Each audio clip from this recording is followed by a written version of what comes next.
Okay, could have worked better. My poor little Kukulos. Just getting slapped. Your stun off? Yeah, she got her stun off. That's all that matters. Doesn't matter. It was an easy clear anyways.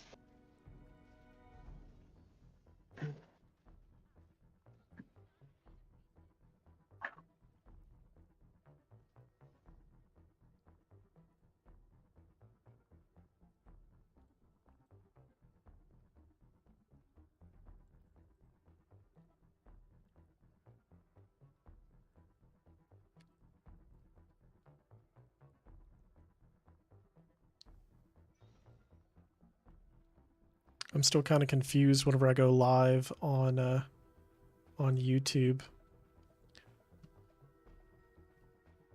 Yeah. Where I Why? change my title and everything.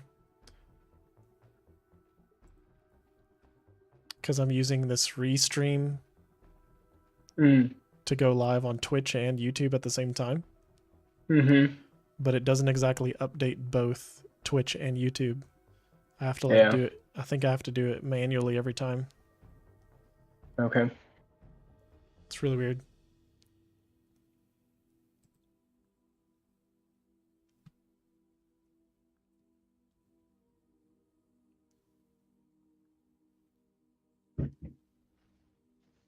Okay. The title looks okay on YouTube. Now, I just have to fix Twitch. Oh no, I lost.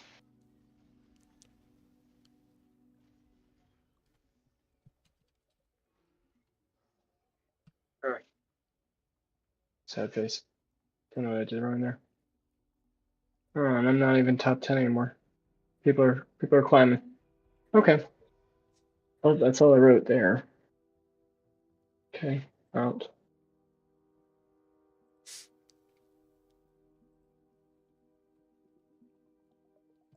All right, let's see how you're doing. I just started.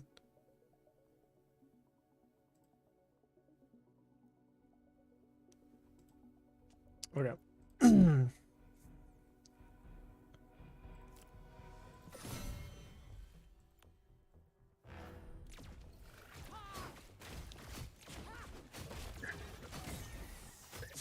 All right, let me use the bathroom. I'll come back later.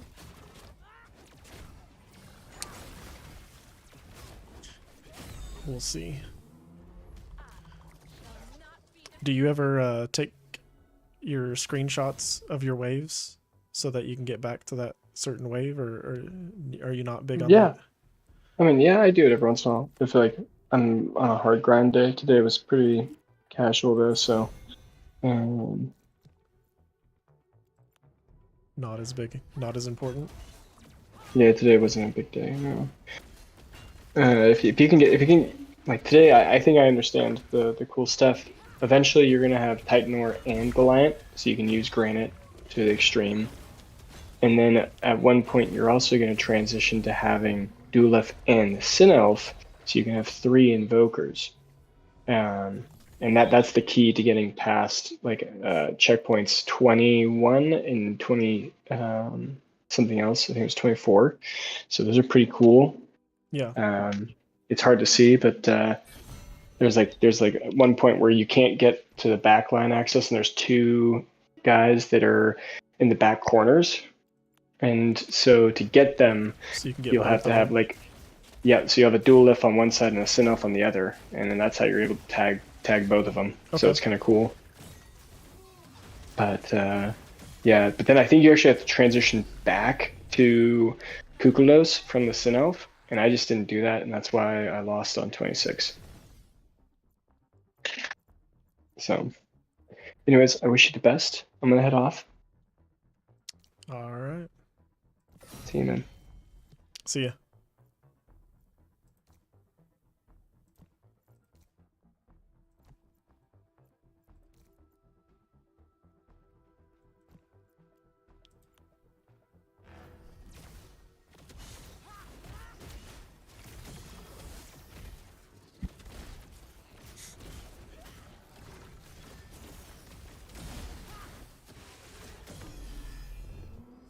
Neither one got their omegas off.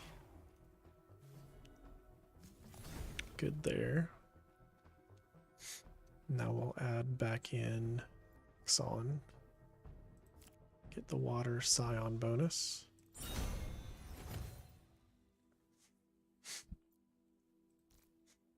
We can leave shield there. Move Axon over here. And we'll jump the Fern. Should be good. Something like that.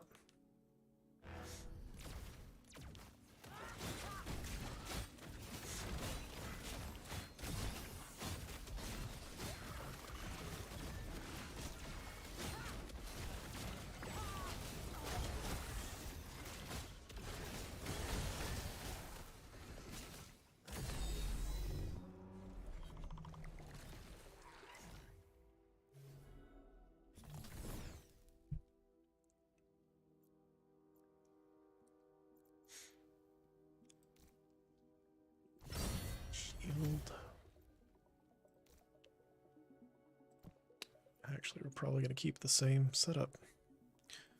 Let's probably put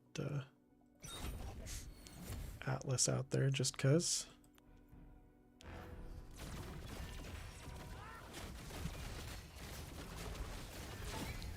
Let's get some of our tunes going.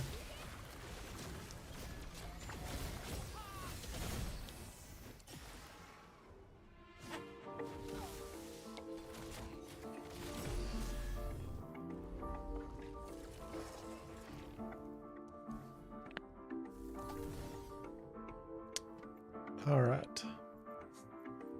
What do we got now? Got Ramfire.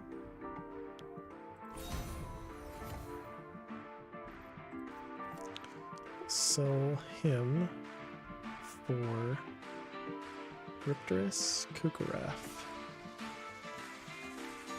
Maybe Riptorus.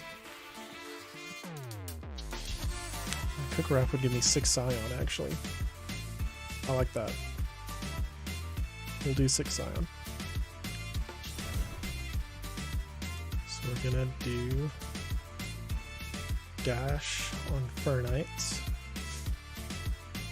Axon will tank for us here. We're gonna double team Riptorus and Dulif.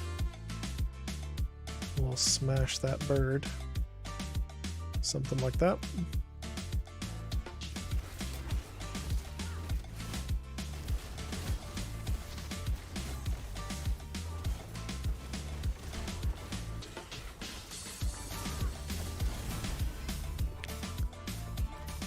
Worked out beautifully.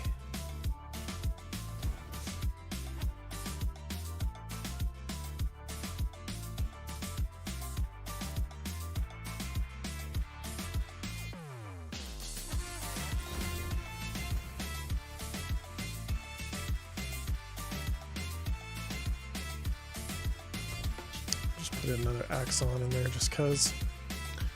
Probably want to take him out first. So I'll move Kukuraf. So he'll prioritize Seer. Or is that Singed? Singed. Oh no, Kukuraf.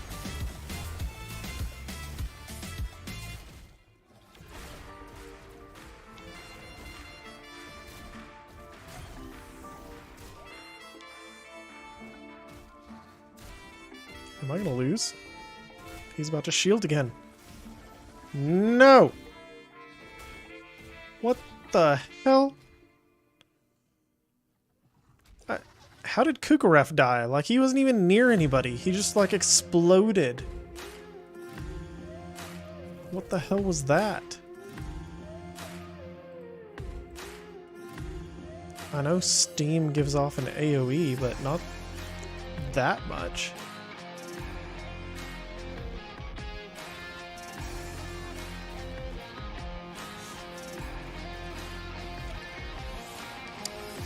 Well, that sucked. We can definitely do better than that. Definitely do better than that. Let's give ourselves an axon here.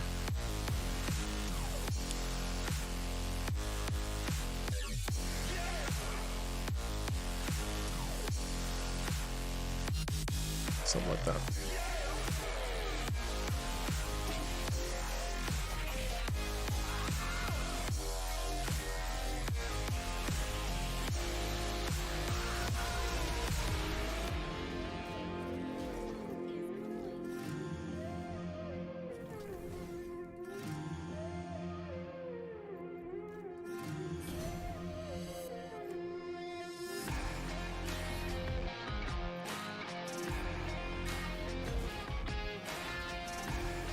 I think my positioning just need to be a little better on that wave. We can probably win against it. It just sucked a little bit positioning wise.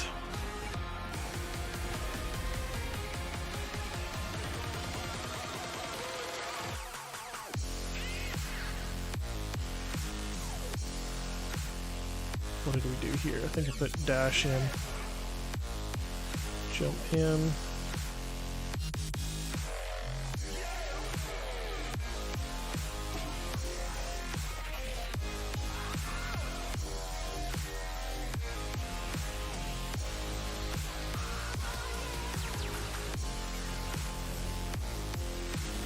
Something like that.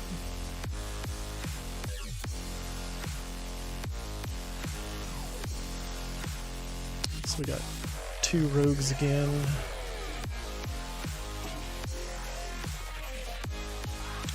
Do I sell? No, I think I just tanked both of them with my shield guy, didn't I? I'm gonna put these over here. And that works out pretty well, I think.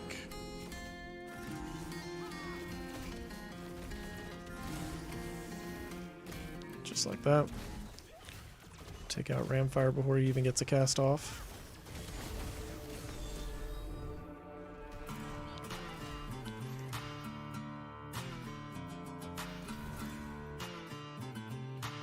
Got 3 rogues. He'll probably die, but that's okay. But I can at least get in.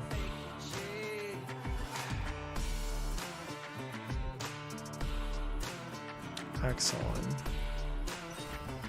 I'm gonna push for those 6 scions again. Here.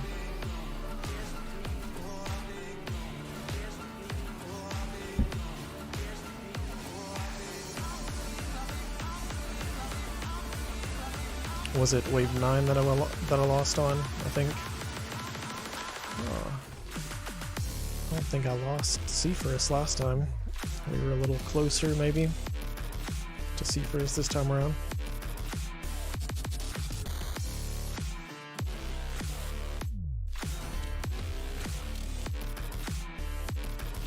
I don't want to put everything on this side because of Ramfire. Right? I'd rather it be over here.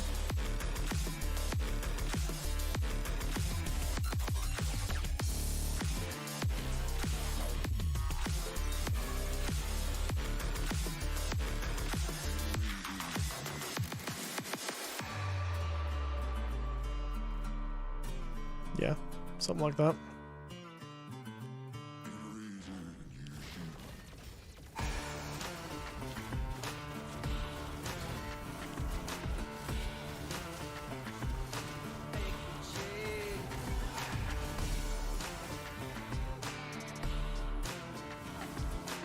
Take him out. Kill Ramfight.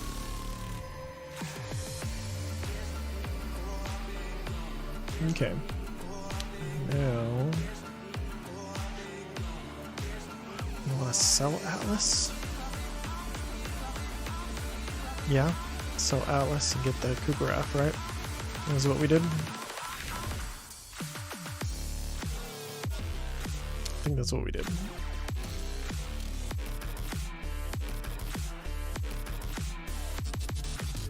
So put Axon in there, about right there. We put him here. Blazonite does 200 damage. What is Archie's 70? Our dash does 80.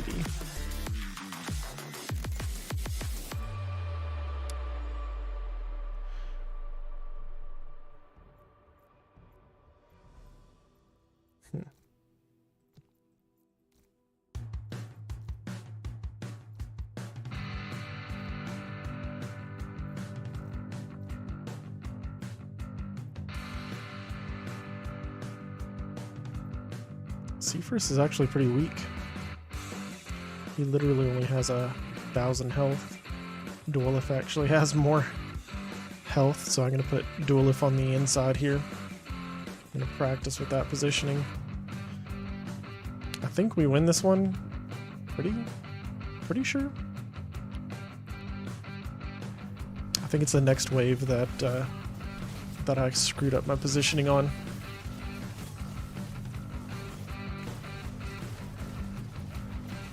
Yeah, it's the next one, because that's when the Kukuraf just exploded, right?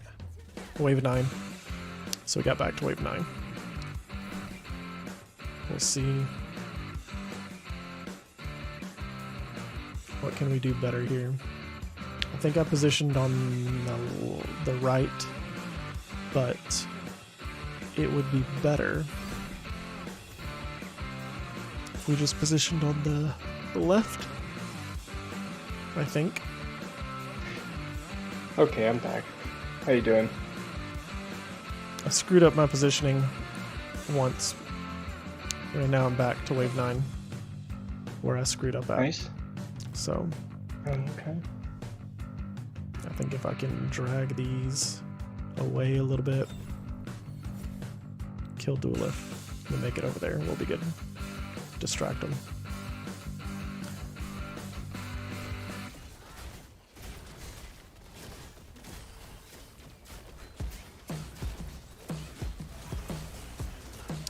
Kukuraf dies again. That steam, like, destroys Kukuraf. Oh yeah, it's nice.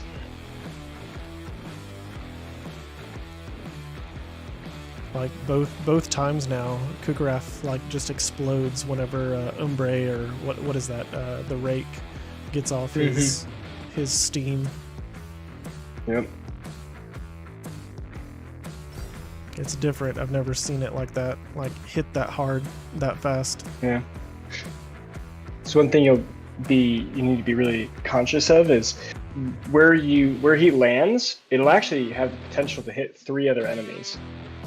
Or 3 enemies total. So like you want to put it in like a large group so that it'll actually slap a couple people.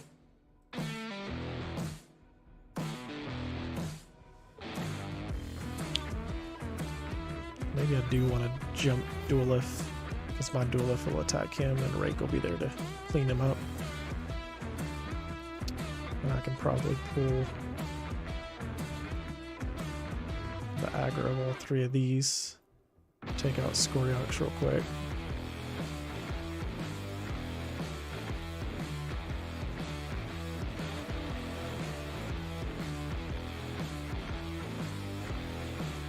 Yep. We're doing that.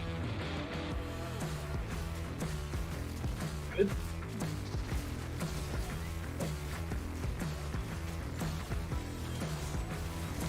Nice.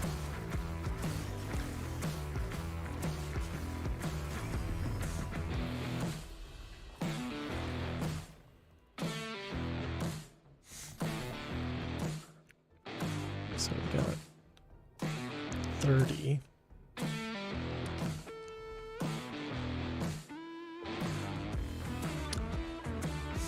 I don't really know what I would want to add or upgrade here. Okay, well you have an Axon and an Atlas, so you might want to sell one of those.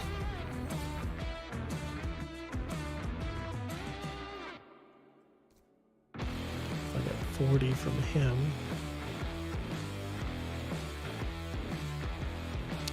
A Riptorus might help me take out the Titanor.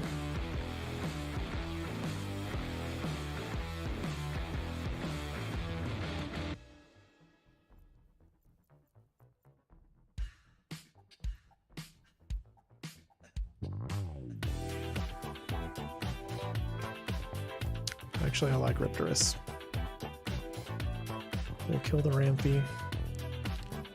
Log up to Titanor. We'll actually tank these. The Atlas. We don't even have Bulwark right now. I need one more. Noted. And I want to take out Blaze Knight first. Duelif on the left. Leave Ador last.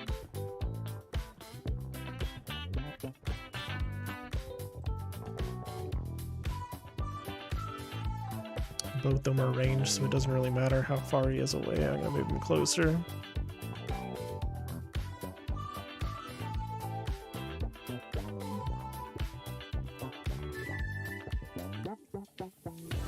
Okay.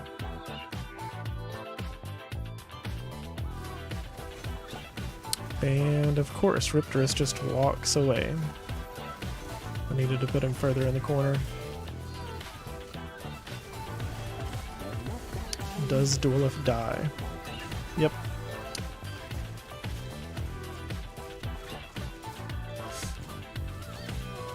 GG. That was my bad. I didn't think Riptorus would walk away that fast.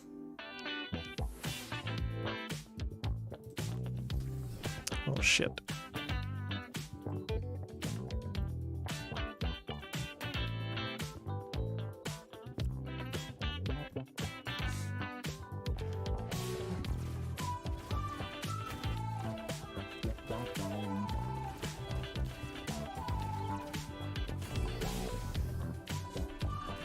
You really need the checkpoints already. Yeah, It's gonna be so very nice. helpful.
Love how that stun from the shield is an AoE stun.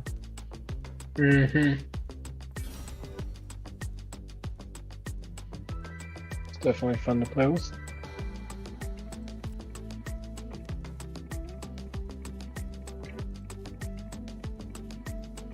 Not Axon. We did dash, didn't we?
I don't think I upgraded Rake last time, but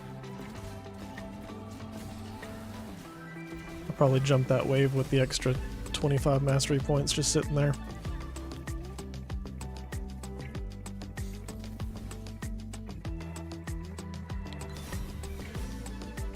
this time I have to have somebody pick up Ramvi. And pull both the rogues this way. As far as possible. Oh, but yeah, Ramvi is a little too close to Seaforus. I need to pull him out a little bit. Or move Seaforus away. He dies here. Oh well.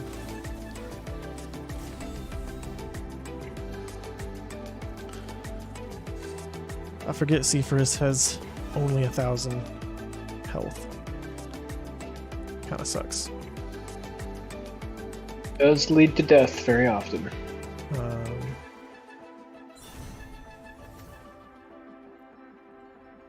Ram fight's on the left, so we'll stay on the right.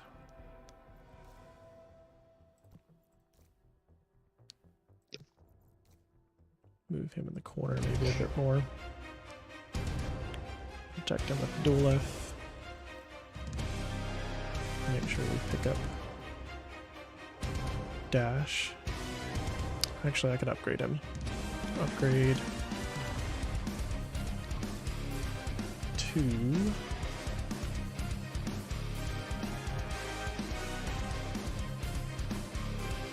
Let's just give ourselves an Axon.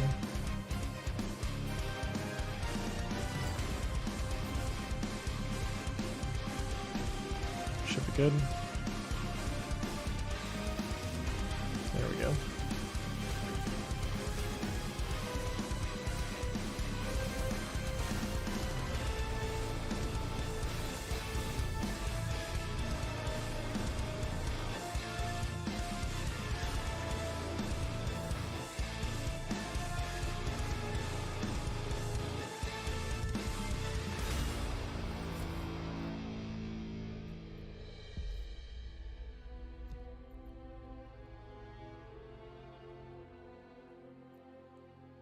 Oof, I got lucky. Could not have passed that wave.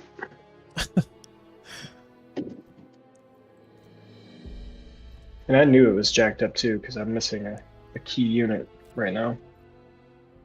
Oh, really? Yeah.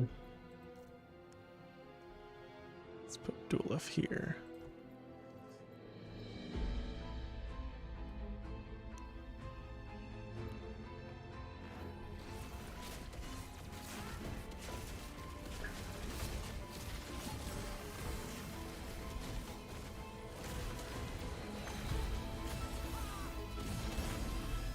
Nice.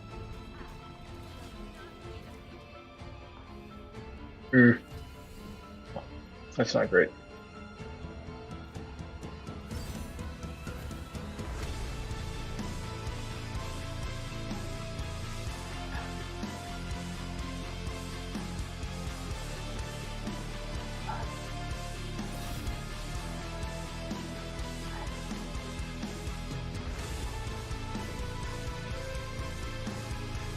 Oh my god. How much damage did he just do? Oof.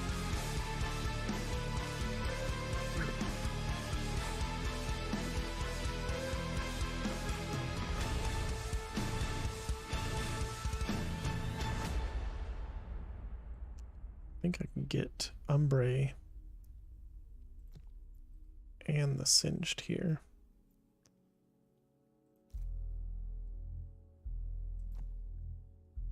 Yeah. That's the play. Maybe Kugraf doesn't die now. Maybe.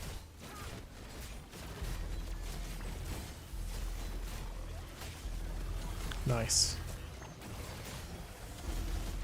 That's better.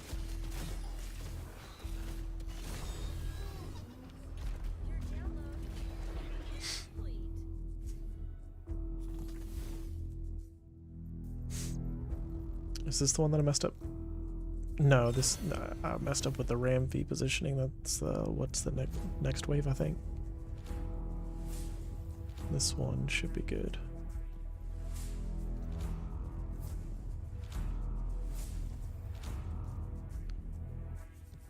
Jump him.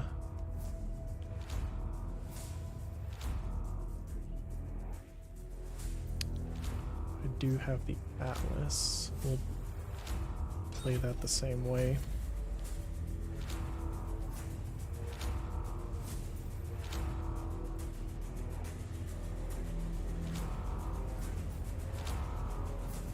Yeah.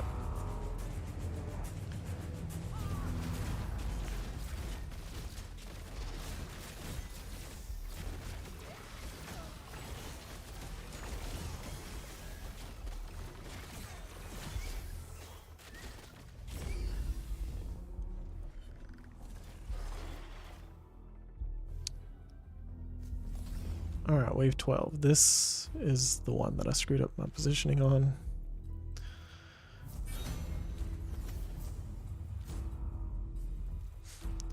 The Ranger doesn't walk as fast, but probably might not kill Ramfy. Do we need it to kill Ramfy? I think everybody else turns around and kills Ramfy. So maybe stunning it would be good. Change the dual lift positioning.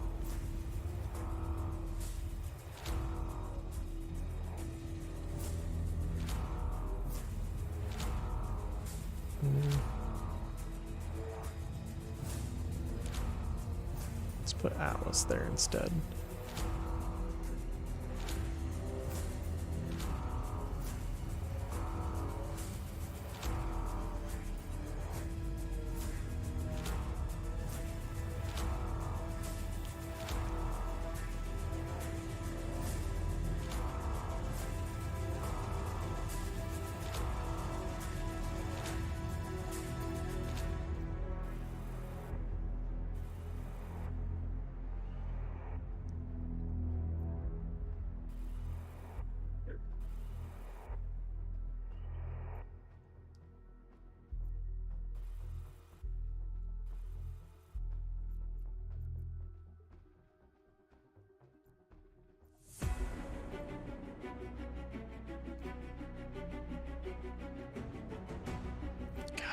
So many choices here. I don't know which one's better. The most optimized. Yeah, there's a lot of you can get every composite in this one, pretty much. Maybe that's just the stronger play, just to have granite out there. It's always good. Try that. And dual lift dies again. Oh, I don't know. Maybe granite helps us win. Who knows?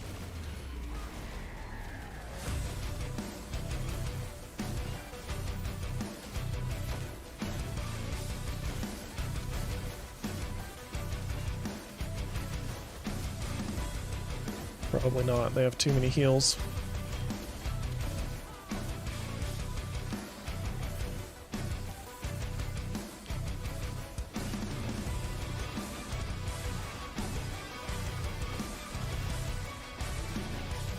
Yep, I failed again.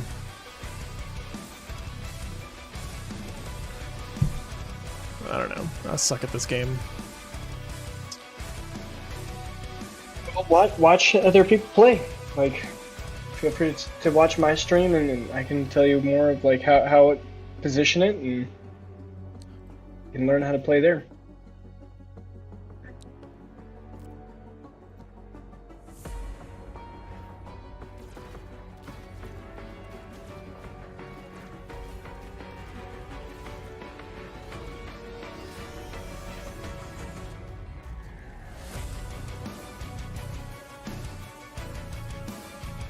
You just need more damage there. Like, I don't.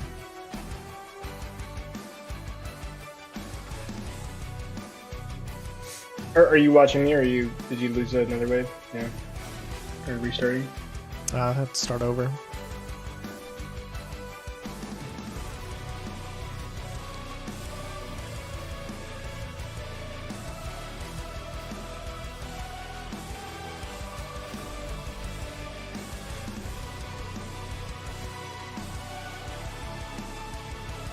Like, I don't even know how you got so far. Like,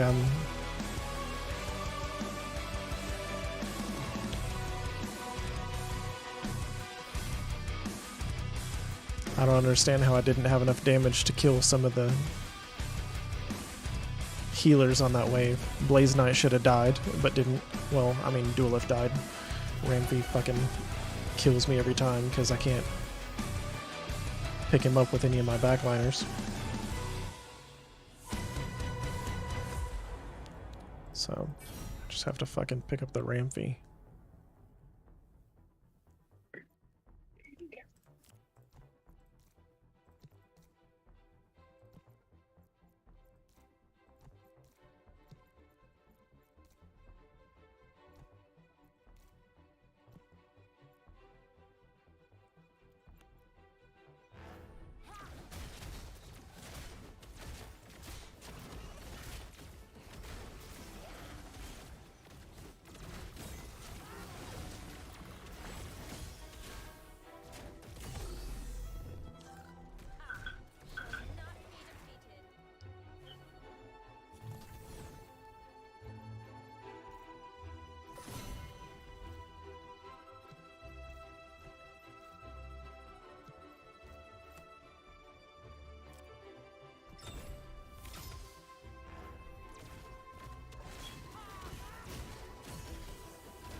What's up, Setsuna? Hey, man. Yo, What's up? I'm you guys waiting. alright? Yeah, we're doing well, man. I know I didn't post that announcement. I'm waiting for Devilish to give you access to the chat, and then I'll pop that announcement out soon. Oh yeah, no worries. But I've got a little bit of time to play, so I'm gonna jump on. ooh, get it. I got it to 26 so far, and then we're trying to go. Nice. Trying to get 30 is achievable, so just need to get that 30 club again today. Do you want any tips, or do you want to go into it blind for this first time? I played a couple of waves already. Oh, okay, nice. I played a wave like in the morning when it came out, and then yeah, so I think I only got to like 21. Yeah, I think 21's the first really hard checkpoint for sure. Okay.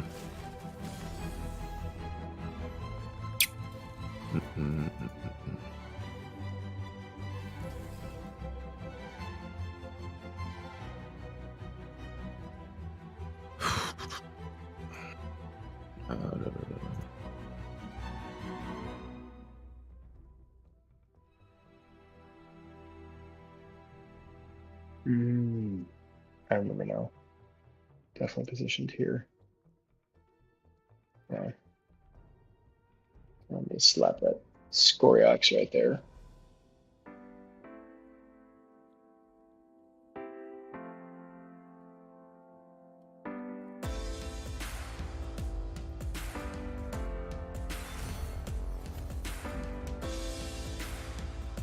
I liked your land video, Terran. I thought it was really well done.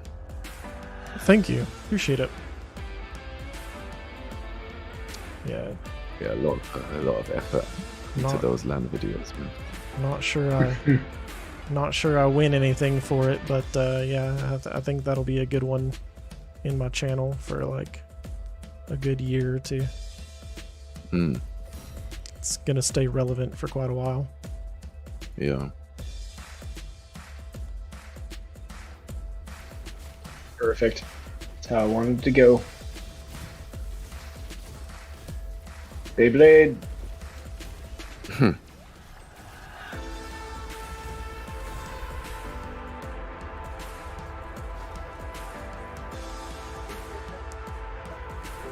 Awesome.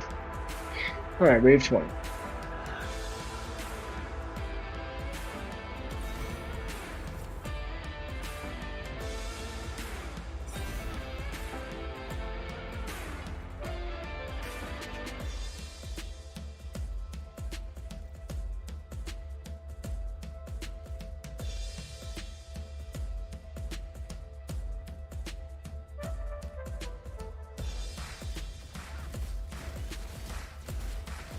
Right now.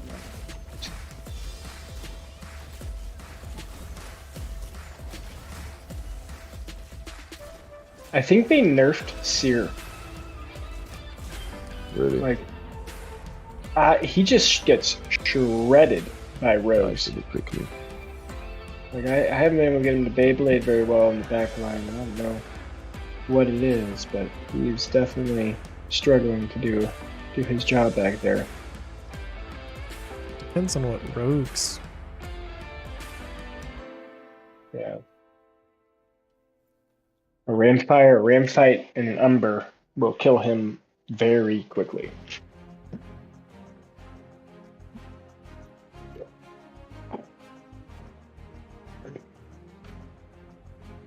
Well, Setsuna, I don't know, on Wave 21, one of the big things I had to do was get Titanor and Goliath in. That's how I got past 21, I think. Then once I got to like 23 or 24, I had to put in Duelith and Sinel. There's a really cool, interesting one. And you put them on different sides of the board because there's 2 targets in the back line you gotta hit. It was really cool getting that one to work. Nice split strategy. So yeah, like that's what's kind of interesting about this game mode. Like at some point, you really have to just pay attention to what the enemy board is doing, and even if there's a unit on your board that's really good, it might not make that much sense for the current wave. So you just end up doing double of something or something else. A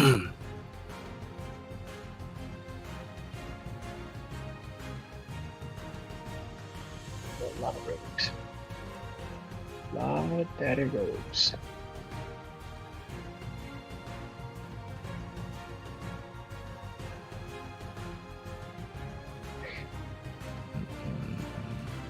I think I just upgrade you. Is that all I do? Guess I could upgrade both of you. Give me poison. It'll cost 15. Cost 10.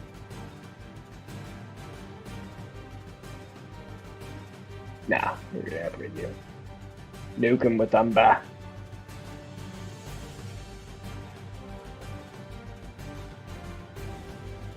Okay. Oh, I switch. Almost just lost on move 20 for a stupid error.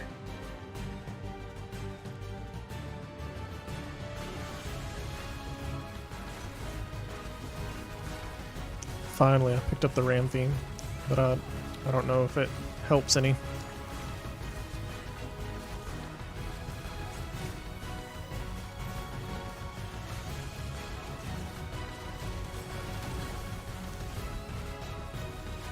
I think my positioning still sucks balls.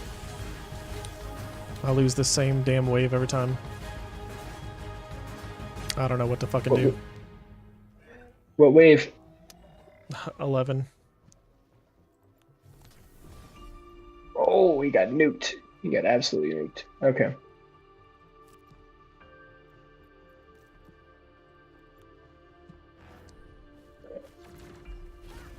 Well, I can definitely show you wave 11 once I'm done with this.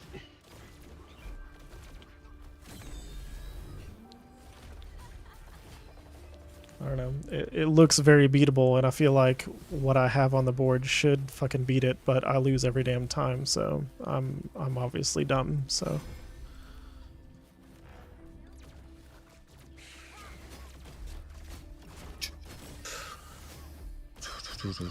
I don't know. I just probably need to move my entire positioning to the other side of the fucking board, but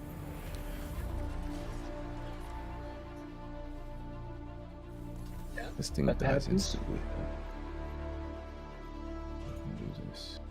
Oh yeah, wave 21. Double Goliath. That's the move.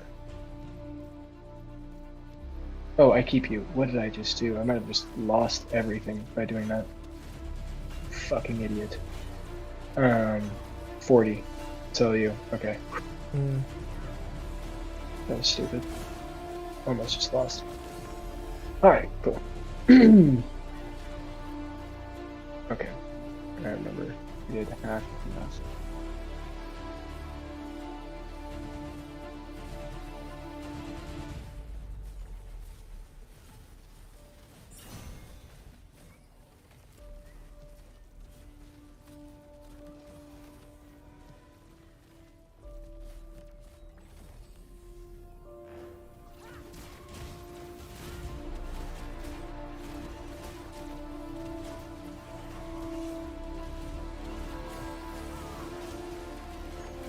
Sees Setsuno win a different route. I'm not even using Scoriox. Oh yeah, if that guy's in, I get him in as soon as possible. He's just so broken, man. Who? Against what? Scoriox. Just in general. Yeah, Scoriox I is feel like definitely... he's the most consistent damage dealer, as in like a backline damage threat. Mhm. Because this guy can like mess up its casts. Even though it's pretty strong, I think it's less consistent than this. Yeah.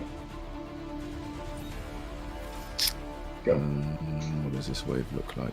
Oh, I should have taken a photo of that. That was a waste.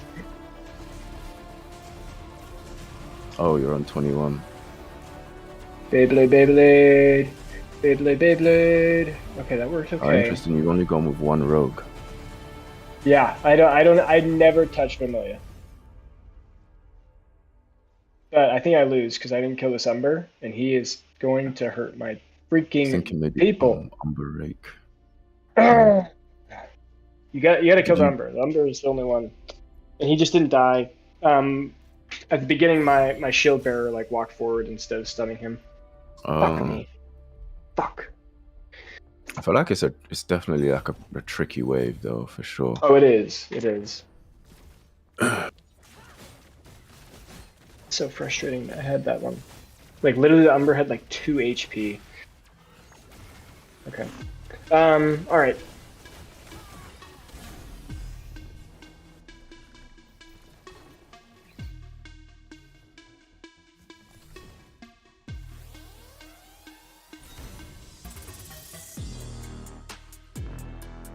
Terran, let me know when you get to wave 11, and I can help you get past it.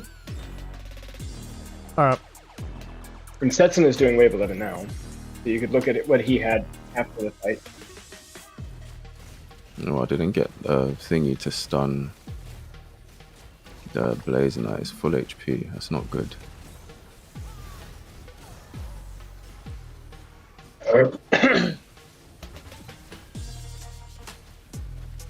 I griefed my positioning. You're So fine. I almost lost this. That's not as clean as I remember it being when I tried it earlier on. Still won though.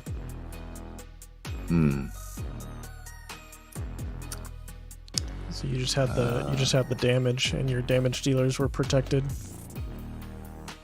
Yeah.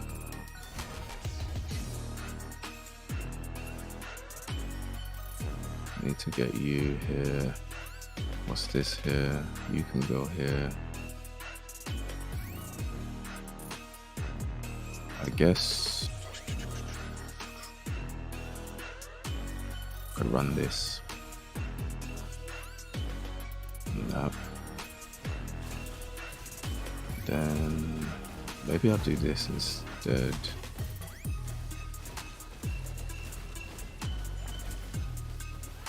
Problem is this beam, so maybe I'll do this just in case it gets a cast off, and then we're chilling. So they should walk all the way up here. Yeah. Stetson, wait. Oh, what was it? No, I was just gonna give you some optimization tips there too. Okay. So your rake, you had him on the left, but you'd want to put him on the right so that he moves a little bit faster. Or to the next opponent. At least that's what I do. Unless you were instead of being in the corner. Yeah. Yeah. Unless you were moving him there for a specific reason, like avoiding the beam. But normally they go to the back corner, so I've never had a rogue get hit by it unless I have like 3 rogues. Yeah. So basically, if it's here, then it has like 2 less steps when it kills the thing to go to the next thing. And that's really important. Yeah, it makes sense. Makes sense.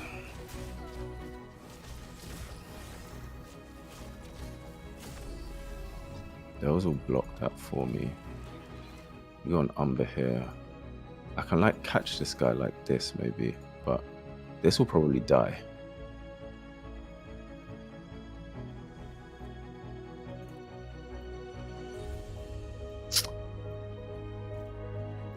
It'll work. It's a bit of a risk, but I'm being a bit lazy. Yeah, it's hard not to be lazy in this game sometimes. It's still gonna work. I don't care. This should win. This should win. Oh, I didn't go for it. Nice. His steam could pop off and kill Severus, though. That's my fear whenever I put him that close. Like Big that. Titan or stuns. So, are you positioning left or right here, Terran? I've been positioning left the entire time, but he won positioning right side. So I think just avoiding the stupid Ram V, even though it's just tier 1, is still safer. So the reason it's even more important to go right is because you can kill 2 units before you fight the Titan War. So a lot of times you want to go for the units that you can kill the most of first, and then transition. Another thing, you should never have an Axon and an Atlas on the board at the same time, because they don't stack. So you're wasting 30 gold there. Well, I didn't use these last time. I've been selling. Okay. I mean, I sold Axon for Riptorus, and then I sold Axon for Goliath. But keeping Scion's probably better for damage, so like selling Axon would probably be Yeah, that's fine. Yeah, that's the good. play That's a good here. move. I just don't know if Riptorus or Vermilia is stronger. So one thing you might also want to consider is getting Goliath in so you can get Granite. But that means I lose Scion. Yeah, which is fine. Remember that the 6 Scion, that is only good for units that are Scion only. All of your units are Enchanter, Invoker, Harbinger, so none of them actually scale with the Scion buff, like the threshold of Scion alone. They thresh with their own stuff. So that's just... So if you go from 6 to 5, you still have a huge buff. It's still 5 Scion. 5 times 12 is 60 Scion power, which is actually the same as 6 Scion itself. So you're really not losing that much. But if you have 6 Scion, it'd be an additional 12% Omega power. But you don't actually need it. It's more important to have that Goliath in to tank. So that's what I'm saying, like... because I keep it mainly for Dwelleth, but you're saying the Scion at the bottom of his ability card here, like, does that change if I bring it back down to 5? No. So that at the bottom means that he's getting 12% for each Scion. So yeah, you'll lose 1 Scion, so you'll lose 12%. But if you go to the left, like all the way to the Scion, like scroll over your Scion. Hover over Right. 6 Scion, yeah. So it's not like it'll go down to 30% if you lose 1 Scion. It just goes down 12%. So it's not as big of a devastating blow to your overall power. Right. And what Yeah. the way Invokers scale is buying them time, because they scale infinitely. They gain, like if you go back over Invoker, It scales every time gain- he casts. yep. So buying them more time is more important than that 12% up front. So Heard. Yeah, because they don't actually benefit from that Scion bonus you see over there. and here's the other really crazy thing you can do. You can put that Goliath a little bit more to the left, and he's just going to tank every single unit on the board for 4 seconds. And that is just so much damage you're mitigating that you're saving, and you'll have all of that back. Like that'll make up for any damage you lost. All right, and now let's talk more about positioning. So you want to try and get all of your units to focus on the same enemy. And so one thing you can do is...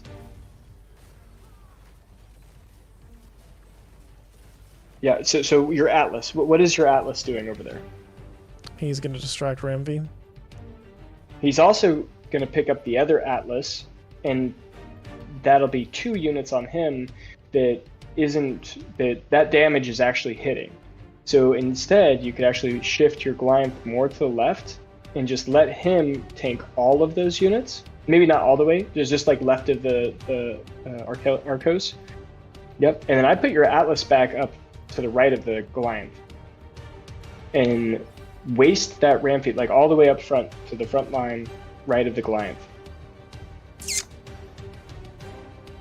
Right of the Goliath. Oh, here? Right of the Goliath. Do you know left and right? That's a Titanor.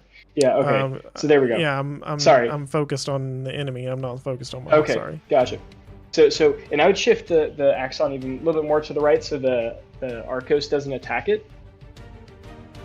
And that's an optimized board, in my opinion. Now, the Atlas and the Ramfy are going to waste a whole bunch of time walking, and then once they do reach your Goliath, they're going to attack him one time while he's still invulnerable, and they won't do any damage. By that time, you've probably already killed the Arcos, and you're already now focusing on the bird after that.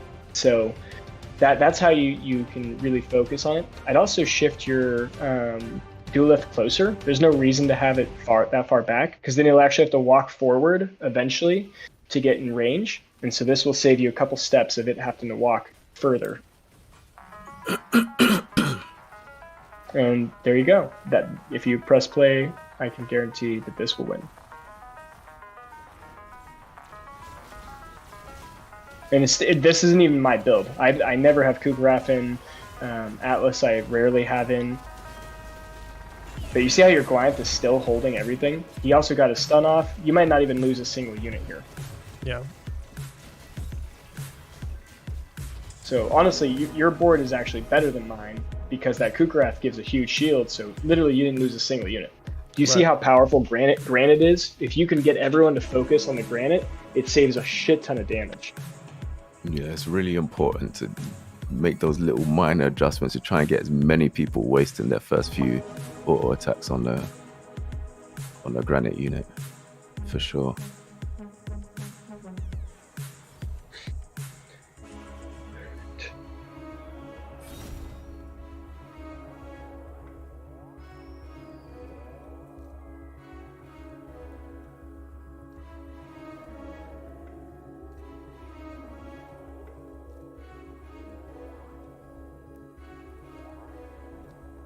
Oh man, what a waste.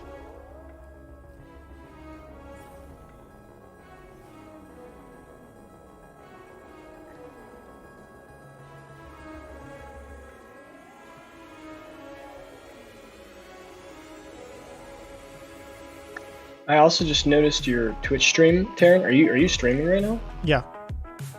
Okay. Oh crap, my game crashed. Oh, that's the worst. Is your Discord stuff on as well? Yeah. So like, okay.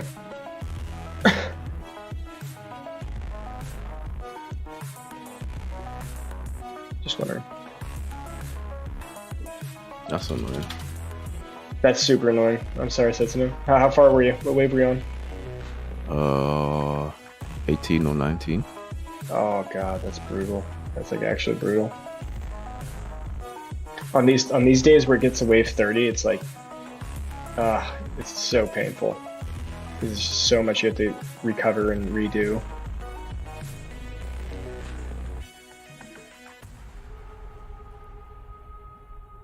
Are you watching me now? I was on Terran. Hold on. Oh, okay. No worries. I just heard a beep, so I wasn't sure. Oh yeah, no, I just started streaming again because obviously the thing crashed. So. Oh, that's what the noise was. Nice. Yeah. No worries. So yeah, with the Steam, I don't like Terran. I don't know if you want to look at this too. This is another thing you should always optimize. With Umber, when he jumps to the back, you always want to make sure he's positioned where there's other units. Like right here, his Steam will actually slap the Tatopi too. And you'll see it's a big amount, especially for a small HP unit like Tatopi. It's like a quarter, or like a fifth of his health. So yeah. That's a pretty good amount. And you can see right here that the way I have it set up, all four of these units are going to be targeting the Goliath, while these guys attack here, and they're going to do nothing, and then I'm going to turn on them and I'm going to kill them all. Yeah. But here goes the Steam. Boom, big steam. So yeah, Oh, okay. roughly about a fifth of damage there. So think about where you're going to position that, and you have to think not just where it does damage and trying to hit as many units as possible, but also think about who it gives mana to. Because if you do that, if you give it to an Adorius, even that steam proc lets him get his ability off one auto attack earlier. So sometimes it's better not to have the steam hit everyone. Yeah. You might accidentally get them going off faster.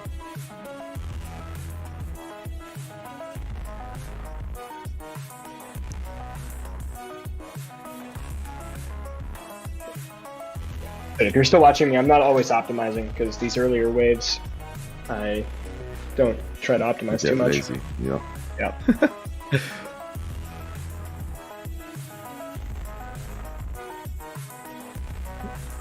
And sometimes it works better than if I would have optimized it too. Like, what the fuck? I didn't do that well the first time I tried this.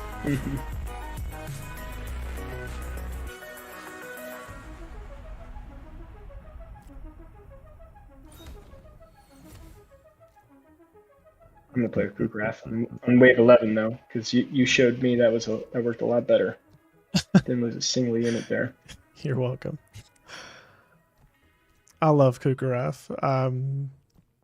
If he's kind of like what he was saying, he likes Skoriox. If Kukrath is in, I like the air stacks. I like Kukrath. Yeah, if you can keep it alive to cast, it's a really good unit. Especially if you have a few empaths, then like the shield from Enchanter is super valuable. Yeah, it's dumb.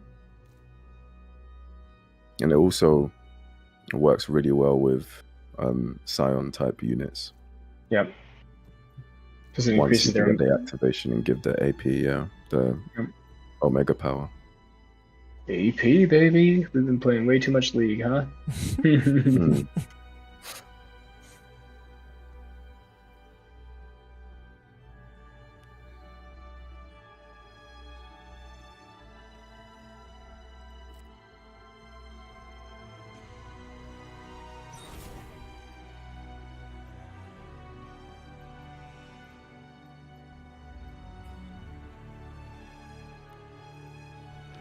Oof, I had bad positioning there.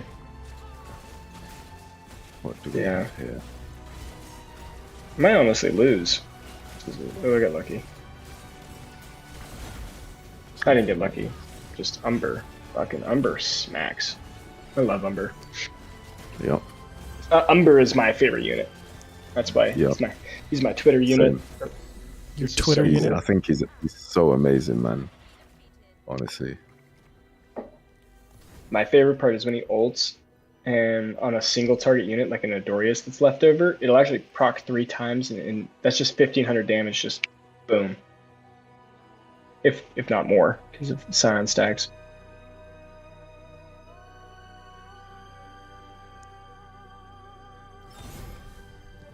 Okay, I lost on wave 13 last time, I think. No, I didn't know. I was on wave 21.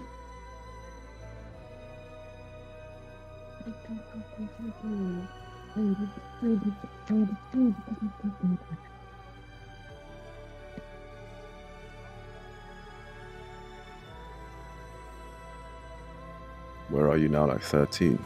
Okay. Yeah, 13. Try and get there.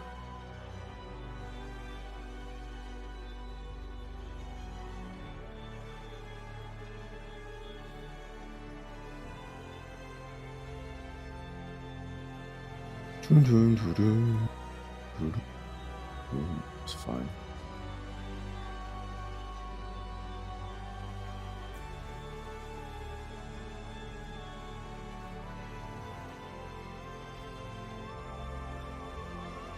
This duel left killed my C4S. Yeah, I always make sure that Seaforus is never the backline unit. Well, I actually intentionally baited him with it, but oh really?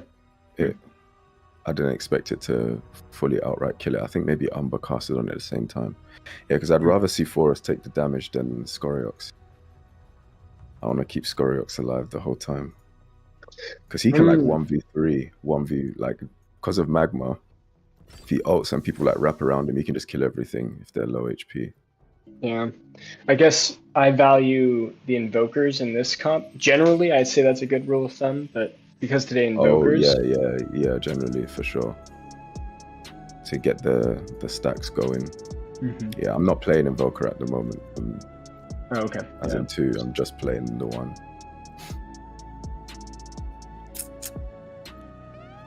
I can do this.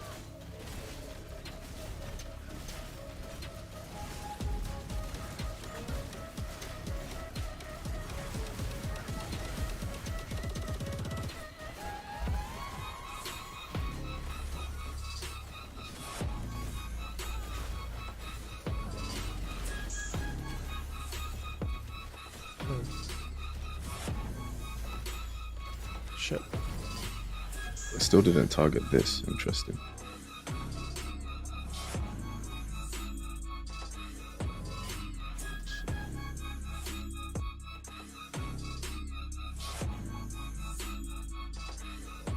I know what I did wrong here. Can I still do it? 40. No, I can't. Do it. Okay, that's fine.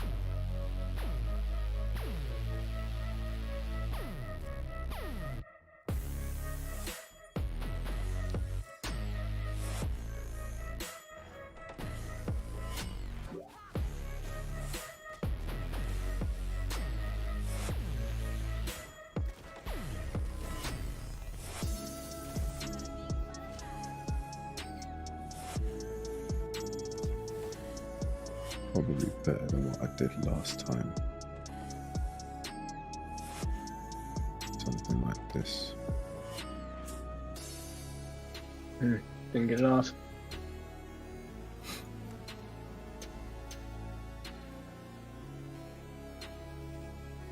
Oh, I should be able to get through these healers because of the poison. They can't heal themselves nearly as well. Yeah, poison definitely works well against the Midoriuses. Yup. So nice, man.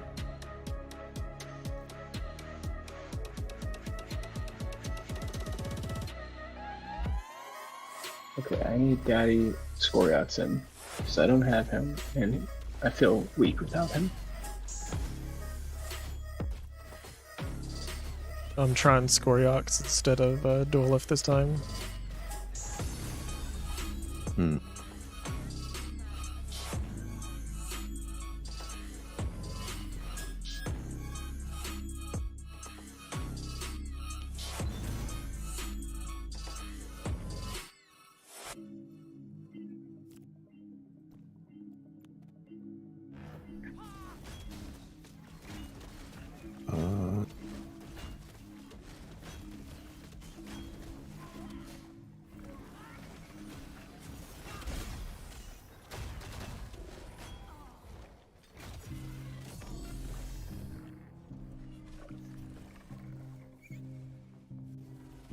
I might as well put this guy here because then the beam is gonna go this way.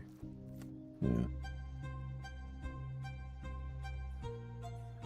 Oh crap, what's this Malura doing over here? Get lost. My ranger didn't catch it. Oh man, that's worst. Is it on your pack? No, but those are my C4s. At least it blocked the damage for the first few seconds.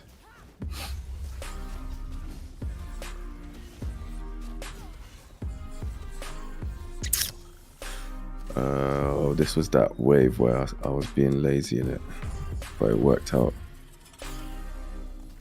See if I can recreate that.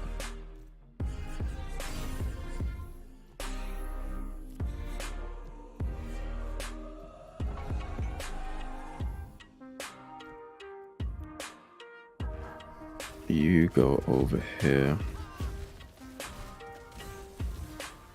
You can go here.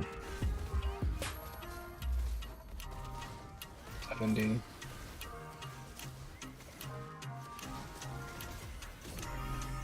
Yeah. Oh, no, this time he's gone for my C4s.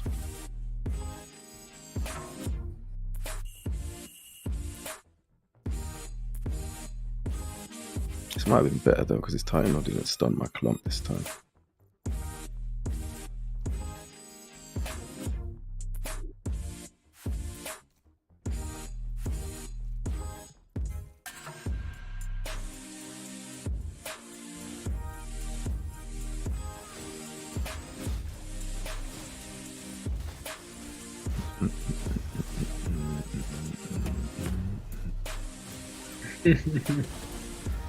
What do I want here? Setsune, also, if you ever want me to look over your stuff, let me know. Oh, okay. Cool. Only if you want it, obviously. Hmm. So did I get it right? No, I didn't. God damn it.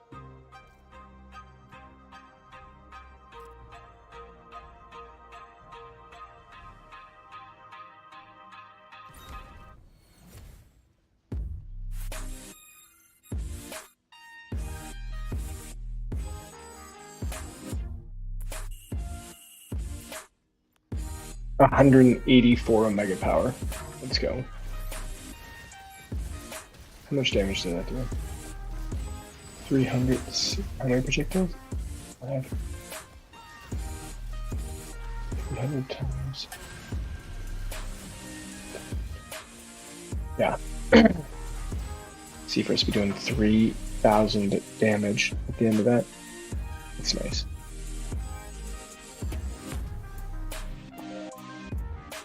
Oh my goodness, my Seer's just spinning on no one, man. Oof. My Seer it was just spinning in empty space. Bad one.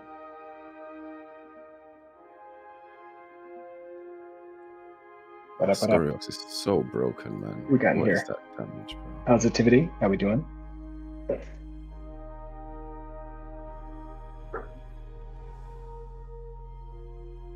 Just gonna clap that guy. No. Do this, do this. I didn't even Who's this? hear anybody join us. I was like, "What? Who are you talking to?" So I'm kind of confused.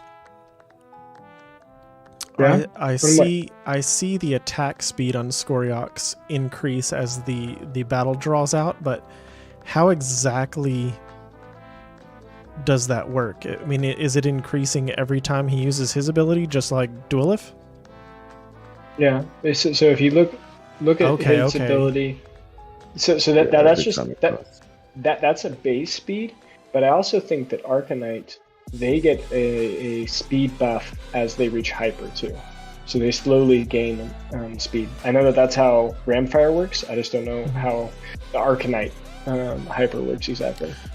So, yeah, I was trying to figure out if he's actually gaining attack speed from Fighter as well, because the stacks No, he he's does. not. That's the stacks of is what gives Fighter. it attack speed from Arcanite. Yes. Sorry, yeah.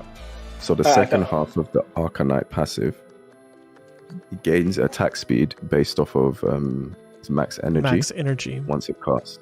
Yeah, but the percentage of max energy of attack speed it gains is based off of the number of fighter stacks you have. So you see at the bottom, 5% max energy is attack speed per fighter. Mm-hmm. So when it casts its Omega, if you only have one fighter, you'll get 5% of your max energy added to your attack speed. If you have 2 fighter, it'll be 10%. I guess that was my question though. Like, is that just a base from the start of the battle that Fighter adds 5%, or is that a 5% every time he casts his Omega? Does that change the... It's every time it's after each Omega cast. So that actually changes the structure of his ability. What do you mean by his... Oh, because his ability gives him attack speed as well, right? Yes. When it casts its Omega, yeah. So it gets the attack speed from its ability, and then it also gets attack speed from Arcanite as well when it casts its ability. Yeah, I mean, it stacks. Yeah. Yeah. On top of each other. That's interesting. Okay.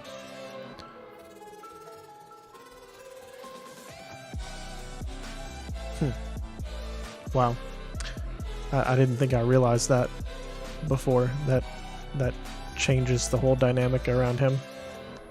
Oh, he's broken. Once you can activate Mystic as well, the composite, because Mystic, when they shield, when you have it activated, they give attack speed to everyone as well who they shield. Yeah. So, like, Mystic with this guy is going to be absolutely ridiculous. Yeah.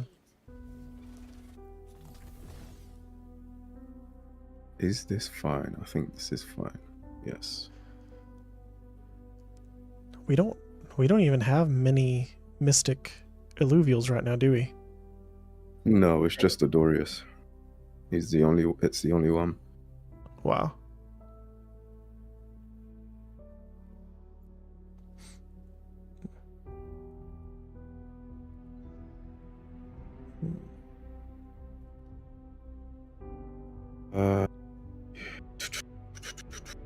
This is fine.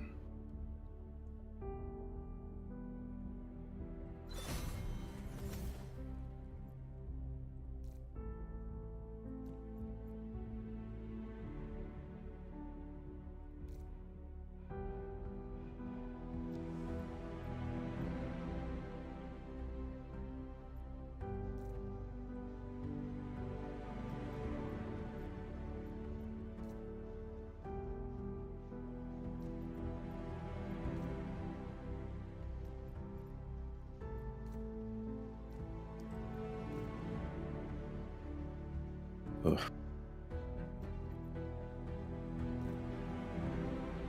Where you at, Setsuna? 16. Making up ground. I'm only on 19. Yeah, well, it gets slower and slower as you get further and further, isn't it? So That is true. spin. Big spins. The big spins.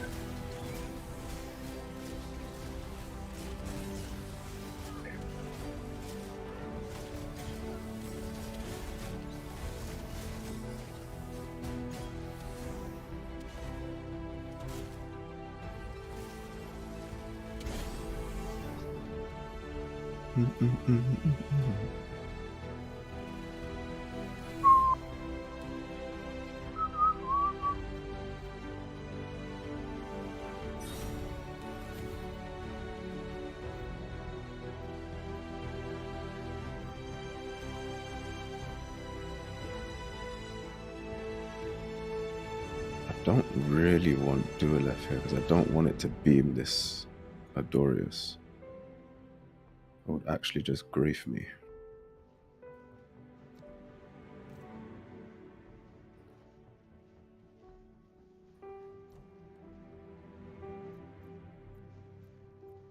Makes me feel this way. I'll kill that. You need to 20. grab this.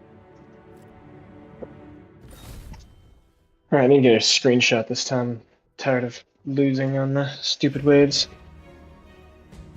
Do this, do What's that. up, Martini? Martini. Martini. Yo, Yo, how you doing, man? Setsuna pipe I'm here, symbol I'm playing. ACG.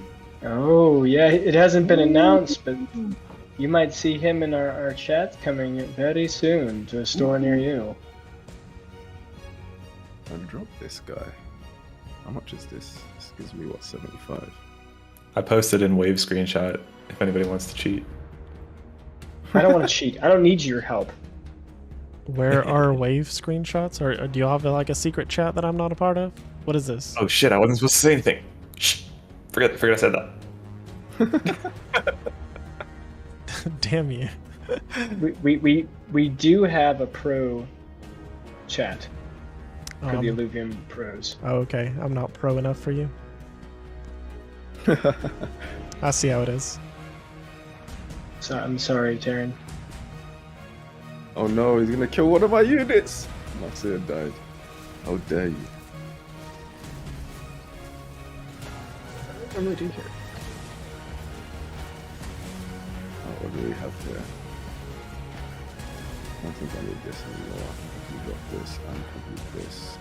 Get through everything at this point. Whoa, what was that about? Okay, let's have a look.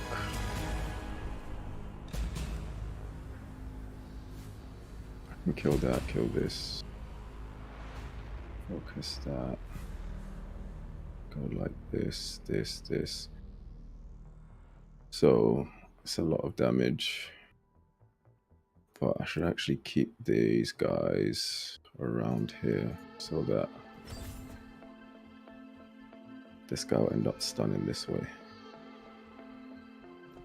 Should I upgrade anything? I don't want to. And Martini, just so you know, I did my first round, got to 19. And then I did my first round I got to 21. And lost that checkpoint. Uno Pro was here as proof. And then second time I got to 26. So Nice. I'm still pro. Don't even think about kicking kicking me out of the chat.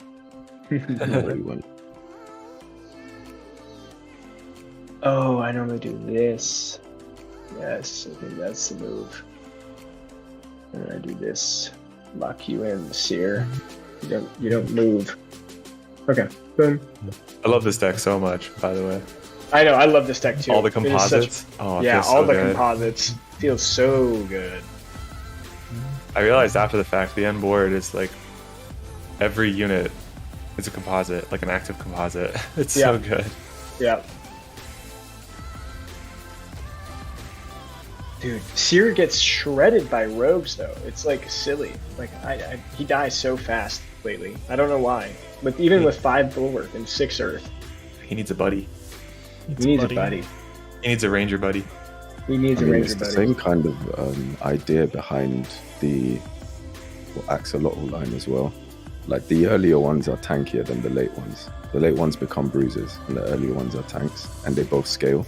It's the same as like Axodon and Axon. Yeah. I always have a ranger buddy to hold Seer's hand. What am I doing here? Do I even want this here by itself? This dies instantly. I can lose this and get another rogue. Or is this even safe for this guy? And he has this as well. I don't like this. I could do some weird random middle positioning because he's literally got all of his carries right in the front of the middle of the board. I'm actually down to do something that do this very unnatural, strange positioning. Am I down? I think I'm down.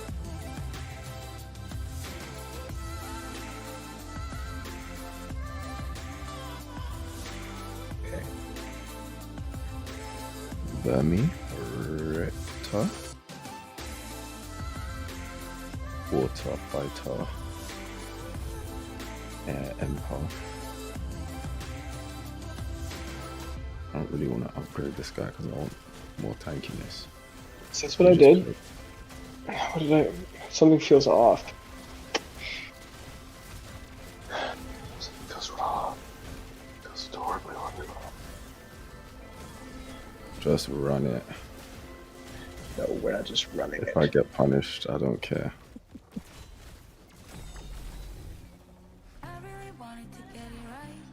I mean, I have put myself a little bit close to this ram fight though.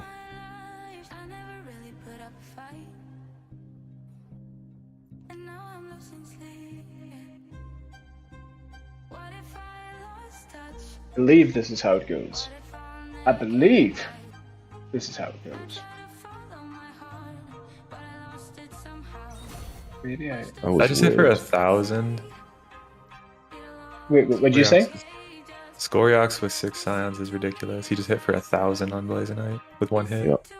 I realized before, like, because like, anytime Scoriox is in, I like to play it, right? But I was always boosting up the fire and the fighter a lot. But then I realized Scion is the one that actually gives it upfront damage before any of the other ones. Because with fighter and fire, well, fire is obviously,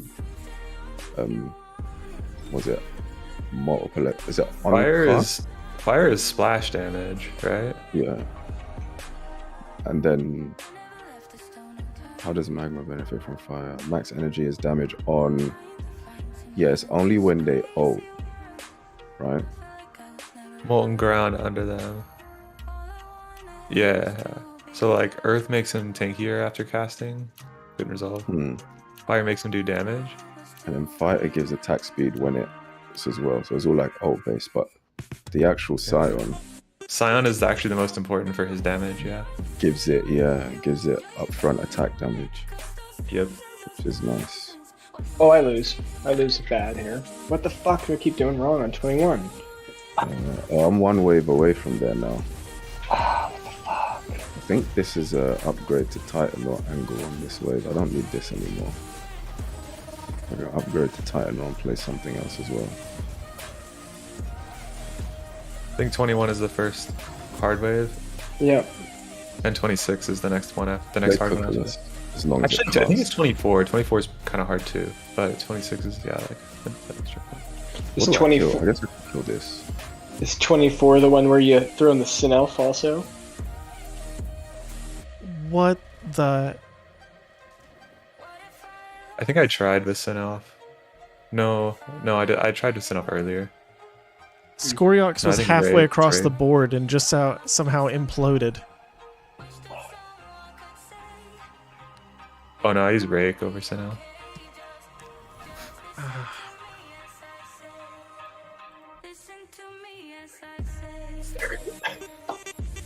Actually, with 24, good positioning, it cleans up. It's super easy, but the enemy board looks really threatening because they have like 4 magma units on the board and 3 granite units on the board. So they're just like, they look really threatening. Yeah, 24. 24 is actually where I do a really crazy split. I put Sin Elf in on one side and I put Dulif on the other. That way they cross and they hit both of the 2 targets in the corners. And then, yeah, worked out. It was really cool. You put in Rake. Very interesting. Yeah, that shreds that Scoriox pretty quick. Yeah, Rake and Umber jumping together, the steam AoE at the start does so much damage. You can position Yeah. them so that they hit multiple units with it. Mm-hmm. It's so much burst. Wow. Okay, yeah, that's probably better than Invoker, huh? And you stick with that the rest of the game too. Yeah, it actually just blows things up. I think it's actually stronger. I just briefed so hard. So did I. Don't You worry. just got destroyed. So it's gonna... I just got outfeed into dual left. I got wombo comboed. I'll feed into Umber, you mean? Or was it also? Oh Oh, it my was also goodness. Duela. The dual left beamed like this. Oh, it beamed like that, yeah. Yeah. Umber cast at the same time too. By the way, it was all 3 of them together. Oh, okay, yeah, I need to. Yeah, that was a grief. That was what, wave 20. Okay, I'll remember that. No, that was 21. That was No, 21. it was 20. He just. It was Oh, was it 20? 20? Yeah. Ooh, Yeah, that okay, was man. disgusting. Okay, yeah. Like Zeph and I were talking yesterday. We were experimenting with the double steam rogues when you have dual left to go with it, and I'm pretty convinced that those 2 steam rogues, like if steam is active, burst much faster than a triple rogue setup. Like a normal, think like I don't know, Ramfire, Malura, Vermilier, or something like that trio that we often play. I think it should, right? Yeah. The With all duo the extra steams AD they have actually as are well. way more effective, and they only use 2 slots. Yeah. Because the upfront damage with the AoE from both steams, you can hit 2 to 3 units with it if you position them right. Yeah. And then 400 the AoE Umber damage. and the Rake actually hit harder than any other steam, like on their first few hits, because of the bonus damage. Oh, and the crit on top of it. Ooh. So they that's actually, good, yeah. those 2 together actually burst faster than any other rogue combo I've seen, which is, it's really good because you actually only need to commit 2 units to your rogues. Wow. Okay, that's cool. I'll As definitely long as play you around have more. like the dual left or whatever. But You need the dual left to activate Yeah. steam, yeah, because the steam AoE is super important for the burst. yeah. And with a near frontline dual left, you can hit their frontline unit with dual left steam AoE as well. Yeah, I've been trying to, and I haven't seen it yet. Like I literally just tried it again, and the steam doesn't seem to proc like the way it's supposed to.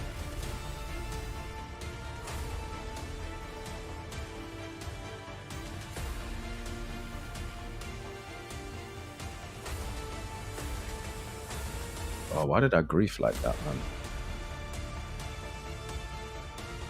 man? You have to get back there. And the game before, my flipping game crashed when I was on 19 or something. Yeah, literally the wave before that. Yeah, Such a crashes suck. I hope they fix some stability issues soon. The next release.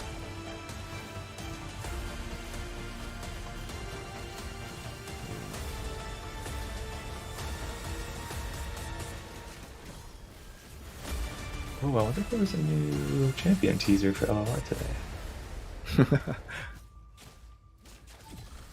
Ah, there is. Annie. Who is it? Annie. Interesting. I don't know Annie. They teased some Noxus cards yesterday, so I assume she's from Noxus. Annie from Noxus. That feels weird. I'm just guessing because the cards they teased yesterday were Noxus, and usually they tease the support cards for the champion coming out. And there was a lot of stun related stuff. Does Annie do a lot of stun stuff in League?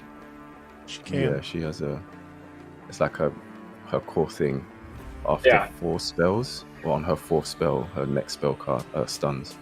Ah, okay. Yeah, because there were actually some damage. There were some cards that were like after casting 3 spells, deal 1 to the enemy nexus. After so and so, stun the weakest enemy, or just straight up like stun an enemy, or if it's already stunned, deal damage to it. What's going? Oh, okay.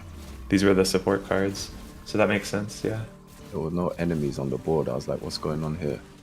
You didn't think she's from Noxus though? Yeah, that feels really weird. Right. Well, I'll watch the trailer in a bit. Let me know if you want to see it, if you're interested at all, or if anyone wants to. I can just screen share it. Yeah, I'll put it on. Yeah, I need to send a couple emails first, so maybe like 5-10 minutes from now. Cool.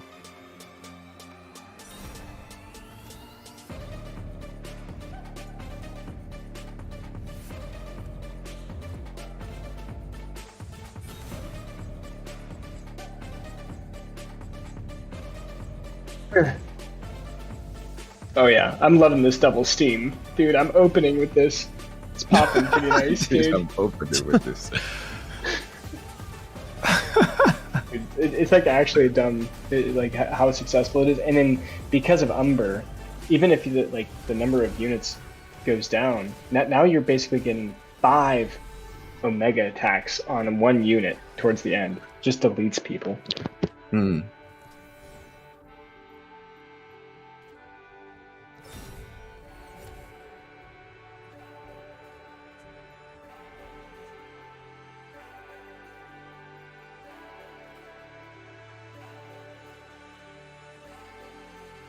How many waves can you play in like a session? I feel like I'm already getting bored after a few waves. Yeah, it's hard. That without the checkpoint system, it gets really hard. But I grind because I want to master this game. So per session, I'll do like. Well, on reset, I usually do 2 or 3 goes. Hmm. And then if I come back later, maybe 3 or 4. Okay. But yeah, it's hard for me to just like grind over and over and over and over. Can they take down an Adorius? Who's It that? depends Sorry, how many- I got set soon as that. Depends Who's if they have they? a lot of it. Yeah. I'll add a Vermilia, just for the fun of it.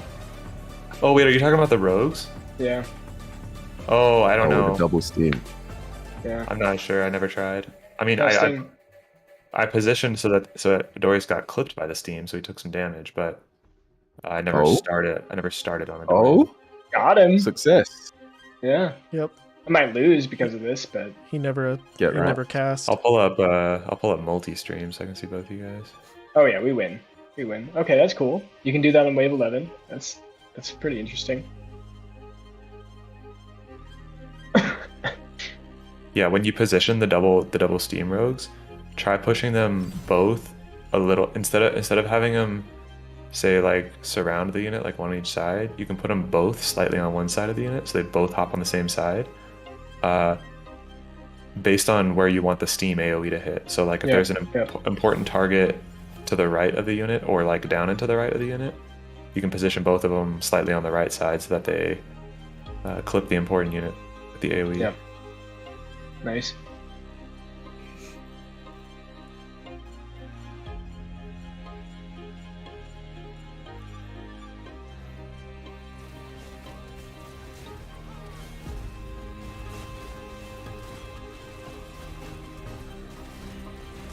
Sid just spinning on nothing again.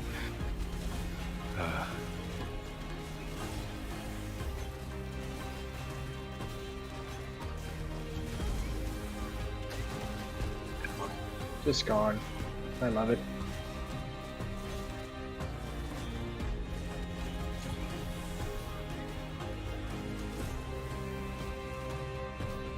Okay, but it probably won't work on this wave. All the rogues. More the tanks, because then I can't do too much damage. Yeah, I don't think I put you in. You had to. But yeah, rogues are definitely a problem. Oh, I was supposed to move them forward a bit. Oh, that's fine.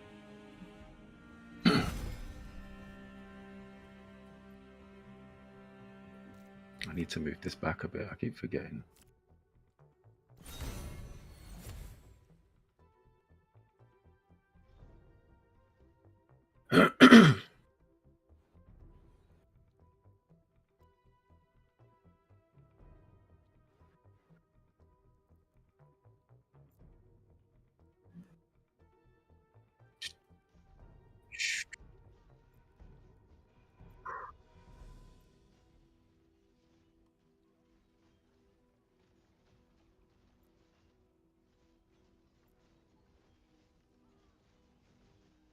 I don't want the Malura to...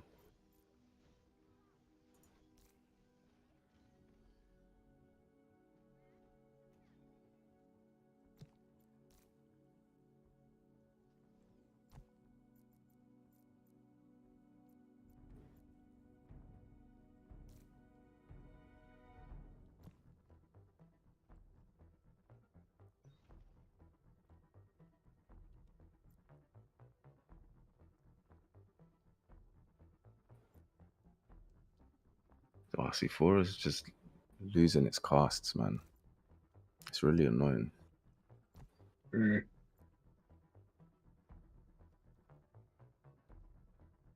first go, I lost on 14 because Sea Forest bugged twice in a row.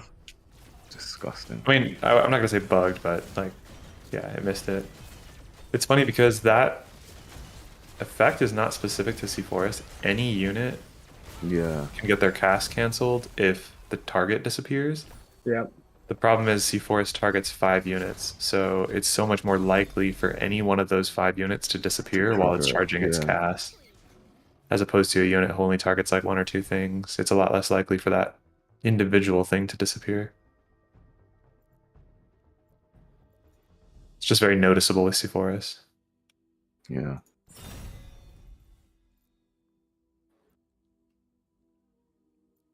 I mean, imagine in TFT if like Jin like does his cast, right, and then he's about to shoot somebody, and then that target dies, and then he just stops. Like, how stupid would that be? It loses the whole ult, yeah. Yeah, that's basically what C4 is doing.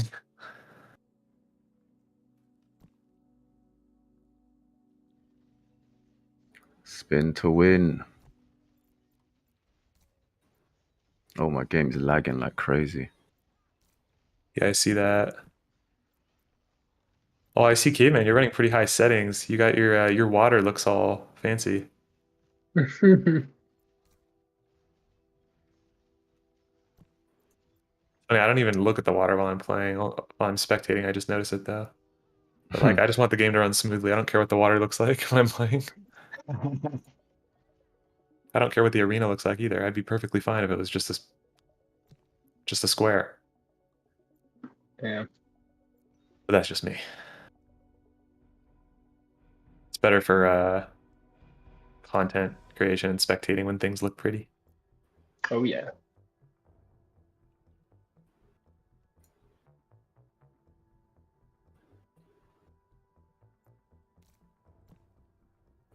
I think I can actually afford to jump on this because the way this is going to pan out, this will stun at the same time, probably. So, down to run it. I could play another unit if I drop this and play Rake instead. But we'll see. Come on, Goliath, you're supposed to stun at the same time. Never mind, it was too slow. You didn't tank enough somehow.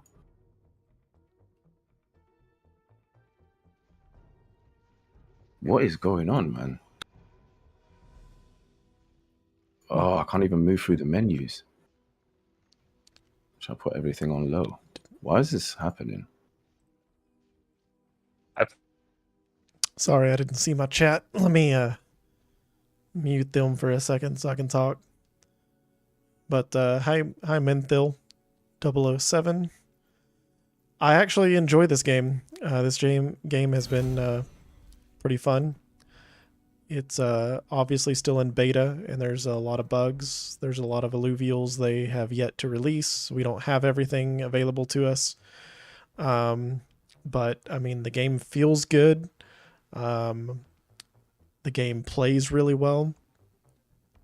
And one of the big reasons why I think this game will be more successful than TFT, if that's your question, is just the simple fact that in this game you can actually play and not win by just pure luck, whereas most of TFT and other auto battlers are simply pure luck. And I think that in the long run is better for the game than anything. I think that wins you a bigger audience and a bigger competitive scene because the game is highly competitive and doesn't have just a bunch of luck to win the game, if that makes sense. And if you want me to explain why it takes out a lot of the luck factor, we can talk about that too.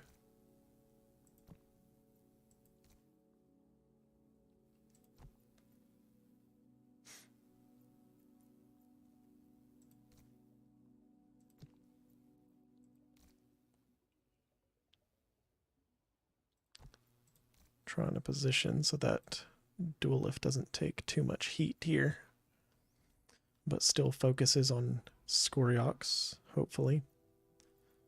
And then these other units are going to come crashing in. All of these here, him here, Ramfy over here.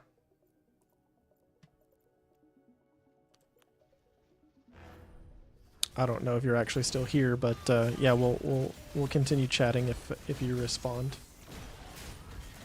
What a god. The lag, though.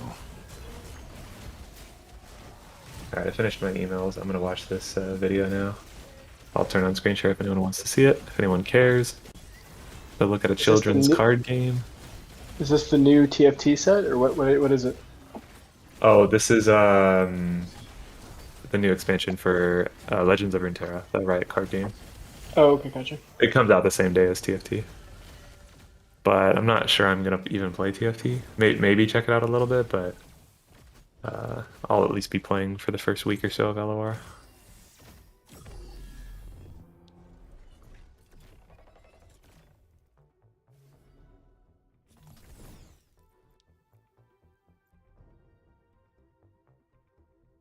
Let's get our boy Riptorus in.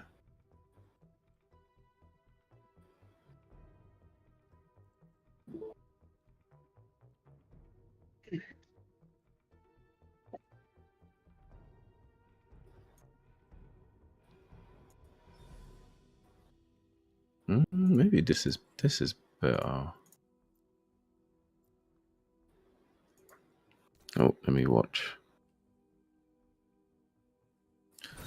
Attack, deal 1 damage to my blocker. If it's dead or gone, deal 1 damage. No, deal 2 damage to enemy next instead. 1 mana 0/2. Hmm. Interesting. And it is actually Noxus. Yeah, it is. So she's a little thing. Pretty basic. I mean, 1-drop, like, it shouldn't do too much at the beginning, but it's got 2 health. When she attacks, it's kind of like a 1 mana 2/2 to block it, right? Because she does 2 damage.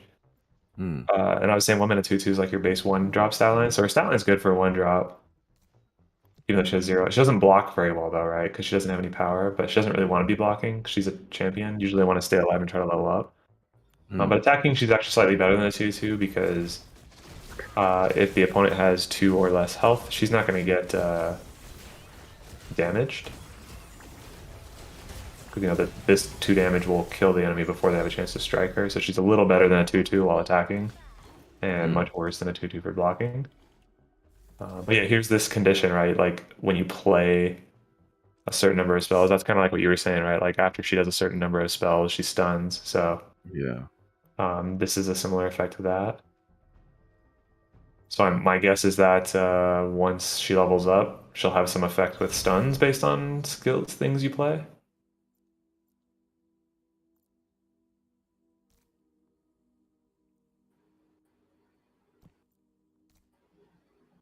Oh yeah, I saw this one already. Is here. Oh, I can't sell anything else. That's not good. I've ended up playing a strange board. How have I ended up in this situation? Oh, with no duelist? Yeah, like I'm supposed to have Duelif in here. Mm-hmm. Yeah, probably. Like I've ended up, I don't know, I was doing some different stuff and I had too many units and I couldn't get rid of all of them. I think a Riptor Okay. good ad. Yeah, I just took Riptrus out, but I guess I'm gonna put him back in. Also play this Rampy. is fine. Ramfy. Need the fire on that thing. I mean, I'm Riptrus okay is with fine. You can that. just help take out the dual left, like with melee, right? With Riptrus. Yeah. Those rogues on the right are kind of scary, though. I would put your Atlas on the right with, or maybe your Ranger on the right with Seer to help him out.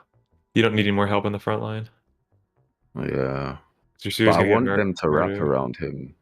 And then it will spin while this stuns back here. But I guess I can just put this guy here. What if I put him in the corner? No, I would switch the other way. Because your Seer might Switch run the all the other way to way. the front line and ignore them. You want to make sure the Seer aggroes the rogues. So now Atlas might run all the way to the front line, but then Seer will get targeted. You can put Atlas like diagonally left, like right up against Seer's corner, so it's harder for him to move at the beginning. So he gets more likely stuck with the rogues in the corner. Yeah, I like But then will they that kind of actually position. go on the Seer or will they go on the Atlas? I guess if they go on the Atlas and Atlas kill is it, just then gonna they like both have to Atlas is go on gonna run Seer away, and anyway. Seer's gonna be stuck because Seer can't move initially because there's a unit blocking his path. Yeah, it's a good position. Like Probably that. fine. I'm fine with this. Oh, they both kind of walked. But no, this is good though. This is perfect. Because And now then he's the gonna Titan Behemoth Watch stun the can't do Ramfire, and he's gonna spin and kill them both anyway. It doesn't matter. Like, they don't both have to be attacking Seer. It's actually better this way because then he stays the healthier. Titan Watch. Yeah, Titanor plus Seer spin at the same time, just crush him. It's so beautiful, man. Yeah. Titanor does so much damage with his ult. That was crazy. It does, yeah. Yeah, and it's like the best CC in the game right now because it hits multiple things. This Like, obviously the this cuck is single the target's wave I more, but randomly lost to. Oh yeah, because I did that weird mid positioning thingy. Get rid of this and this, or is it this? But do a left. Who do I care least about? Let's see. How would you position this? Which side would you go?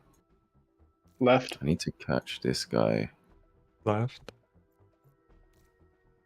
Catch this guy. I'd put Dua left somewhere here, maybe. I don't like this being... This is never going to cast. This This goes on this. If I have dual, if I have steaming, so this side. What are you doing? This Atlas.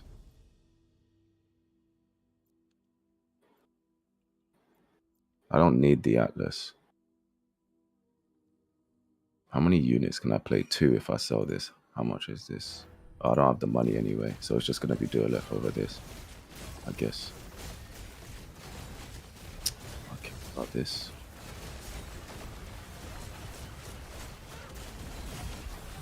Who do I care about more out of these two? I don't know. So Atlas gives you a little more tank and an extra stack of water for your steams. Couscous gives 1 extra Scion and potentially a disable if you can position it well. As if it casts, but I don't even have like a lot of empath in for like the shield to be useful or anything. Yeah, like the that. shield is tiny. It's just the CC. Yeah. What's up, I Dennis? think Atlas is Yo. better. I Yo. actually played this board with Axon instead of Atlas just for the extra Scion stack. But you can't make that switch because you don't have another cell. Yeah. I'm not the biggest fan of Axon anyway. Oh, I'm not either. Actually, I think I did it both ways on 2 different runs. I tried Atlas and Axon. It didn't really make a difference. Where should this guy go? This feels weird. What if this jumps on this? I think you should. Didn't we let Ramfire go for Titanor on this round? And have Seer. Seer on the left-hand side or something. Yeah. Or Seer on this. I mean, we could do, because like, yeah, if this isn't here, then this has to waste his time looking for this, right? It's so interesting how everyone thinks differently. Like I know exactly how I set up my board, and it's just it's funny how everyone looks at it differently. Like you pointed out the Blaze Knight, and I never even thought of the Blaze Knight in this one. I guess I don't think of Blaze Knight as a threat in general. Martini, what do you think of Blaze Knight? Do you ever consider a Blaze Knight's pathing? Like the abilities path? Yeah. I mean, I'll consider it, but usually I can't do much about it because there's other threats I have to worry about, and I can't really get to the Blaze Knight very quickly to try to delete him. So it's like it just is whatever. Yeah, it's just more about like not letting it ult on your whole clump. Because there are some boards where there isn't really a carry, and Blaze Knight actually ends up doing over 6k, 8k damage. Yeah.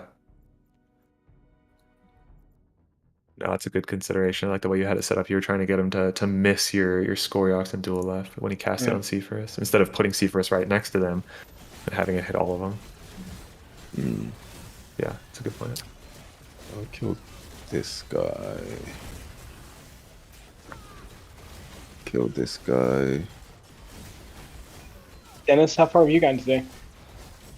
I played. How many times have I played?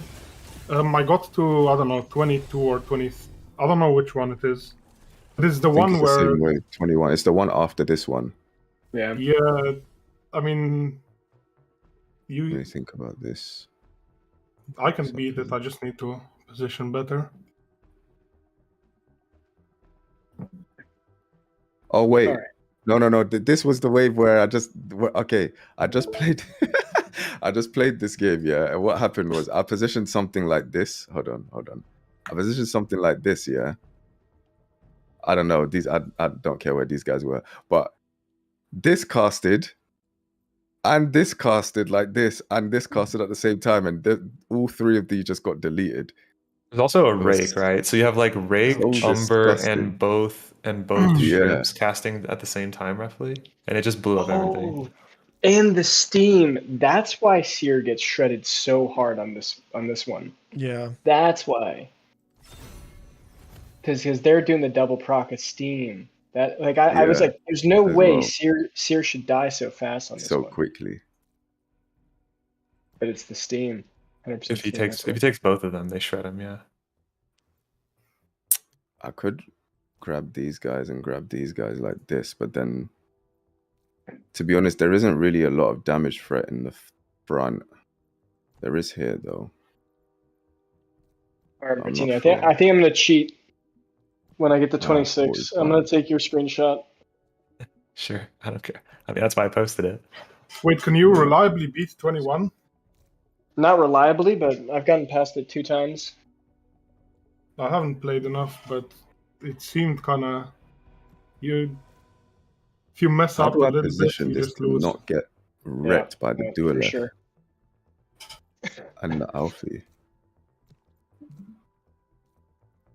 Do you hey, Martini? Do you ever backline your Goliath? I mean, look at my Wave 20 screenshot. Oh, okay. That's the one that Satsuna's on right now. No screenshots for me. I could do something like this maybe. But I'm still gonna get flipping duo left unless I do something like this. Just put still your gonna dual do left there. In the In where the back C4 corner. is. Yeah. Nah, I prefer to do a left out here. It gets a way better ult when it's on C4's position. I think this is fine though, but then it's also more in danger over here than over here. But it's tankier than C4's. I don't know about that.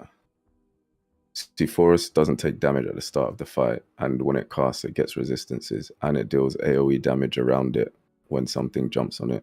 So it's a lot better at. Wait, what do you being mean when it targeted. casts, it get resistances? I don't I think was that's about to true. ask the same thing. Doesn't it? No. When did Scoriox they get rid of that? Scoriox does. You might be thinking of Scoriox. No, they both do. What? Reducing all incoming damage for 2 seconds. Oh, not based on its I thought you were talking Its about based on ability. its affinities or class. You're talking about its ability. Yeah. It goes Yeah. into its shell and gets tankier. Yeah, but I don't think that's very impactful because it only has 1,000 HP, so it's super squish already. Like a little bit of resistance I don't think matters that much. Yeah, Like but like in its terms of HP like, is like 1,000 and Scoriox has 2,000. It's like not even close. But either way, comparing it to Dualef as in, I was saying that this is better Oh. at having things on it than a Dualef is. yeah. Also keep in Because at the mind, start, the if 4 you want some seconds, tips, like in that spot, he's gonna get hit by the Umber AoE, Steam AoE. Well, okay, he has invulnerable, so it doesn't matter. Never mind. but it's still not good because we got beamers all over the place. Yeah, I think it's bad. Like, do you want any pointers in this round? Yeah, what would you do? So, oh yeah, Dennis, you want to say something about it first? I would just tank the dual F and I would do one shot. I would put dual F where C4 is. I would get a nice line through Blaze Knight and whatever those units are, the Alfie and whatever. And I would put Dash on the side as well to just one shot them. And then with Umbra, I would one shot the dual F, and that's it.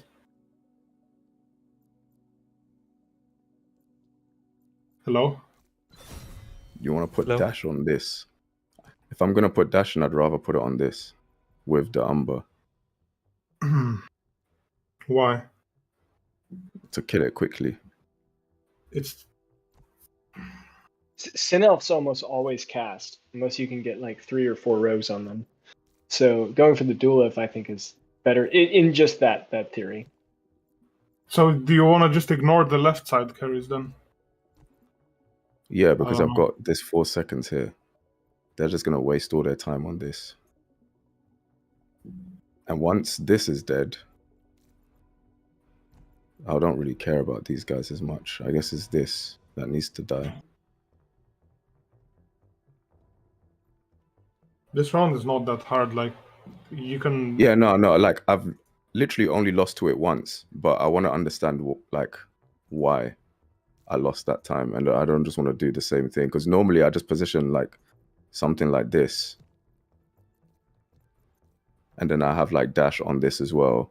But they get super low, but I win with, like, 3 or 4 units. So now, because I lost once, I'm trying to be like, okay, there's like definitely a way better way to position this. So you would do something like this. A And where would bit you put more, C4S? bit more to the left, so it kind of like gets hit by the dual F, What? by the enemy dual F, because it's gonna cast, I think. Dual F will cast, I'm pretty sure. Yeah. And then what? I would put it more to the left. Will this bait it?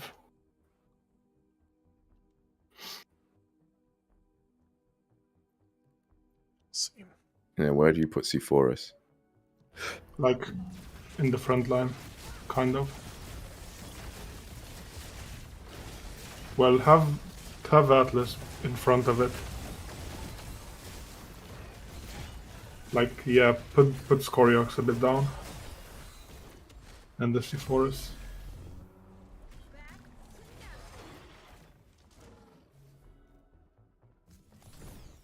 Can go to the right a bit more. Who?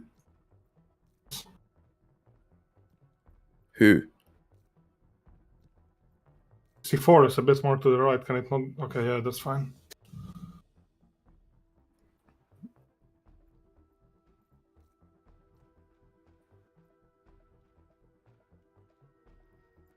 Oh, come on. Why'd you attack him? That's stupid. I normally don't have this. I think I saw this and played Rake. Or maybe it's worth keeping it and just adding a dash. But then does that make it difficult to play the units I need to play next turn? I think it's better to lose this and play Rake because you can only change 2 units. Yeah, if you do that, then you can put the Ranger there and just have Seer. Seer can tank those two, right? The 2 Steam rogues. Can it not? Huh? Can Seer not tank the 2 Steam rogues No. by itself? Not properly, or get shredded pretty quickly. I don't think he survives, but I think he holds on long enough for your squad to turn on him and kill him. To turn on them, yeah. But if it can stay alive, it'll be pretty good. This isn't going to take any damage. I don't think Ramfire is going to go for Titanor here. This, So maybe just have... the reason I don't want this guy to come over here. You know?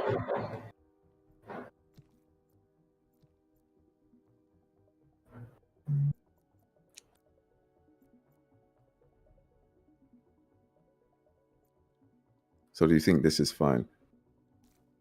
Not sure. Because you would do this. And split them. I guess it does kill this and then it tries to kill this, right?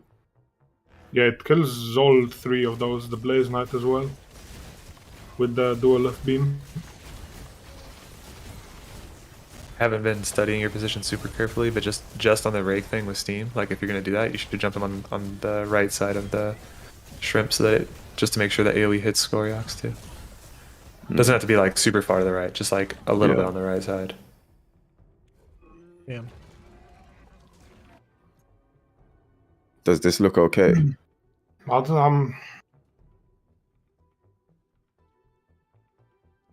if you switch Titanor and Seer? What would that do?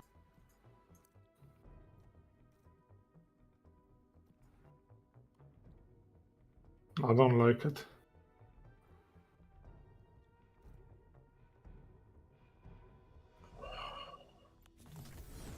It's good against those guys, but then then I'd probably move this to help this guy.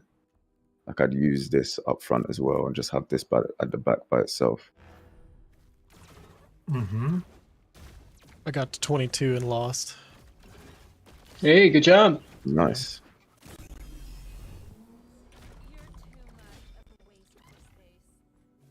Oh shit, do I lose this? I'm not too worried about them because like these guys will turn and kill them anyway, right? Yeah, they should turn quickly.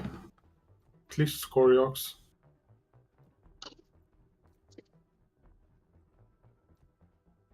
I mean, I can't be bothered, so I'm just gonna run it.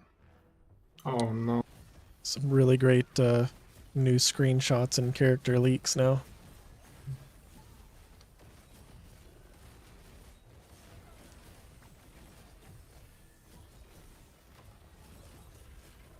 Not even close. Yeah. All right, guys, I gotta go. Good luck. Have fun.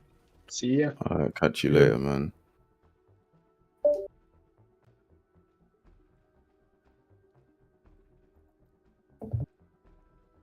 Oh,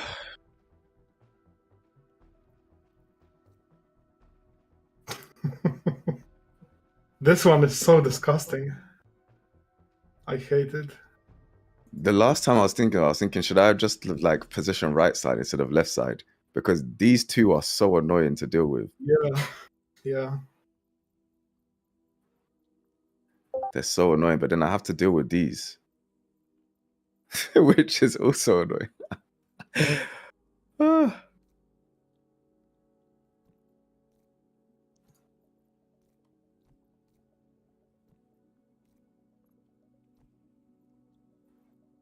Where is my I need to get Goliath in. Really? Yeah, we want the double stuns here. That's what I was thinking before. And then when I came in here, I think Caveman said the same thing as well. Yeah, you definitely, for 21, I think that's the trick. Definitely having Goliath and Titanor in there. Because the times have been close. Over This- over what then? Over the rake. I feel like you want the double rogue as well. But you did it over Rake, isn't it? I was thinking of losing this. Yeah, I did not have Rake in there when I did it, but But it's 'Cause if so I nice. The lose- 2 rows just one shot the duel before it costs. If I lose this, I can play Goliath and another unit. A cheap Yeah. unit.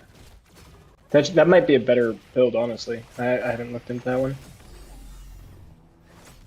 But 'Cause then I it's haven't been doing that Goliath double piece. rogue, but that double rogue's popping nicely, so.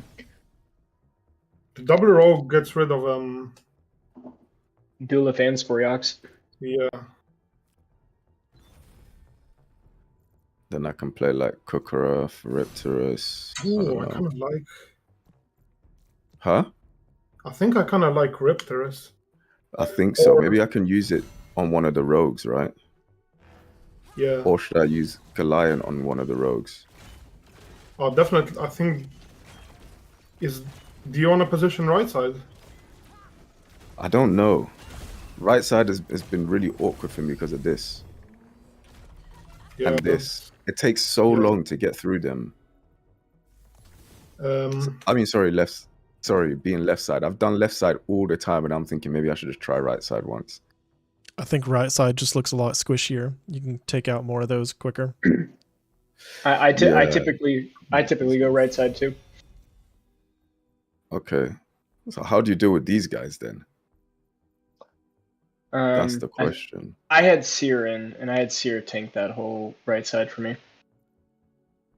Here instead of Hmm. right. I lost this one, so don't ask me. Let's think about this. I mean, I'm down for the Goliath to just tank them. Yeah, that honestly might work even better than a Seer, because the Seer died pretty quick too. Or Riptorus. I prefer Goliath because of this steam. Yeah. And then Riptorus I can just put up here somewhere. Just to block from this a bit. Or I actually let this tank first. Because there isn't real damage here. I let this tank first and then Riptorus helps kill it with the Scoriox. And we're chilling. Something like that. What do you want to play though? Kukurov or Riptorus? Kukurov is good if I can make sure it actually casts. If it doesn't cast, then it's like the biggest grief ever. Also, you don't have any like empath. Yeah. I don't know. The CC is really useful though, but where would I put it? Right here, behind here maybe. But then I don't have a front line here, but do I need one? I think Riptorus is good in this on this wave.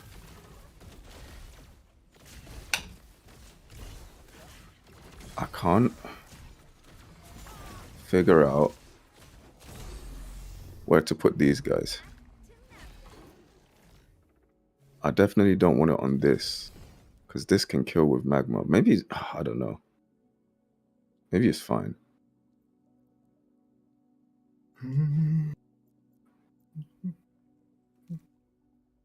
Do we like Riptorus or do we like Kukaraf? The more I look at this board, the more I like Seer. I know.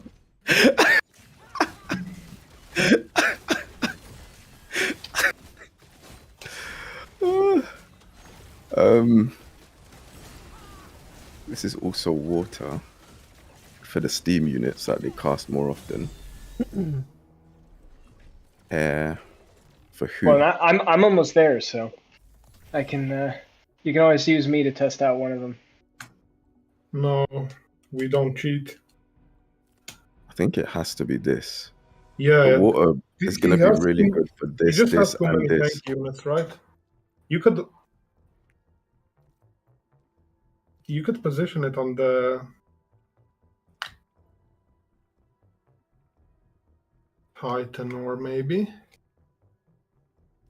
This on the Titan, or I want something to get rid of this, help get rid of this really quickly, and ignore this side. Isn't that gonna die like insta?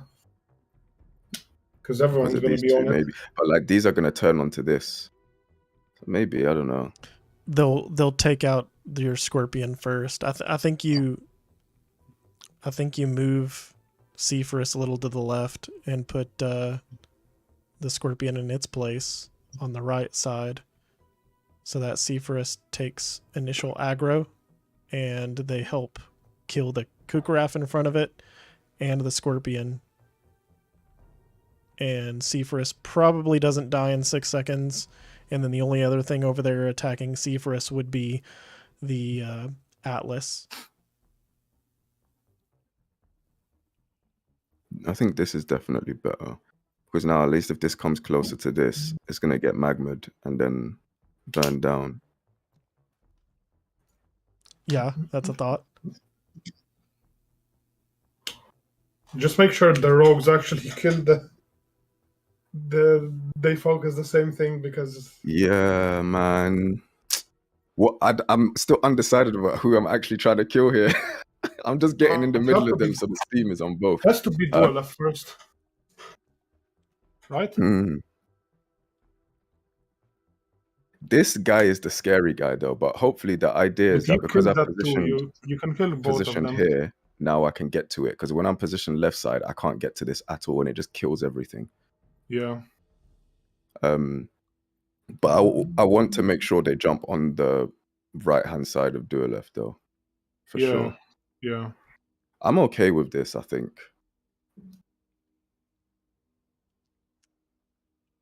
I mean, hopefully, yeah. Hopefully, This Melora, though. Hello, Labs Prod. I hate How that are you? unit. This guy. They can't make up their maybe minds. Ranger in the corner, I muted actually. myself so they can't hear me. In the So I can corner. Chat. Yeah, just make sure it actually I think we're going here again. catches it. I feel like I want it to be here because then it lands and then this is right here. If it lands, it might like try and target one of these. Yeah, two instead. you would think that would be normal, but it's gonna land there. It's gonna ignore the Ranger. The Ranger is gonna walk off. It always happens. Wait, could I frontline these guys even more?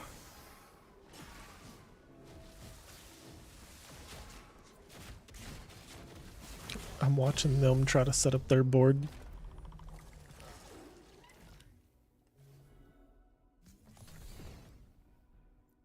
Okay, this is it. We're going.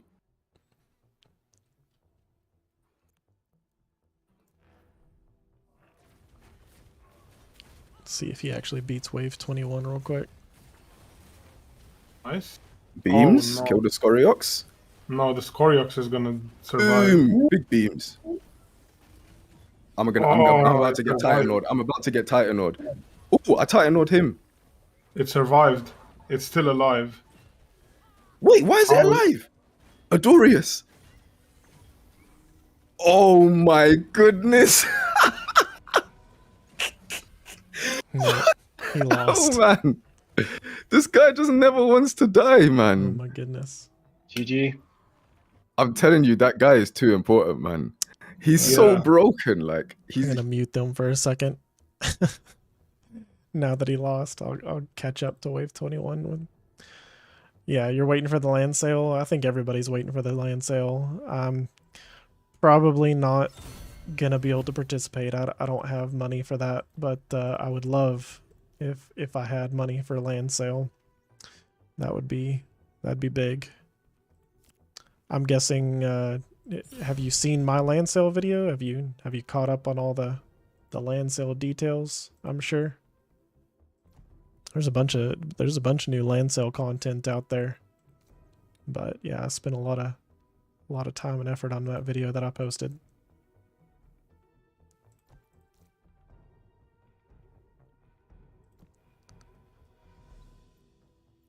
What kind of tier land do you think you're gonna go for?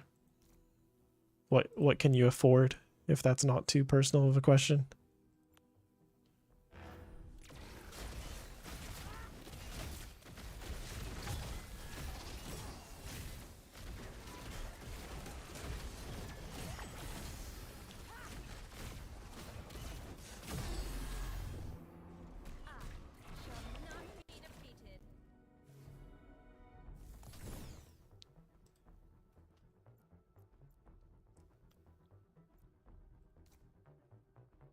Let's go to the left side. We're going to take out that dual F as quickly as possible.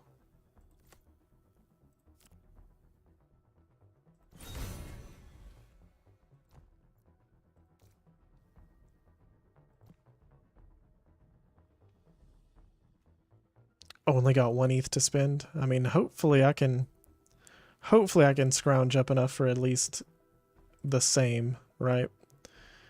Tier 1s should be pretty easily attainable for most people, but I don't know.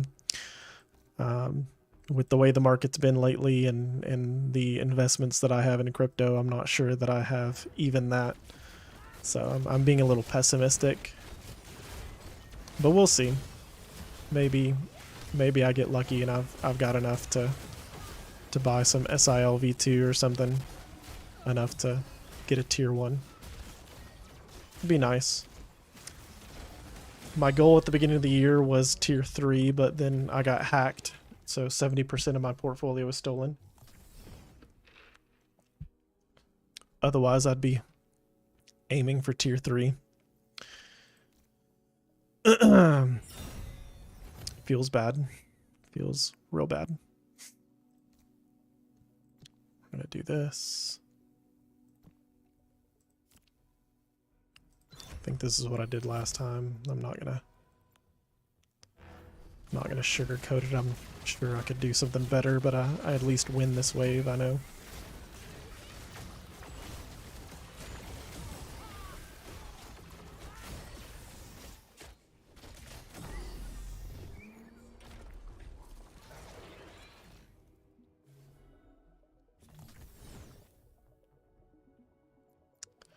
All right.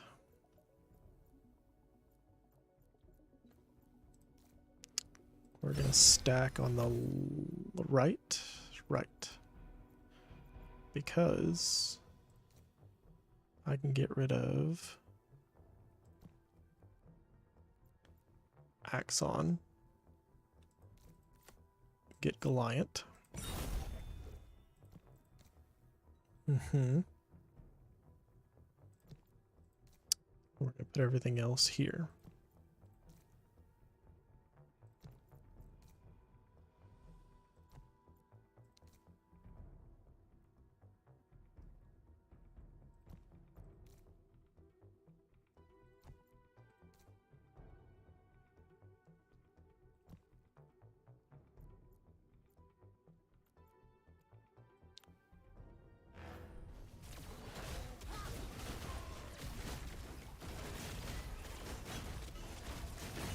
Just like that.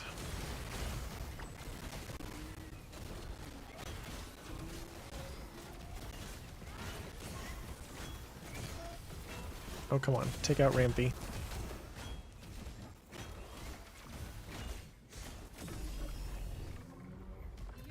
Wave 12.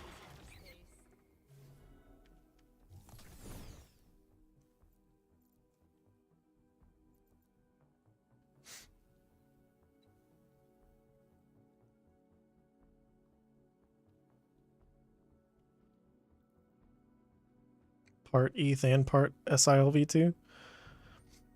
I don't know. I don't know. I don't know if they'll have that kind of functionality in the sale. I'd be surprised. I'll be surprised if you can do something like that, but yeah, probably not. Not that we know of. 6, 8. So this is 900. I mean 990. I can get Umber in there. That'll be good.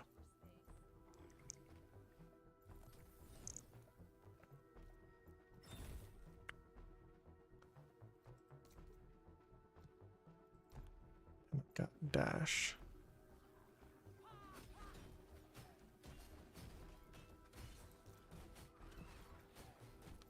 Do I care? Do I go like that?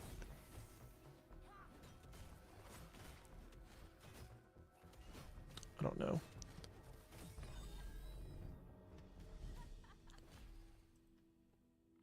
I've been saving screenshots sometimes, but I don't know that I saved this one. This was wave 12.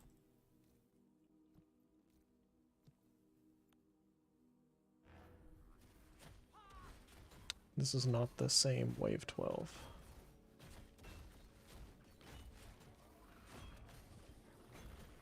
Okay. So we'll just have to try this.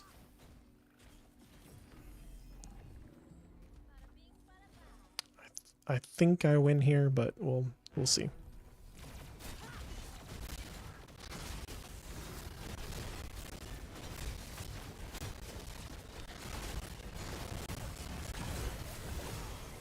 Nice.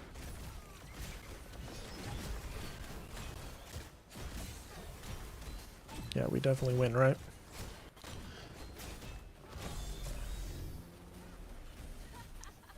Yeah, I don't think crypto has caught up on the the payment methods of being able to use multiple payment methods for the same purchase yet. Maybe one of these days they'll come up with something like that.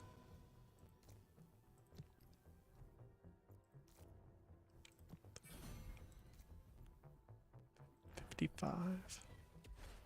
Get Dash.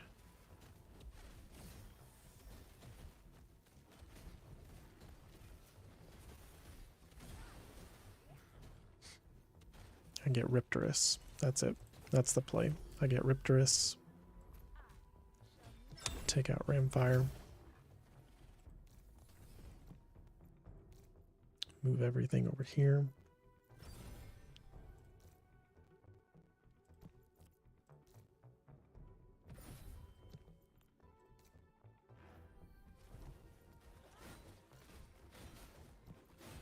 Something like that.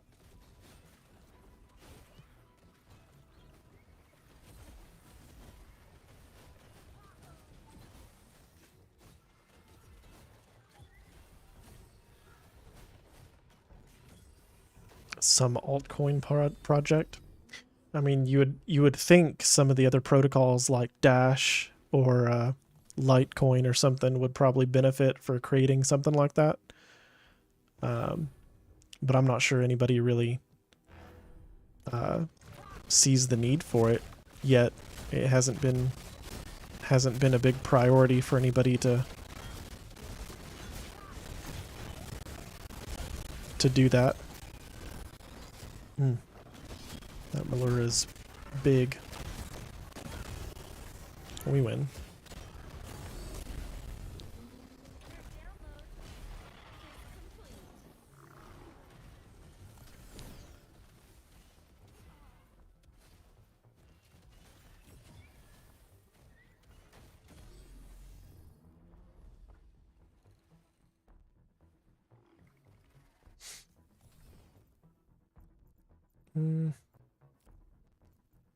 I think I stacked over here on the left side again, this one too.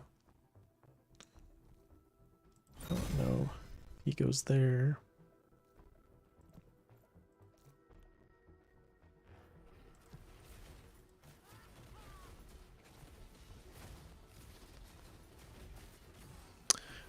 So this is the beta, Michael. It's an invite only thing. So if they are still accepting applicants, but you kind of have to wait your turn to get accepted. But if you go to illuvium.io, there is a form you can fill out there and try to get accepted into the beta. But yeah, it's not everybody has access to this just yet. Most of us content creators do. And then some of the community members, especially if you've been active in the Illuvium Discord, you should have probably had access had you been even somewhat pretty active in the Illuvium Discord. They've been pretty nice to the community members who've been pretty active so far. I think I want to move her back as well. We definitely want to capture that Malura, right? You would think. Scoriox is going to die pretty quickly.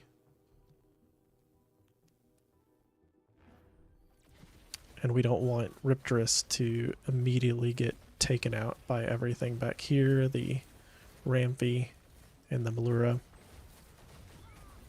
Umbre can help take those two out. We'll move him here now that we're taking away our shield.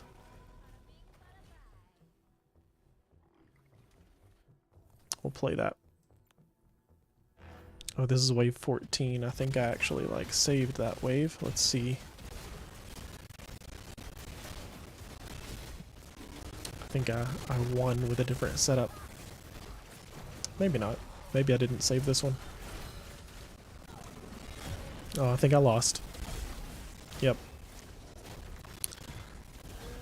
I don't know how I won that one then.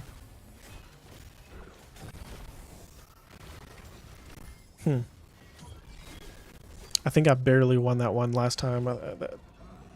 I tried to do the same thing and I didn't succeed because I think I was really lucky and won that one with my positioning, and I didn't get it quite the same this second time around.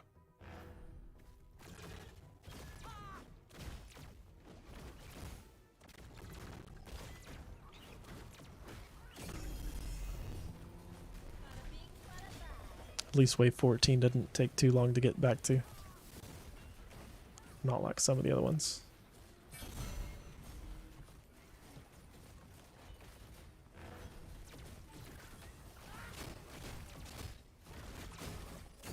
Probably Krabata.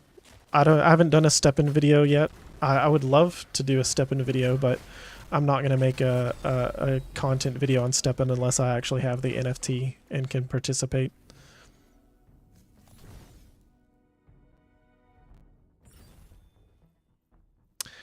There's not a PvP mode in Illuvium just yet, but like I said, if you want access or you want to try to play, you can put your name in the hat and go apply on the Illuvium website.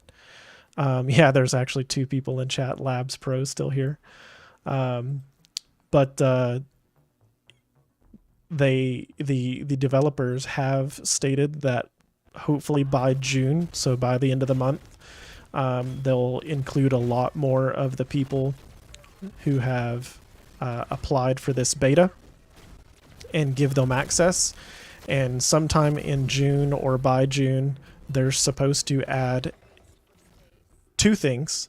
Number 1, they're going to add a form of yield to this survival beta. So those of us who do have access to it can start earning maybe some free ILV tokens or SILV. I don't know which one it'll be. Probably ILV. And then the other thing is they are going to create some sort of survival competitive mode. So the way they describe it is something like Dr. Mario. If you're familiar with the Dr. Mario type games, it's like Tetris, but whenever I beat a wave, it like throws some like things to stumble you and hurt you while you're trying to beat your waves on Tetris type of a thing. And they're wanting to do something like that here with the survival mode. So like I could play against you if you also have the beta, and if you beat this wave and I'm still trying to work this wave out and play it, then maybe by you beating this wave, it like throws an extra enemy at me on this wave because you've already beat it and I haven't, type of a thing. We don't really know, but they are trying to come up with some fun, cool way they can have a competition with people here. Some sort of competitive PvP. Just not like directly fighting another person, but you're still doing this survival mode just against another person. But that mode will be coming soon.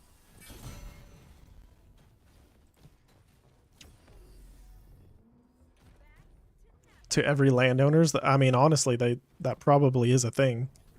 If you get a land, then chances are they'll probably give you beta access. You could probably ask for that if you haven't gotten it already by then.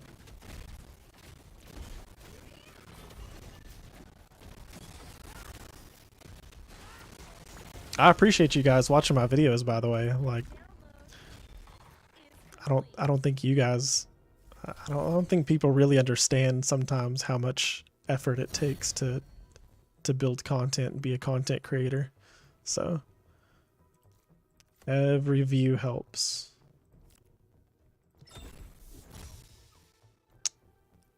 Oh, I need Atlas. There we go.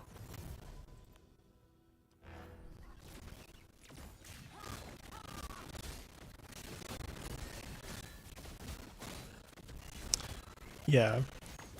Unfortunately, the PvP where you're actually going to be matched up against another human opponent is probably going to be the last game mode they implement in the beta. The next beta they're going to release is purely based on the open world. So once they have this out and we're playing survival mode against other people, chances are they're going to release the overworld, and you're going to be able to go out and capture some of these alluvials for the first time and explore the open world. And that to me sounds really fun. Like I'm super stoked about this competitive mode, but let's be honest. Like I think there's a lot of money in this game to be made, and it'll be surrounding the fact that you can go out and catch these alluvials and sell them on the open market like Pokemon. Like that's just sounds amazing to me. To be fair, Michael, I have not actually invested in any ILV tokens or staked into any ILV tokens yet either.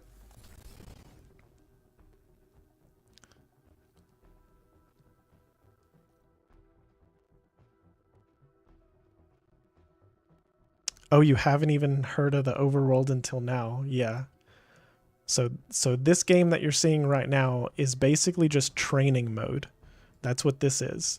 This is meant to be part of the intro to the game. That's why they've released this first, and because the game engine with the auto battler is kind of the core mechanic of the game. So they have to flesh out this auto battler system, and then on top of this, we'll actually have a MMORPG like experience where you go out into this environment and actually catch alluvials. I mean, hell, they just released some really cool pictures that I can show you. So, okay, we're gonna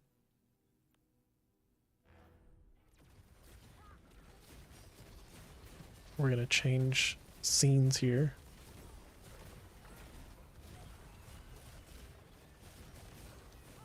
Let me show you. I'm on game capture, but if I do display,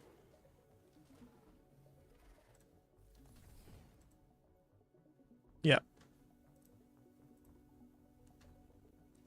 I can show you my Discord. And if I go into the Illuvium Discord here,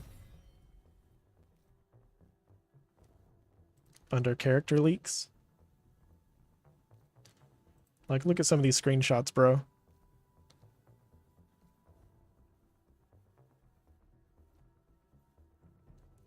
That's crazy. These alluvials are going to be like wandering around eventually, but there's videos that I've made and videos from other people that show some of these there's multiple zones. This is just one zone that I'm showing you screenshots of, but at first there's going to be like these singularities, these portals that are like floating around, and you've got a gun and you're going to have to shoot these singularities and these portals to open it up, and you can scan the singularity before you actually like roam inside of it. But basically think of it like playing Pokemon. So these singularities pop up, you hunt them down in the open world, shoot them, open them up, and that's like finding your Pokemon out in the wild. So you can go through the singularity and enter into a battle like what I'm playing, and it will give you some random opponents depending on the alluvials that you just found, and you could possibly catch one of them or maybe two of them. We don't really know how that works just yet, but you will be able to catch them in that instance. You want to buy land but don't know how, Antonio? Well, land is probably going to be tied to the it is going to be tied to the Alluvidex, which is going to be on the main Illuvium website. So whenever you go to illuvium.io,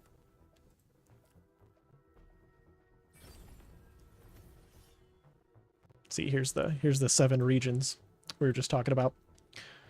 And this is actually a fun interactive map. So you can actually click some of these things.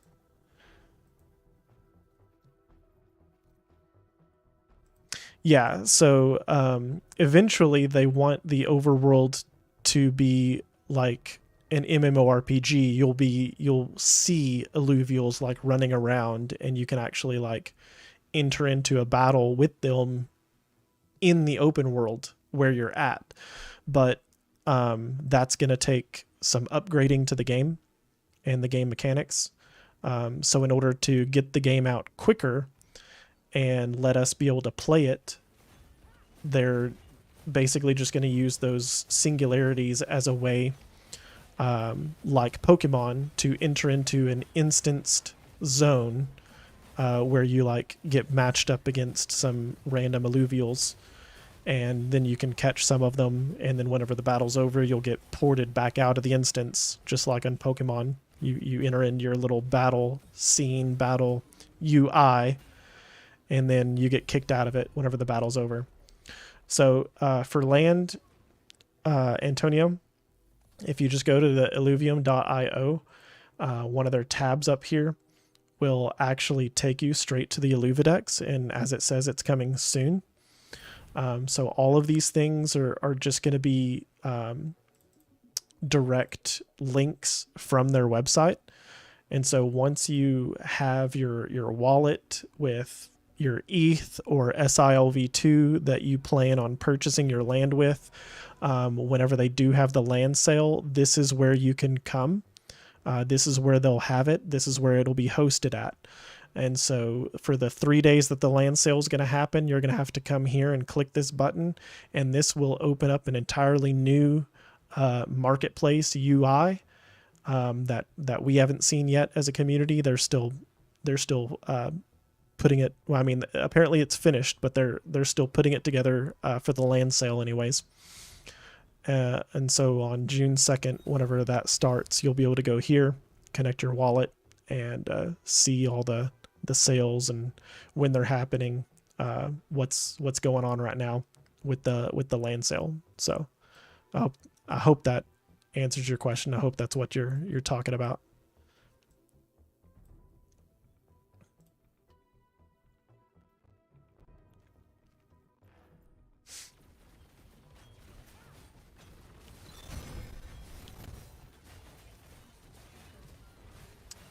Let's see. I think I put in a calculus last time to beat this wave, so we're going to do the same thing here. Something like that.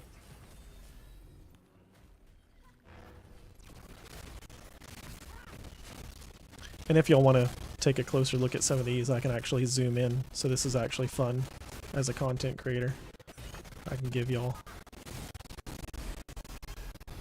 if I'm not lagging too much, up close and personal with some of these alluvials.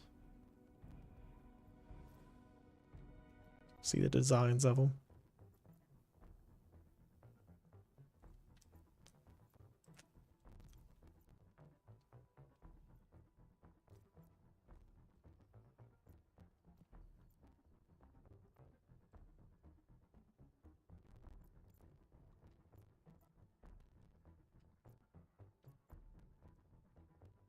It's always fun checking them out. All the art and the detail in this game, it's ridiculous. So I do want him to jump over there.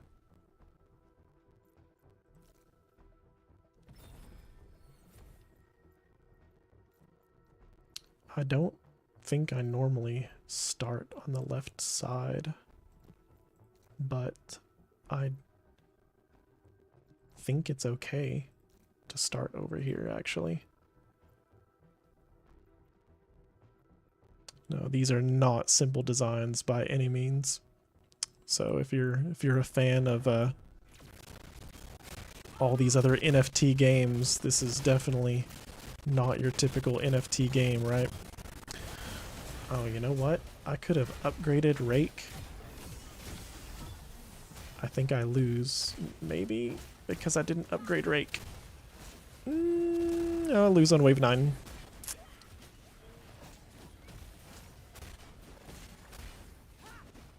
Oh, come on. Kill him. Yes! Yes! That was so close. Even though I forgot to upgrade my Rake. It's okay. We got it. What about computer specs? Well, currently, this is the most graphically intensive game that I have downloaded on my desktop. Now, having said that, they are always trying to optimize the game. So the game in its current state is not completely optimized the way they want it to be.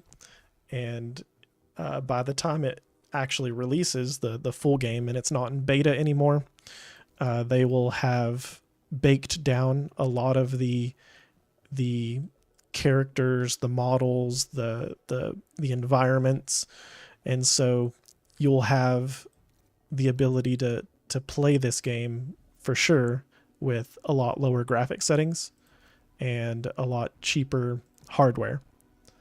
But currently, this game is really hard for even my computer to run. But I think if you're on my Twitch page, I don't think it's on YouTube anywhere, but if you're on my Twitch page, if you go find me there, I have my hardware listed. somewhere on that page there if you're interested and want to compare whatever you've got to what I'm running. But I'm currently running like a bunch of things. So I have my video editor running. I have a photo editor running. I have Brave browser with probably 30 browser pages running at the same time. Google browser running with, 10 pages running at a time. My computer's having to deal with a lot right now because I'm just special like that. I can't settle on just running one thing at a time. So right now I think we just take him out and then move on. I think I always pull them out a bit like this. I want him to attack Blazonite. I think that's what I usually do. But I haven't ever included this second rake in here, so we'll see if I actually win this with the second rake. This battle right here is going to depend if I win or not. That scorpion's got to die soon. Yeah. There we go. Not that I was afraid of losing, but, I took a lot of damage.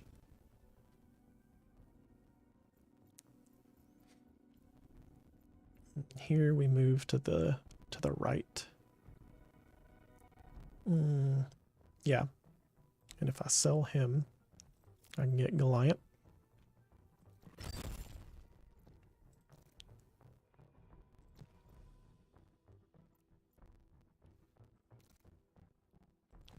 Jump the Blazonite.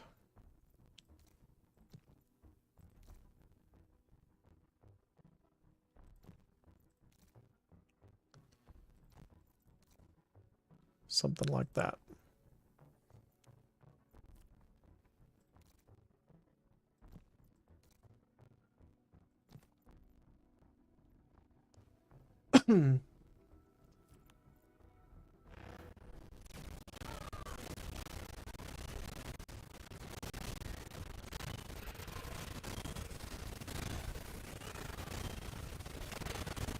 Man, I've been streaming for a while now. I'm gonna have to go eat sometime soon. Thank you for that follow. Appreciate it. I'm running Restream, so I'm looking at an OBS that shows me both my Twitch and my YouTube stats, so it doesn't give me exact details on who just followed me, but I appreciate it.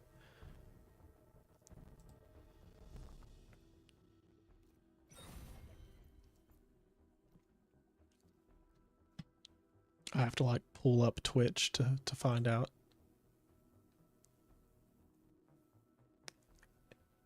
Emmerich. Emmerich Cag?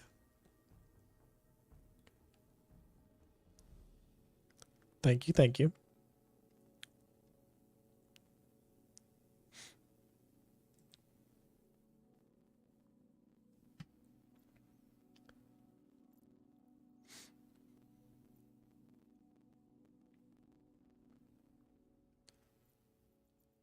Was you Labs Prod? Thank you.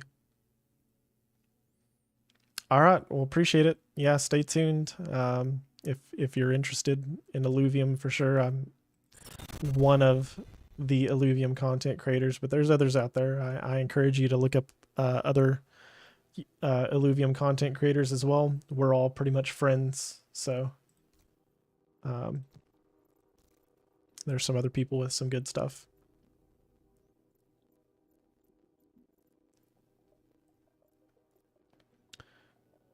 I don't remember what I did here, but I want to tank.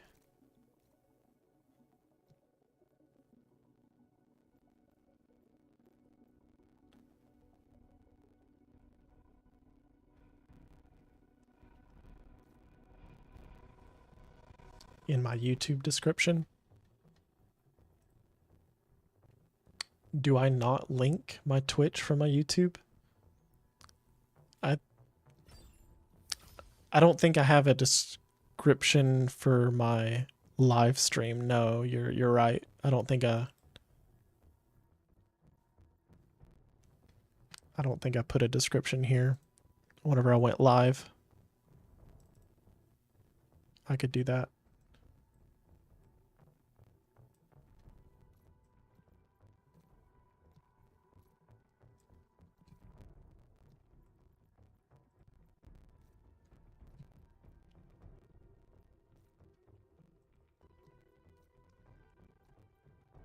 There is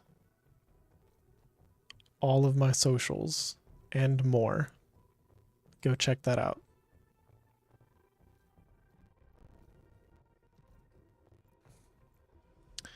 And feel free to message me if y'all comment or message me on any of my videos. Like, I see it pretty quickly. I do have a full-time job, but let's be honest, I hope to be doing this full-time next year, so I'm always trying to figure out what my audience wants, what kind of questions y'all have. If y'all still have questions after watching some of my videos, maybe I don't explain something well enough, maybe I don't cover a topic well enough, and I can always revisit it. Appreciate it. Yeah, this whole crypto space has inspired me, so I think if I make it and I'm able to live off of crypto earnings full time, beginning in 2023, I think I can inspire a lot of other people to follow the same path, the same model that I'm currently doing. But we'll see. I think I need to move him over a little bit. I just want to make sure whenever Malura jumps, his first target is Goliath. So the other positioning that I just had him in probably didn't allow that to happen, but I think it does now. This should be good. There we go.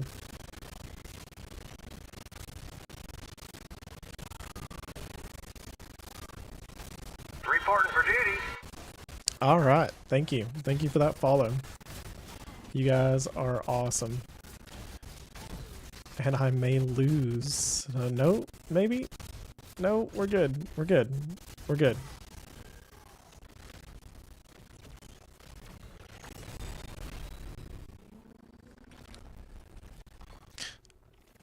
Over 100 a day now.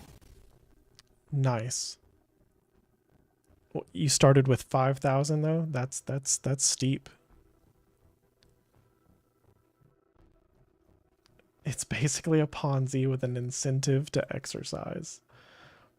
I've heard it explained that way multiple times. I think everybody's kind of skeptical, but I mean, hey, if you're making money, as long as you're taking some of the profits and putting them away, so that if something happens tomorrow, you've taken some out and you've protected yourself. Maybe it continues to make money. My issue is, I tried to reinvest a lot into the Krabata network, and if you've watched my recent video that I just posted, they took away 90% of the rewards that I was earning on a daily basis from that investment. So I was earning over $50, over $80 a day at one point. Literally just 2 days ago, I was down to about 30. And just in the last 48 hours, they've cut everything by 90%, and I'm might be lucky to make $10 a day now with everything that I've invested into Krabata. I don't know. I have a little testing to do tonight, because the Krabata game resets 7 p.m. my time, so I still have almost 6 hours to go before I can even really play it again.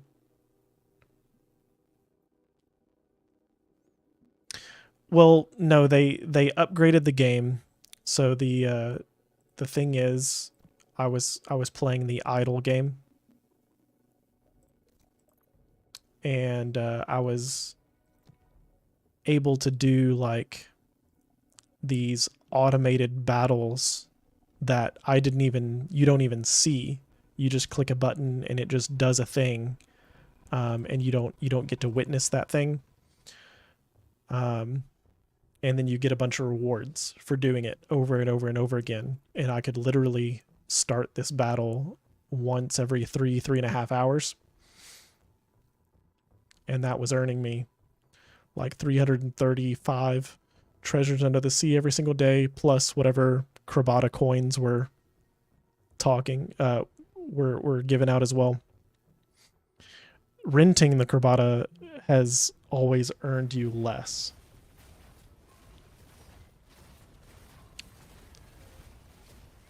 So the new thing is called the battle game.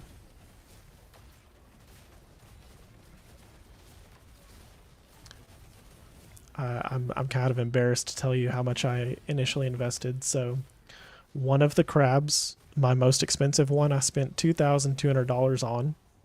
Now it's worth maybe $80. And the other ones, I bought one of them like at maybe 500, and then another one at 200, and then a couple of them now at 100. But I have 6 in total, so I have 2 battle teams, and yeah, it's not been favorable.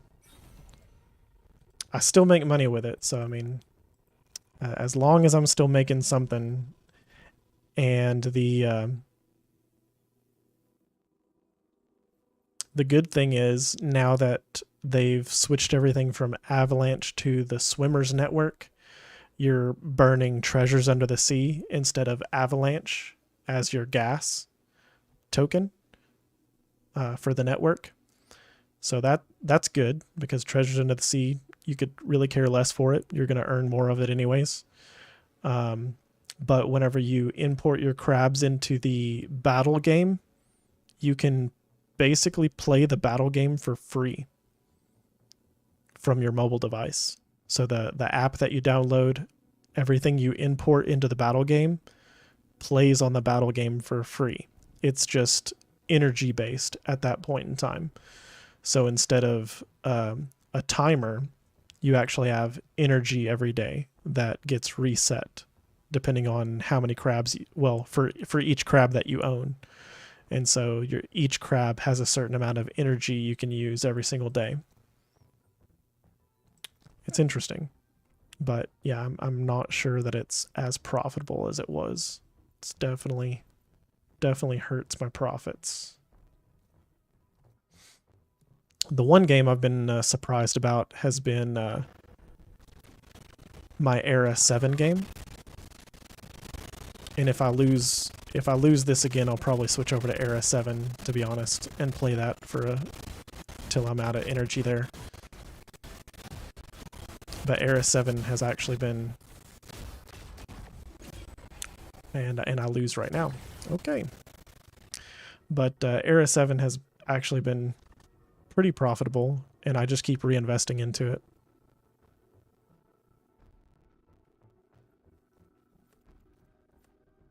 I don't know how much money I've technically invested there, but I literally have I was actually given some free money because of one of the videos that I made on Era 7. It was a part of their content creators bonus they sent out to some of us.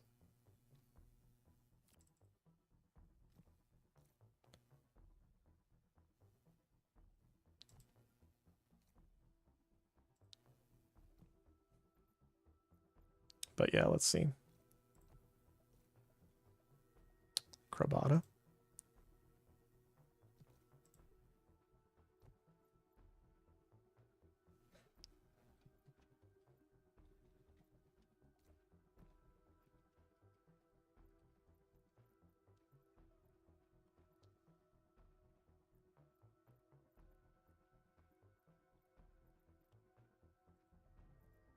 Nice.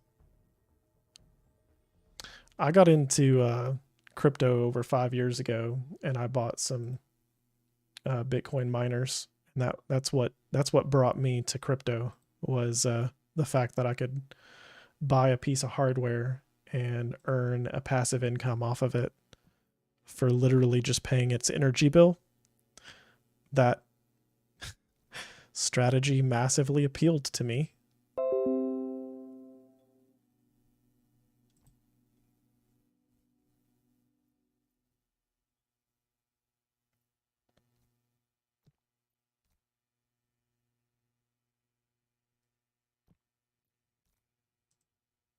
Yeah, so this one's interesting. I need more BNB here. But just simply owning these cards in Era 7 gives you a kind of hash power. So we're just talking about miners. Like, think of owning these cards as owning a small Bitcoin miner, but you're actually mining ERA token. So depending on your hash power, they're giving out 45,000 ERA tokens every single day to the community that actually owns some of these Era 7 cards. And my hash power, depending on my cards, which ones I own, net me, as this says, 0.22 ERA per day based on 100 for every 100 hash power that I have here. So right now, I think I claimed yesterday. So this is just from my earnings since yesterday. Yeah. So you're earning passively a little bit with the game, and then you also have the battle game, where you actually take your cards and can play. This is on the smart network, so Binance. And you pay a little bit of BNB. So I mean it's fairly cheap. But there's also like an adventure, like expedition mode. So this is against the computer. And this is totally free. So I can choose which deck that I've made, and this one has all my NFTs on it. So you've got like legendary cards, basic cards, epic cards. And this guy's cost way too much mana. I can't use him till later. So I want to get rid of him and use cards that are like 2-3 mana cost. All of these cards are NFTs, the ones that I'm playing with. Yeah. And you can upgrade them. So I'm gonna play this guy, and he attacks whatever's in front of him. And then this little axe symbol means that he actually attacks through things. So if his attack damage does more than what my opponent's health is, it'll either do direct damage to him, kind of like Yu-Gi-Oh! Or something. If you've ever played Yu-Gi-Oh! You have direct damage, and so I have health up here, he's got health. So it's interesting, right? Some of my cards power up the attack damage of my other cards. So that's what I'm doing right here. I put this guy in front of my initial, what do you call it, Skull Crusher, because he protects him. Yeah, and then I can put this little totem pole out, because every turn it gives each one of my allies +1 attack. This dude up here on every turn gives 1 random ally +2 attack. So yeah, we're about to stack a bunch of attack damage onto my one little guy here that's attacking his health directly. And if all he's putting out is these trees that are defensive, he's not going to be able to do much to me. So, we got this guy. Give us some more attack.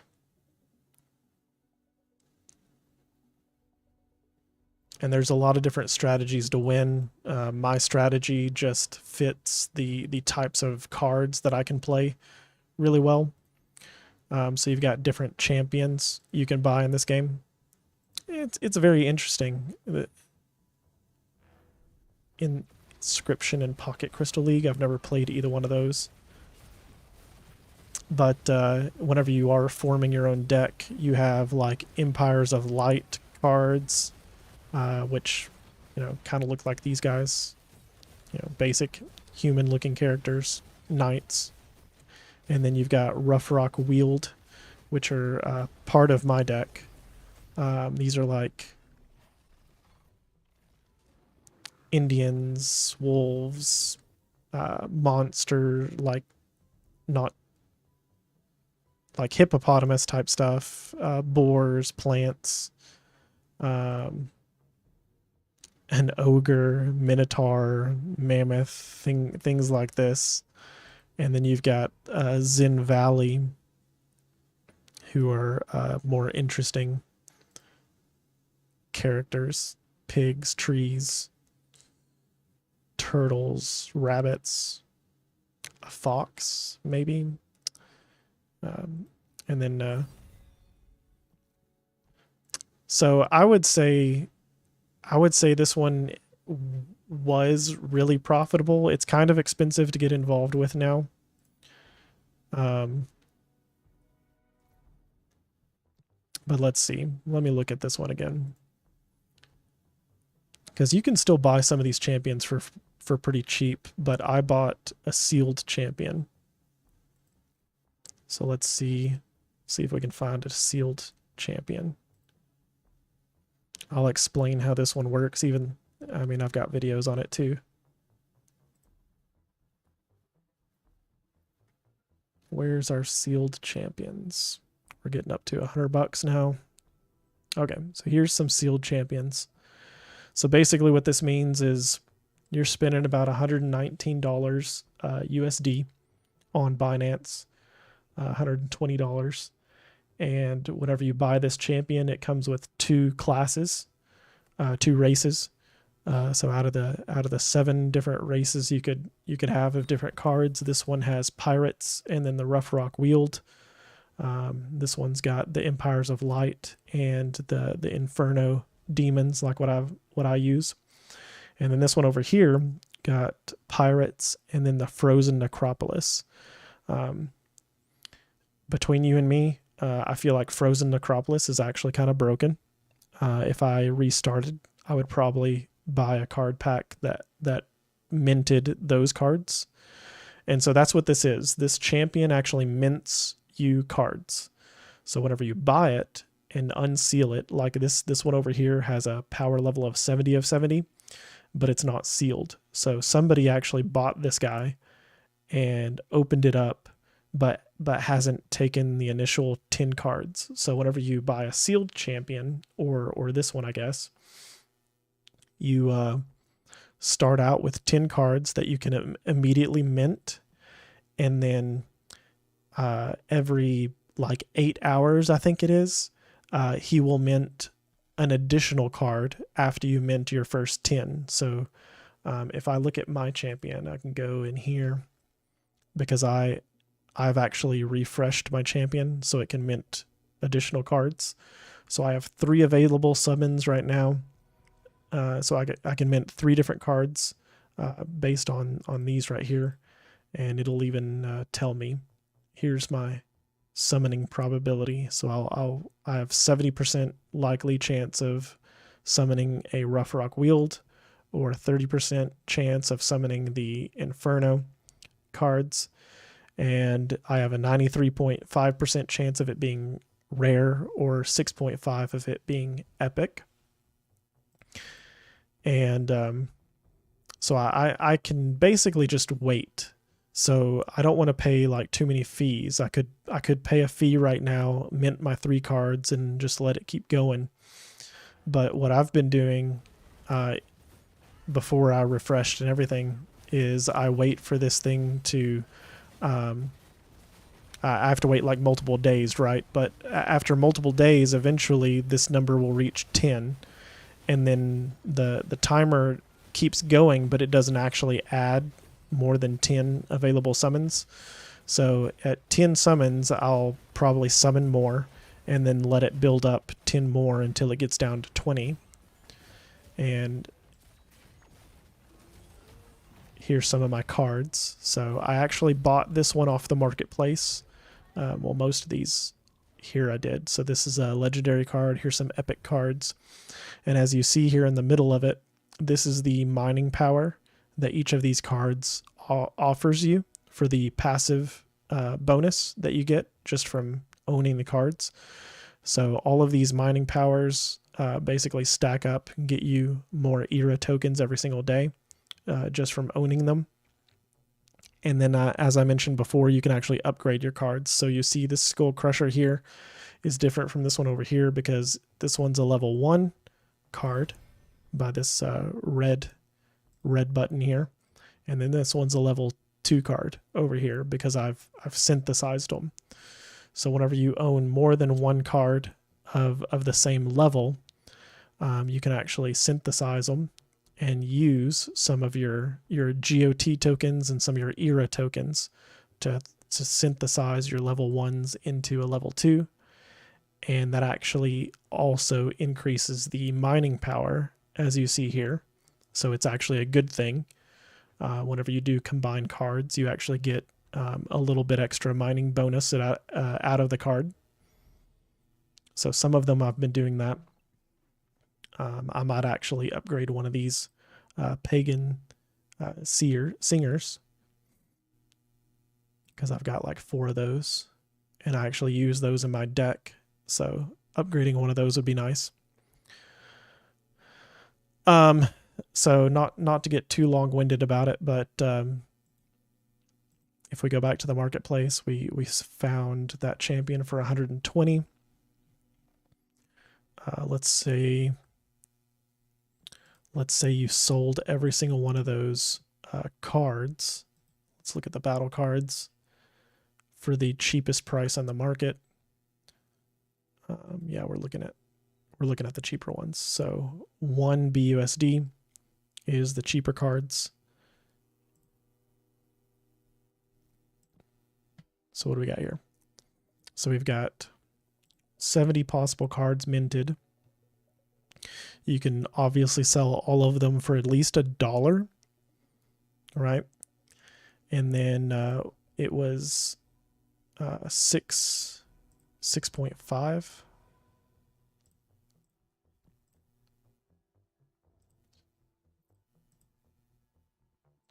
6.5 of these cards are going to be epic. So 4 cards, maybe 5, are going to be epic. Let's look at the epic cards.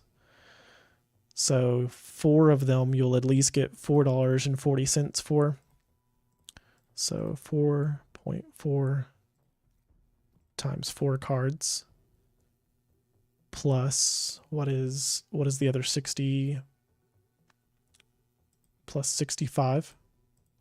So you're going to get $82 back if you sold all those cards. At minimum, you're going to get $82.60 if you sold all of them after minting. And then the cheapest MasterCard on the market, even at 0 of 70, is $36.90. Okay. So if you just sold everything, you're back to your initial investment. So you could buy a champion and make your money back within the first month and more because you're earning passively era tokens every single day just from owning the cards. At least the common ones here, right?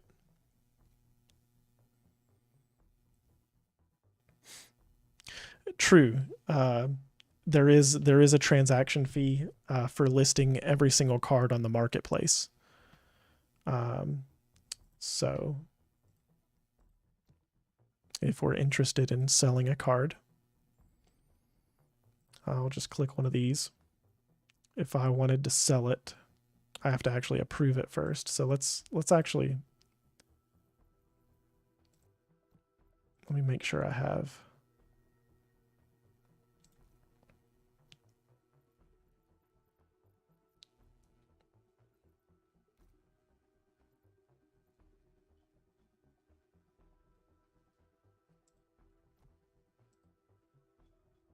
I can't claim again for another 2 hours. I'm going to sell my, or trade my BUSD for BNB just to make sure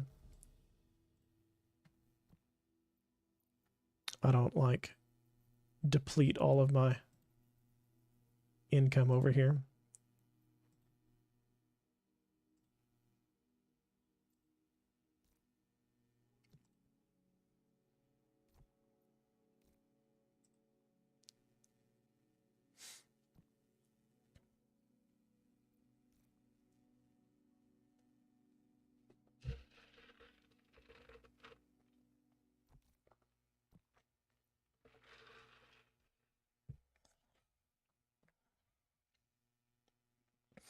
True. I mean, this is all based on speculation. I mean,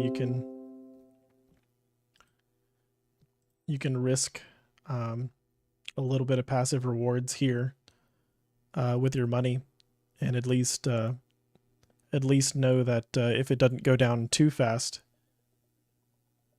Did you not know you can swap in MetaMask?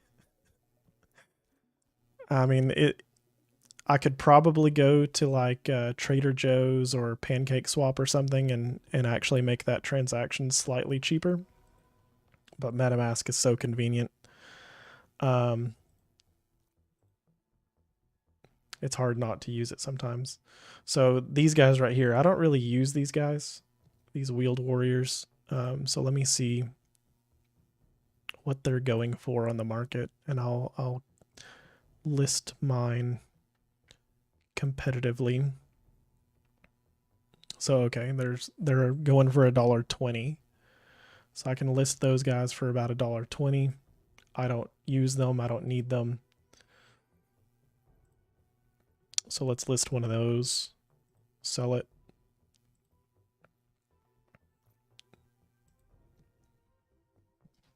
For $1.20. Oh, whoops. I don't actually want to put any ERA token. Do I have to?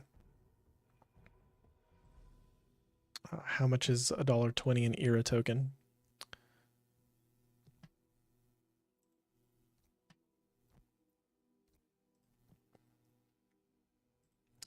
ERA is actually 38 cents.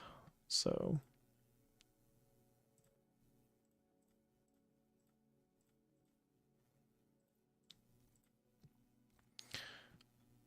I'll probably sell it for,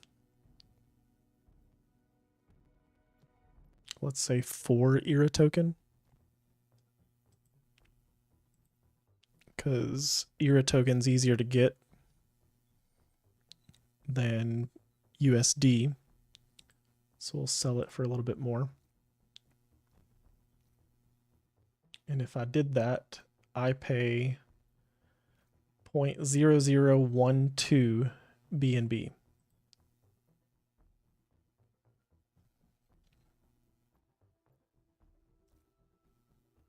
What is BNB? So BNB is currently 333 bucks.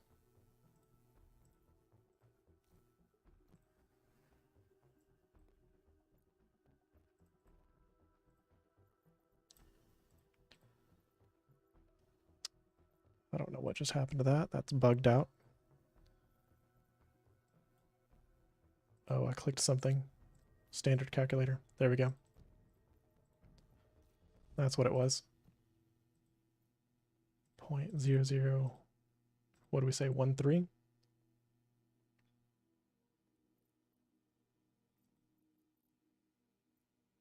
So 43 cents. Is that right?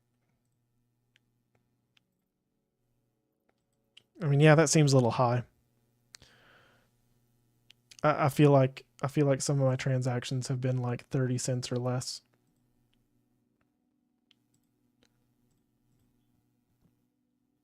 Binance isn't typically too expensive.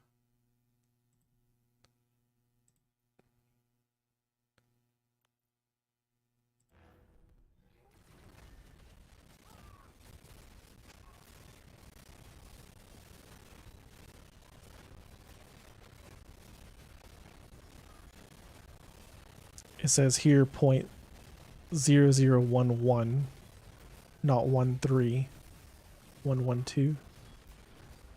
So 1113 was its estimate, but I ended up paying 0011. I don't know if that changes much. Let's see.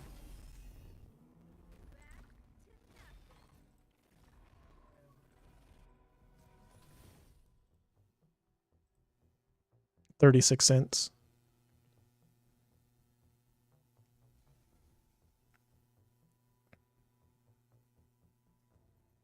No, this is just a one transaction thing.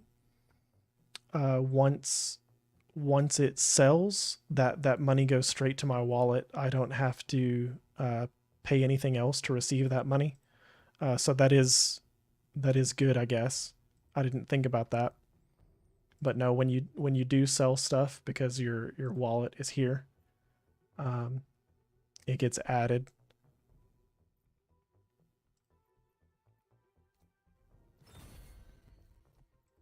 At least I'm pretty sure. Pretty sure I've never had to accept any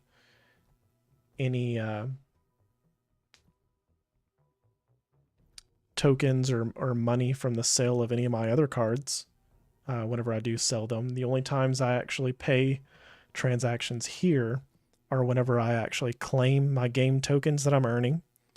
So there's a limit. You can only claim your game tokens that you earn once every either 12 or 24 hours. Maybe I think it's 24 hours. So once a day.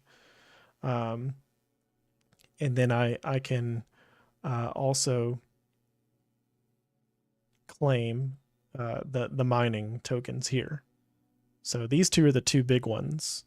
So how long do you wait to claim your ERA tokens from your hash power? And how long do you wait before you claim your earnings here?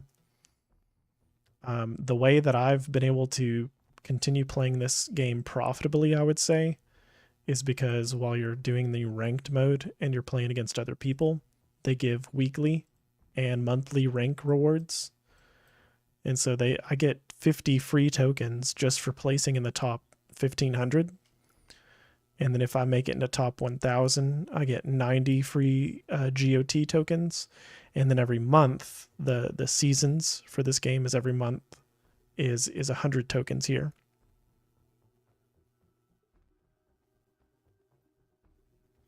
Oh, how much do you make per day? That's kind of relative. That depends on how many games you win per day with the cards you get out of it.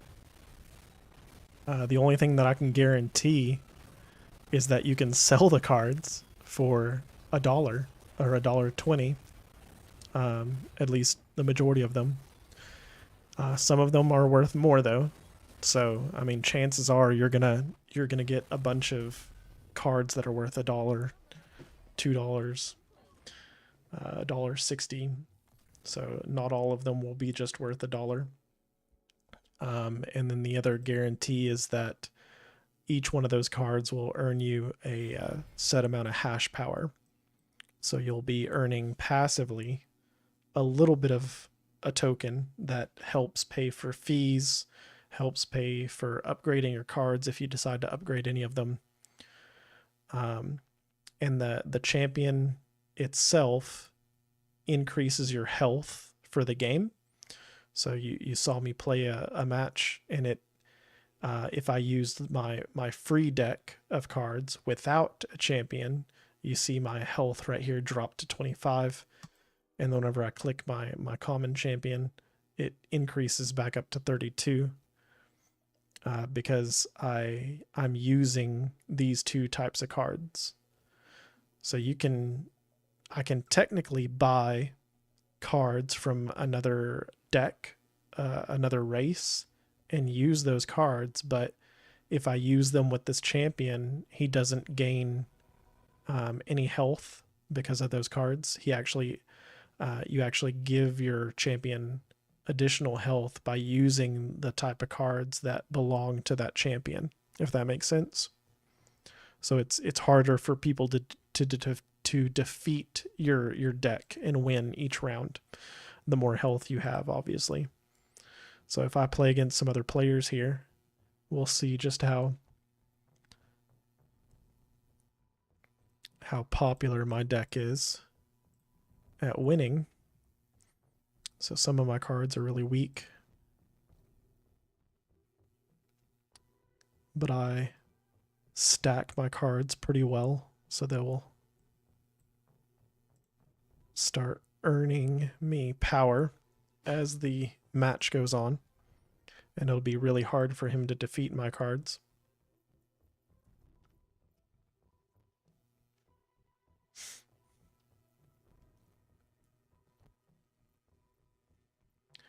And it's already 2 p.m. my time. I'm gonna have to eat something. I'll probably throw some pizza rolls or something in the oven. I don't want to go anywhere.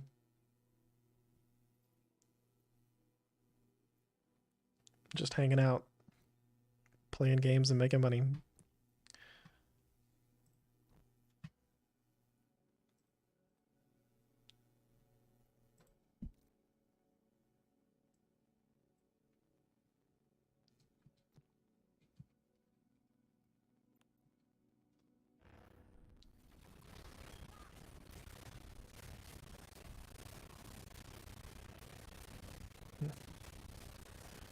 So I don't really care much about his little marmot there.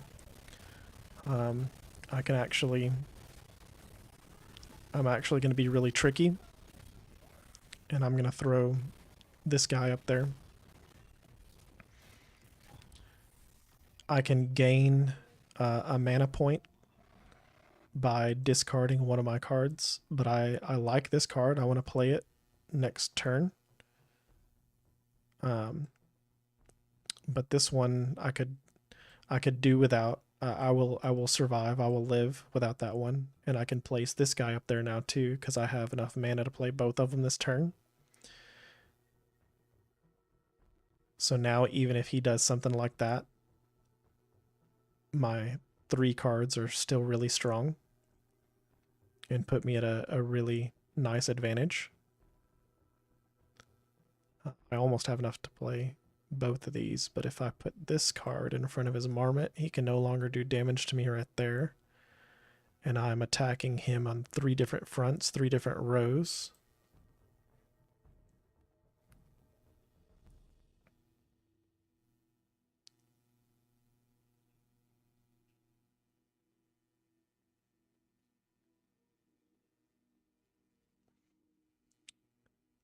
Here we go.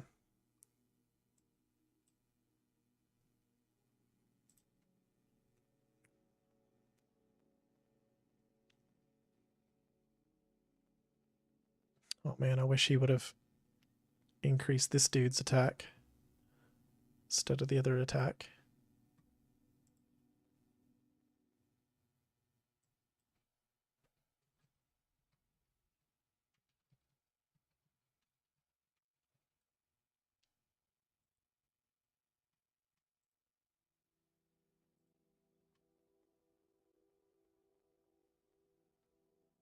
And he quit.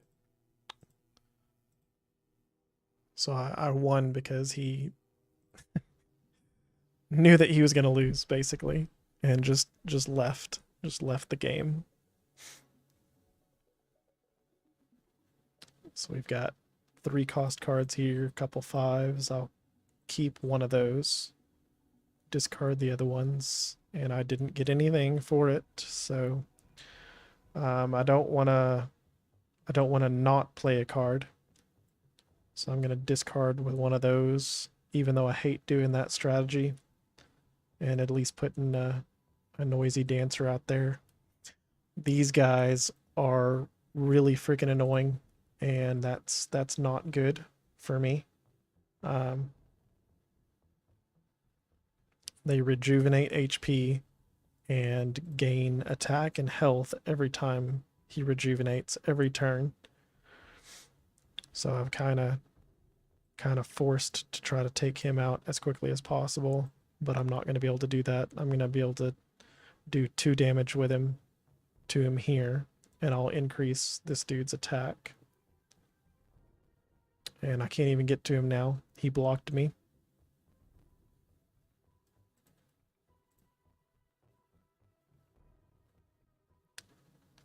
So I can play this card and at least take out the turtle.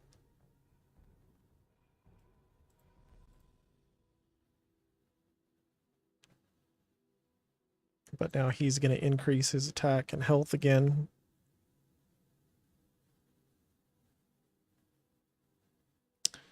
I can play this card just to block him from damaging my life points, but I don't really have much going on here. Not getting any lucky draws of my good cards right now.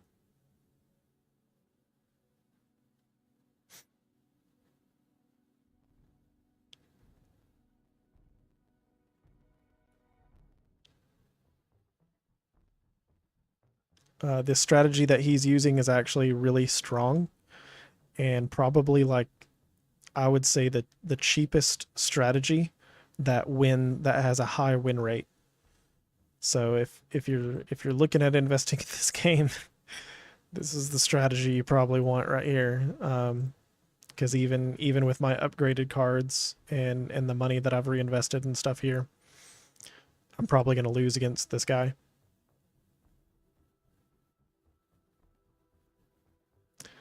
I don't think there's a guide on like what to buy. No, I don't think any content creators that I know of that are bold enough to actually show guides or tell people what they should or shouldn't buy. It's kind of just based on the strategy that you want.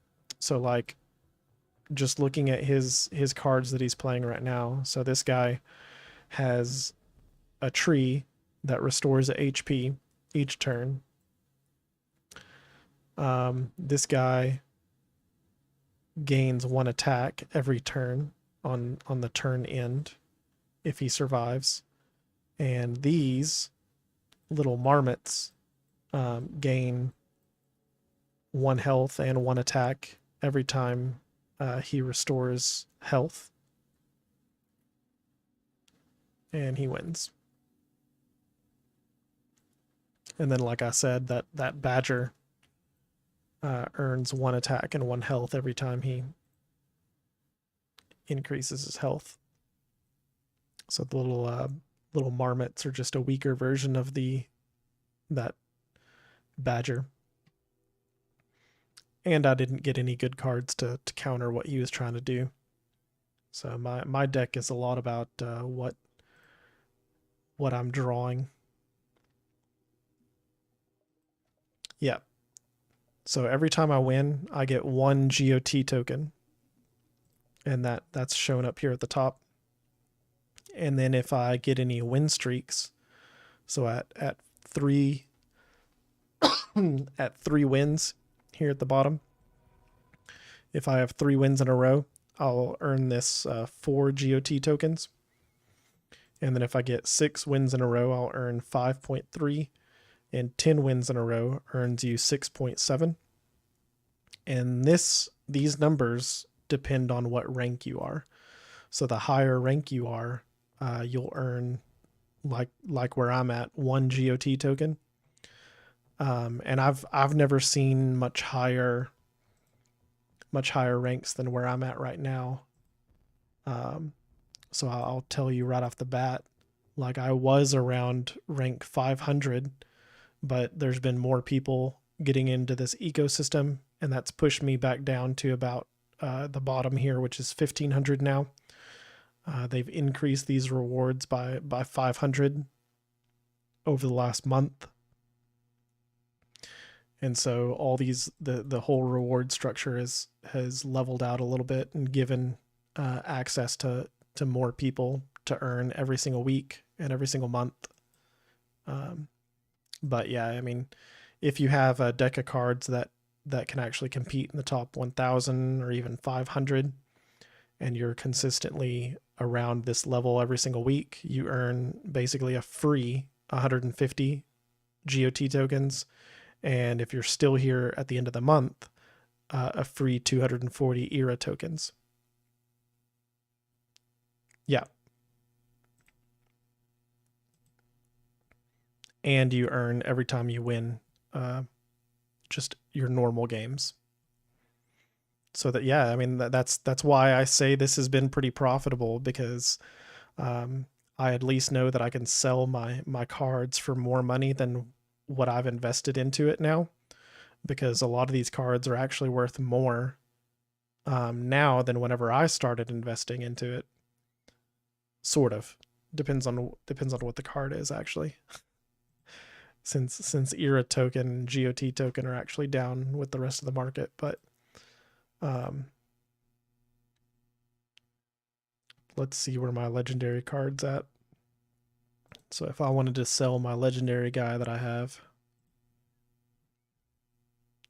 go in here and see what's the lowest selling version of him.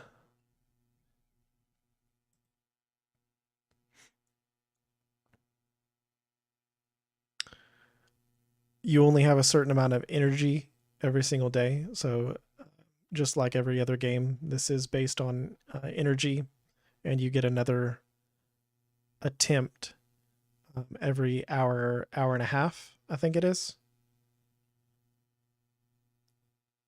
But yeah, my little Scarlet Lord guy, I can sell for $56.79. I probably spent a little bit more than that. Probably closer to about 80 whenever I got that guy.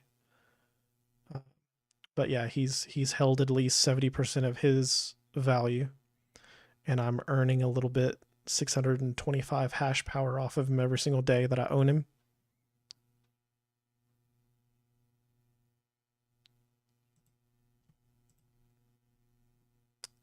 Your attempts per day here can stack up to 32 energy,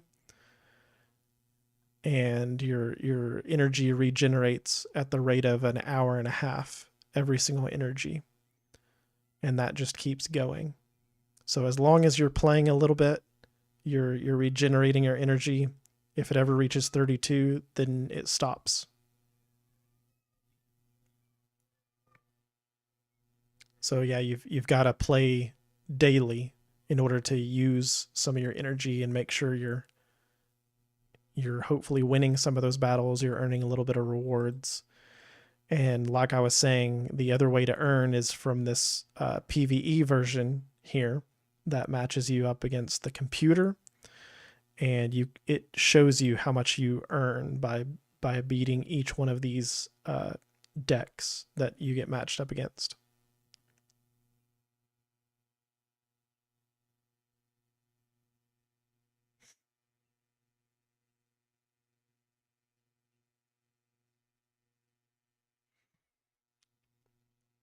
I mean, technically, yeah. I mean, if you, let's say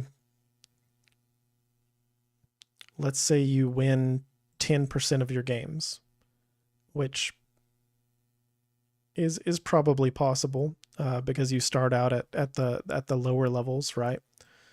So if you, let me take this call. I don't know. Maybe it's important. 1 second.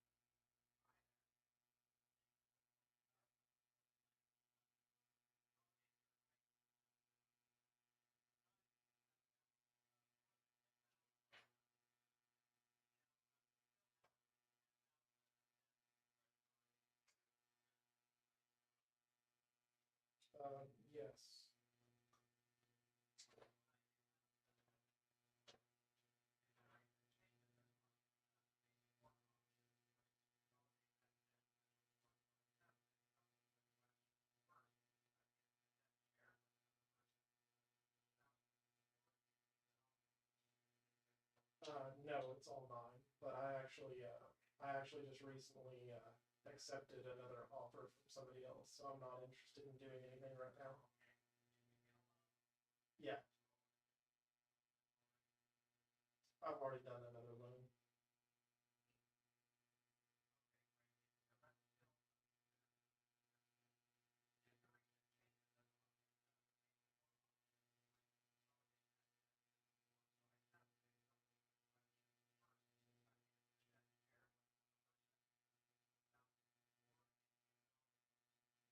No, it's all mine.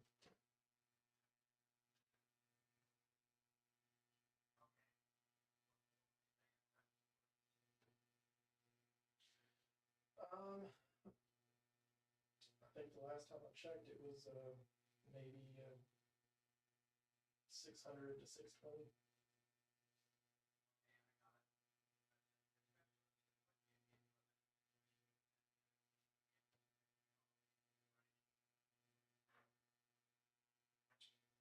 Possibly, yeah.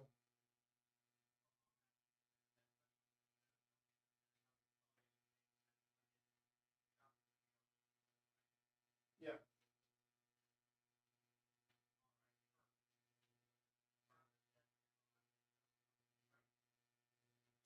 Yes.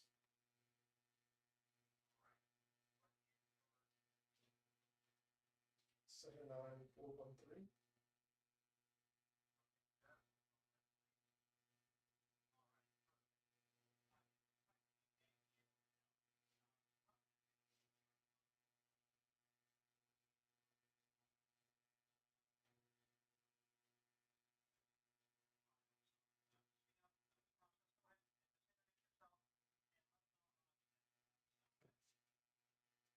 Okay.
All right.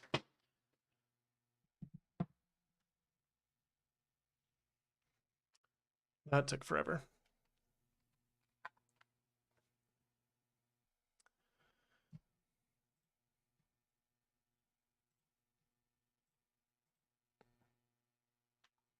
Yep, I can still earn here for the day.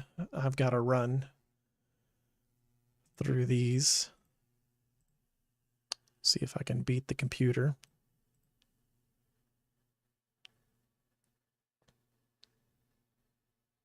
I don't know if you're still there. It says I have one viewer still, but you might have just left your computer running my stream, which is fine.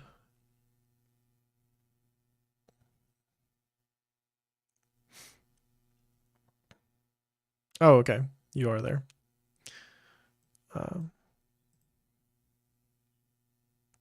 But yeah, I earn 30% of a GOT token when I win this battle.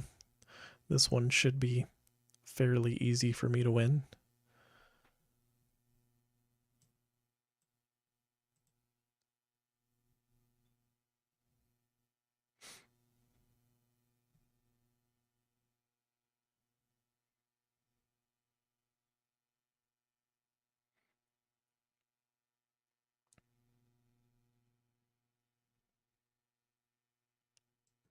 So I can increase his attack.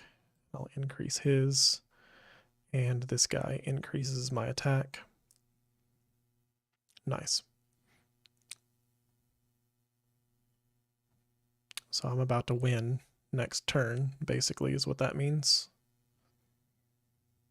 I just got to throw this guy out there and this guy out there. And I win.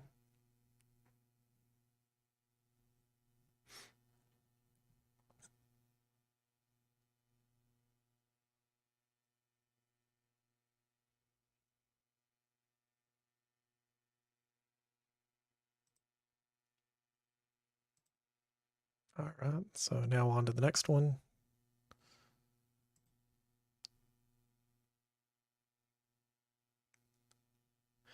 Trying to figure out how much rewards it earns passively. Yeah, with just that starter deck, I don't know. I know it's at least like a little more than $1 a day. I'm pretty sure, anyways. But that's all. That's about all I know. That's all I could tell you.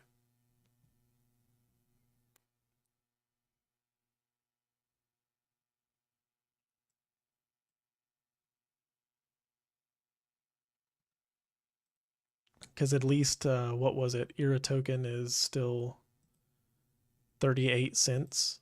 So you only need three era token a day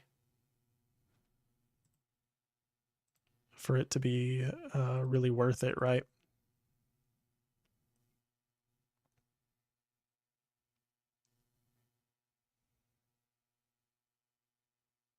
You can build off of $1 a day.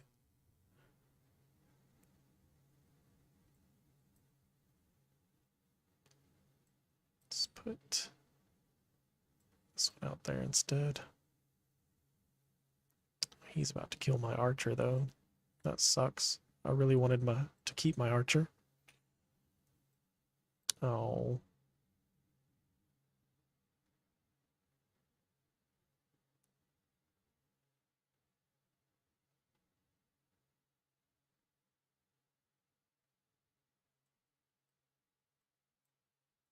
Let's do that.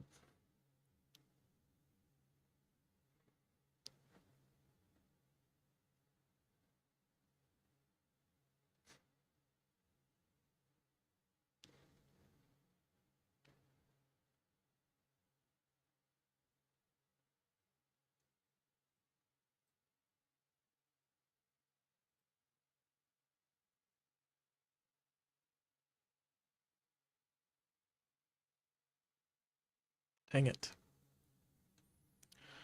Well, I'm just going to have to take him out like that. Throw this guy out there to do a little bit of damage.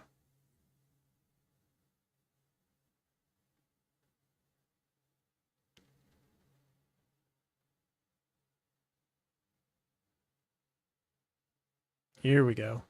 Now we win.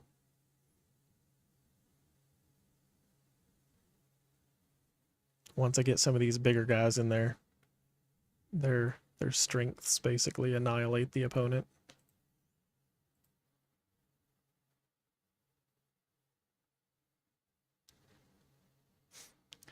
I I don't know how much I'm earning per day, but I will say that for the last 2 weeks, whenever I do accept the weekly rewards, I've been able to at least pull out about $40 in USD from Era 7. And the rest of it I've reinvested into some of the cards. So by upgrading some of my cards, by just buying some of the cards with some of my era tokens off of the marketplace, I've been able to upgrade, buy a little bit, still kind of remain competitive with my deck, and pull out about $40 in order to get to where I'm at with my deck. I mean, you could probably buy a cheaper deck that wins more than mine does. Like I was saying, if you focus on like these guys, like this Badger card and the rejuvenation and healing and whatnot, those seem to work really well. And you could probably win a lot more than I do. But I in total, my investment into this game is probably at least like $250 now.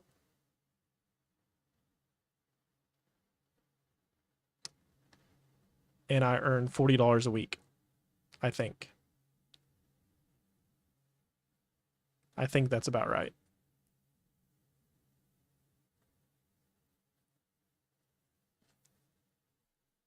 I mean, I can go over it with you right now. I'll show you what I think would win. Like if I had to start over again, I would probably buy some of these cards here. I would find a champion that had Rough Rock and Zen Valley. Okay.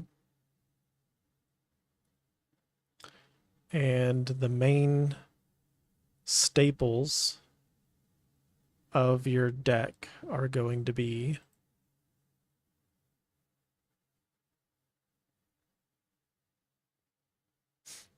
I guess I should order them from cheapest, from the cheapest cards here. Got a bunch of vines.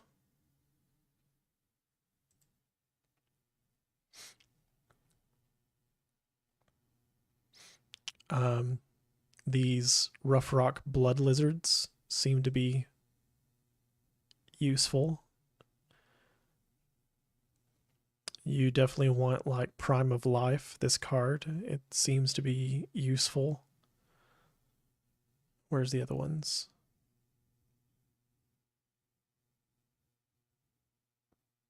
Is it Pirate Bay that has the... No, it's got to be Rough Rock, right? The Marmots. Maybe I'm just not to them yet. They might be a little bit more expensive because people realize that they win.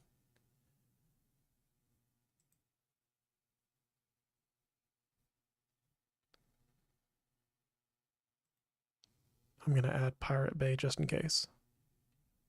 No, that's not it.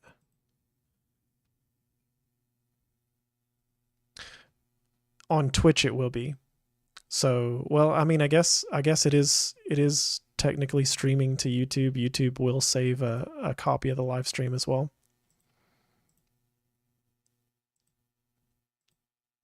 So either way.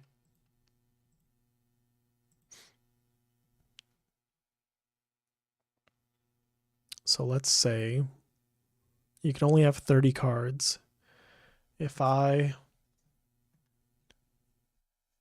bought 3 of these Rough Rock Blood Lizards,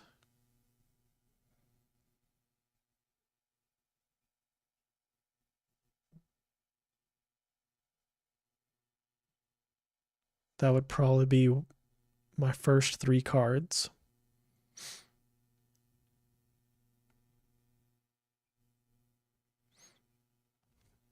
These guys are pretty strong.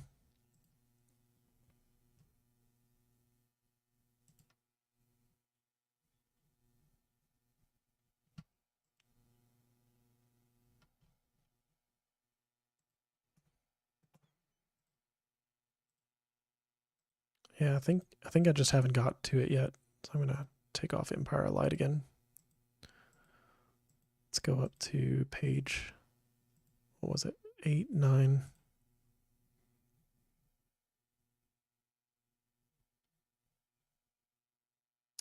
The Prime of Life card, that would be another 3.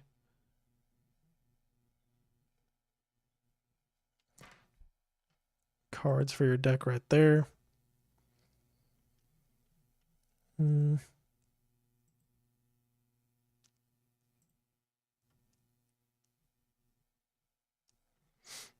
don't know if you want this Fencer. I mean, I like that card too. I struggle against that one sometimes, but it's only got 1 health. And sometimes you want cards that have more health, especially with this strategy that we're building this deck for.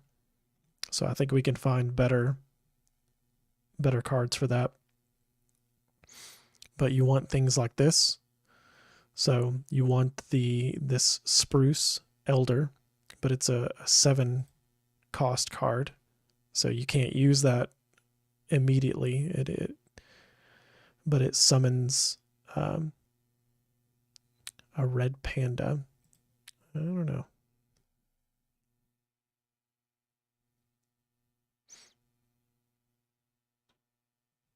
Maybe not. Maybe we'll skip that one for now.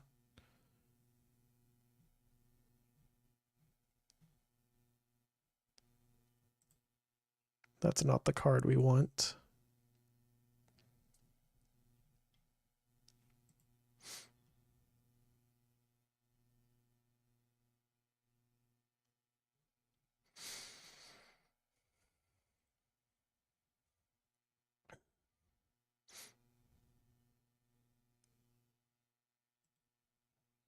Okay, this one's a good card. We like this one.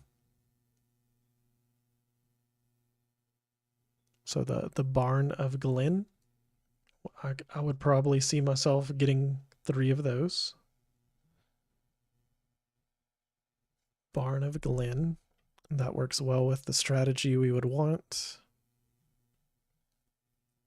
There's another Spruce Elder, but we're gonna skip it for now.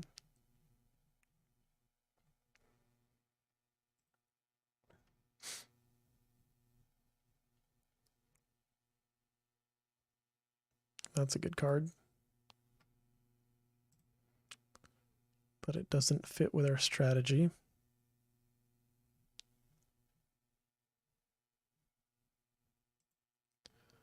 surprised I'm not seeing the cards that I'm looking for.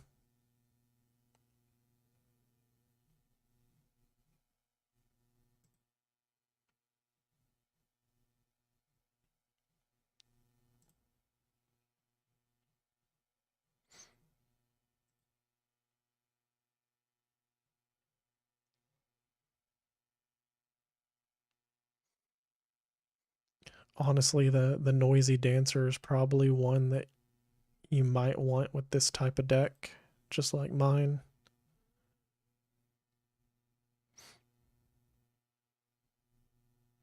That guy is really strong.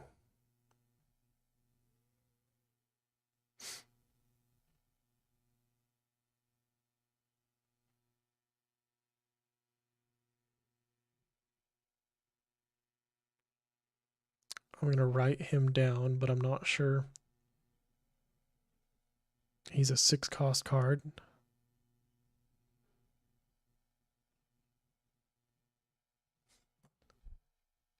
We might want that one, but I'm still looking for the other ones that we need as the staples for this deck. They're probably more expensive because everybody wants them. We're only at about $3 per card right now.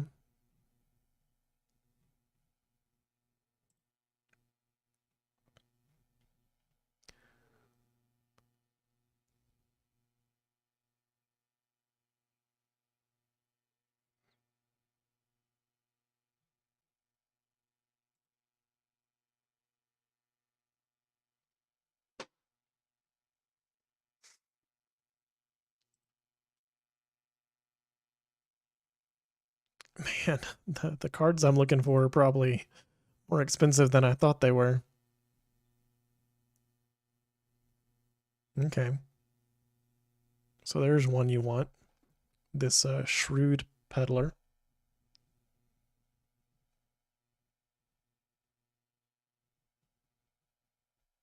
So we'll have 3 of that. So that gives us 6 cards now. Another Shrewd Peddler.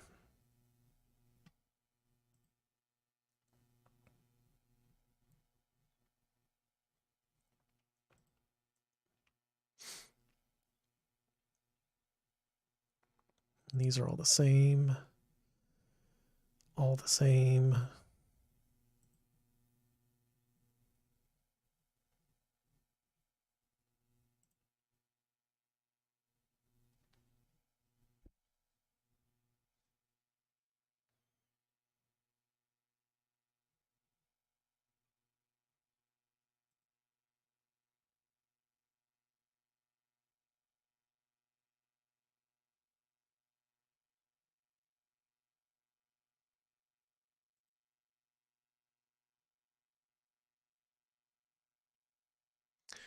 Not seeing the ones that I'm looking for.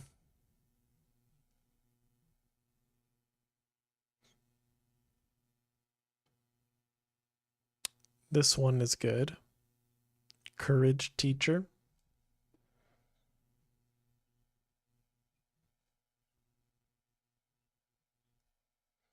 So we're going to add 3 of those.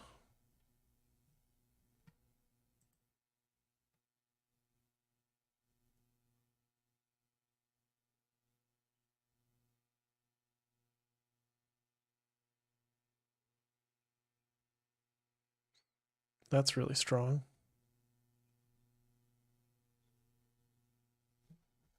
None of Cloud.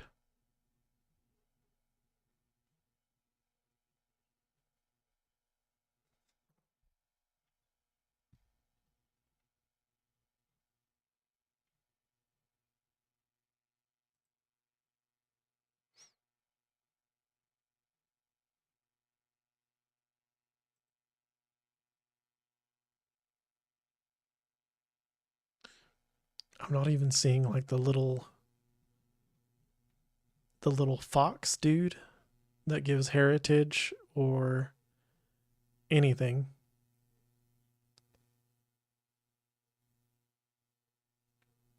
This little guy. That's actually pretty good.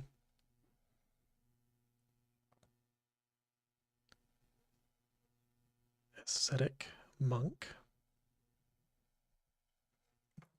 Let's do 3 of that one. We need the Marmot. I need the Marmot. We need the... Shoot, what else? The Marmot. That damn badger that we hate so much. And then there's a tree that we're looking for. I haven't even gotten to the oh, the badger's probably an epic card. That's why he's going to be more expensive. But I swear the Marmot is only a rare card. So I don't know why they would be expensive. But apparently maybe they are.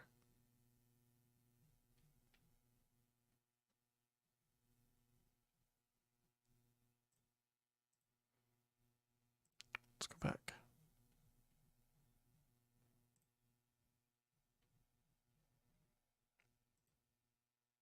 It's more of the same stuff.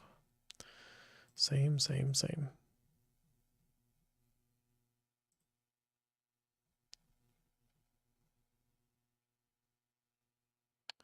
Hurricane. You want some of these cards. So Hurricane is your big spell card that you want with this deck. Really, really annoying.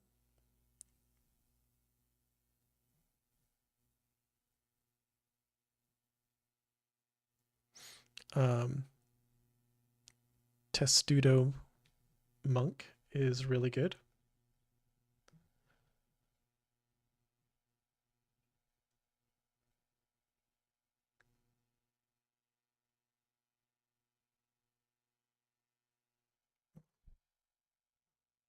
So these are more cards than what you can actually have in your deck, but these are all really good cards to have together.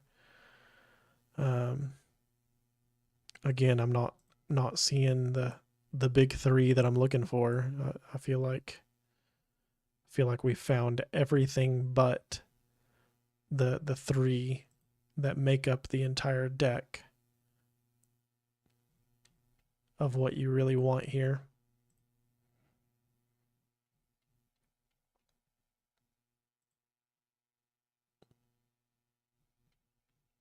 Finding more of the same stuff. More of the same stuff.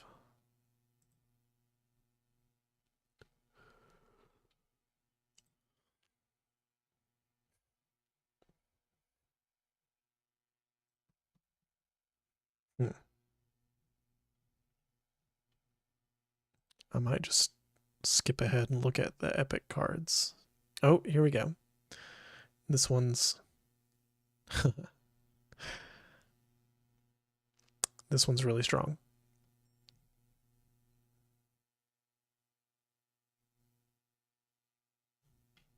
But this is a different strategy. I'm not sure you need this particular card for the deck that we're doing, but if you have this card minted, I would be hard pressed to just hold on to that one and build another deck around this card and its utility than just selling it.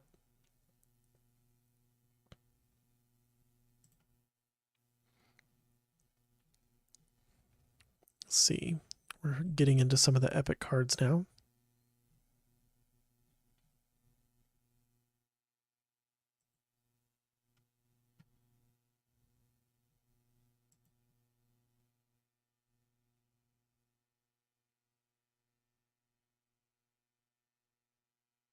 Well, that's interesting.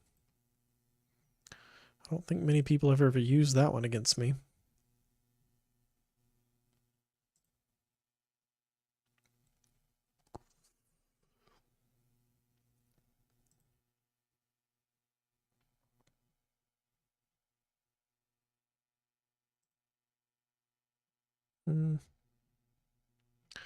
I'm not seeing what we want. Maybe it is an Empire of Light card. I didn't think Marmots were Empire of Light.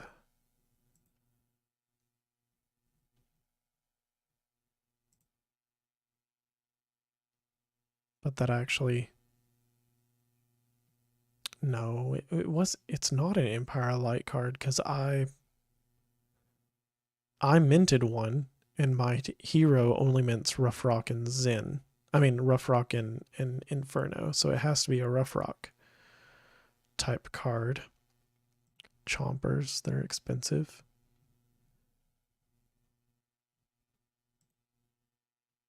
So if I haven't seen a Chomper till now, then yeah, the Rangers, haven't seen them till now. So maybe we are getting closer to the Marmot's price. We're almost up to $6 a card now. This guy. Yeah, you definitely want that guy. Rough Rock Pangolin.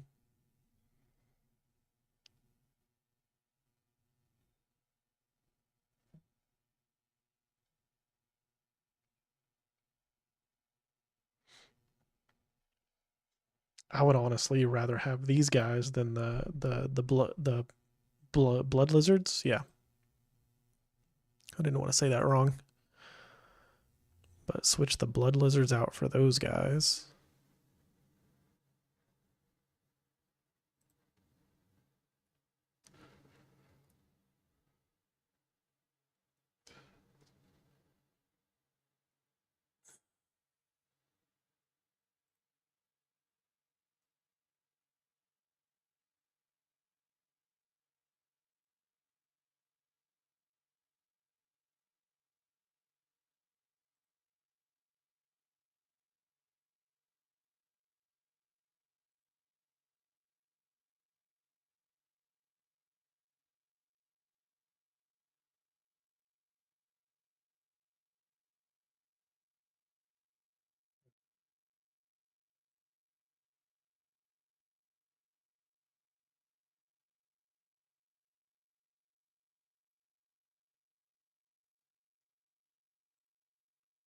It's harder scrolling through here and finding what you want than it seems like.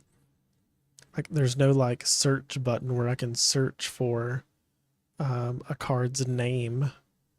So you can only search by like power, creature type, race, rarity, level, and card cost, and then filter by price. So even if I knew like this one was a 3-cost card, I would have to filter through and scroll through a bunch of pages of 3-cost cards probably to get to this point.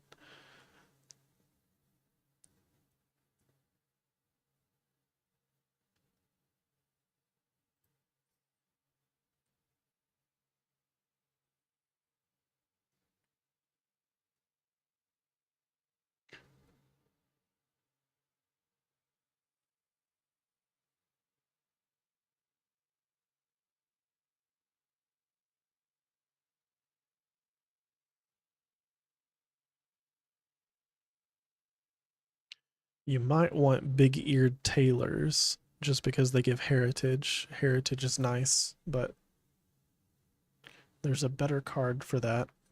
I'm going to go ahead and write it down.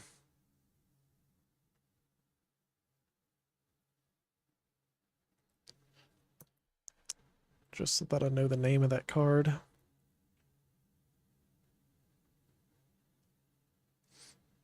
We've already got Barnes of Glen on our list. This card's really nice and strong. I do like that one.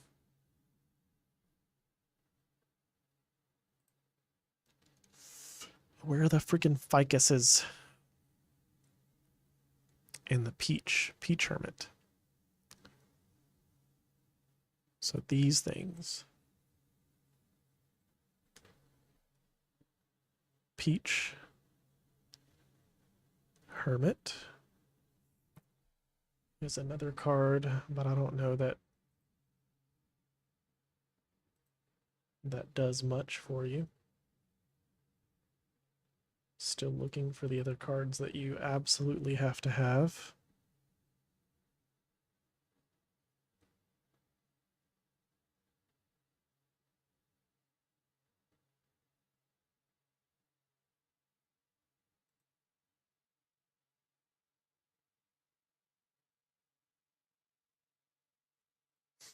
That's an interesting card.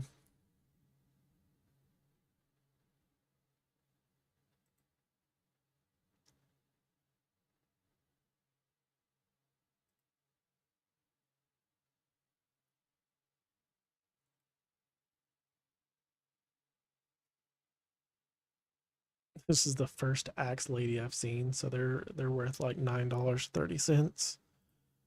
Crazy.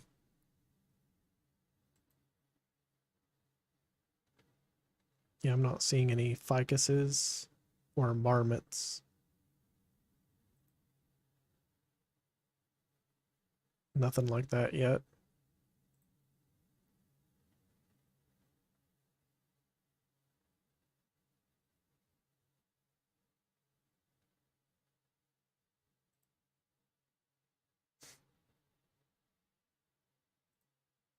Oh, There he is. There's one of them. See, this guy's good. The Chief Big Mouth.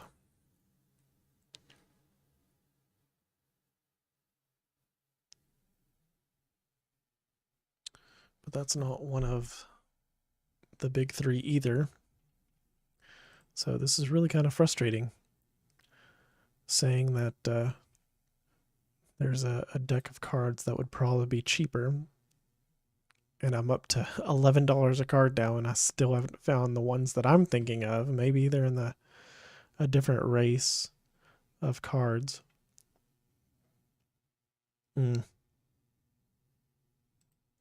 That guy's tough too. He has 5 armor, shroud, and rejuvenation. I mean, rejuvenation is what we're after here, so rejuvenation is definitely, so this is definitely a keeper, regardless of, this is one of the big 3, if not one of the big 4 right here. So if you can get this, what else was it? Rough Rock, Pangolin, for sure.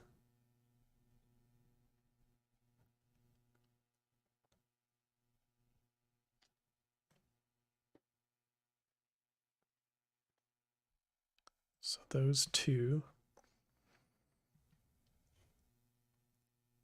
We're still looking.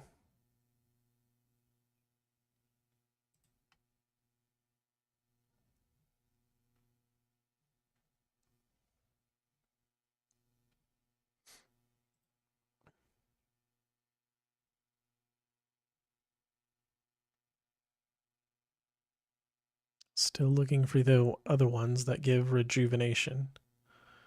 Some of the Empire of Light cards give rejuvenation. So that might actually be where we need to go, is to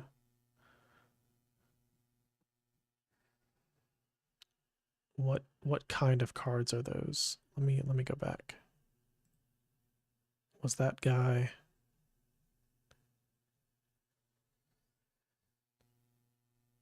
Okay, so yeah, this dude is Zin, and the Pangolin is Rough Rock. So I mean, we're on the right track. We're in the right card, the deck of cards.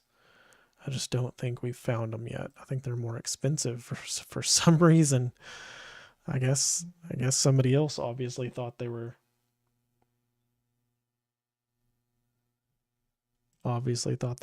worth buying, because I don't see any on the open market. But we need those marmots.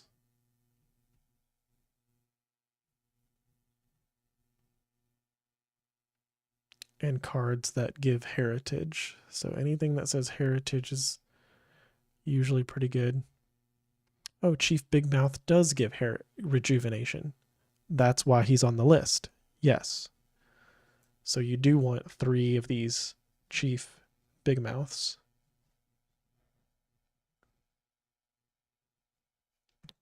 Definitely. Because they do give this rejuvenation. But I'm still looking for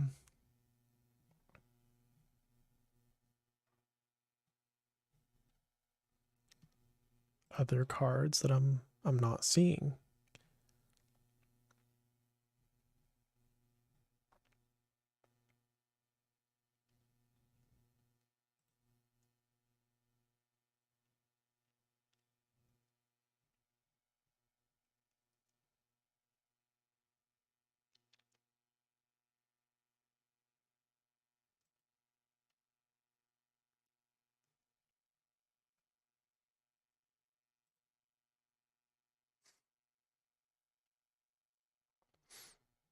Give me a minute. I gotta take my pizza rolls out of the oven so they don't burn.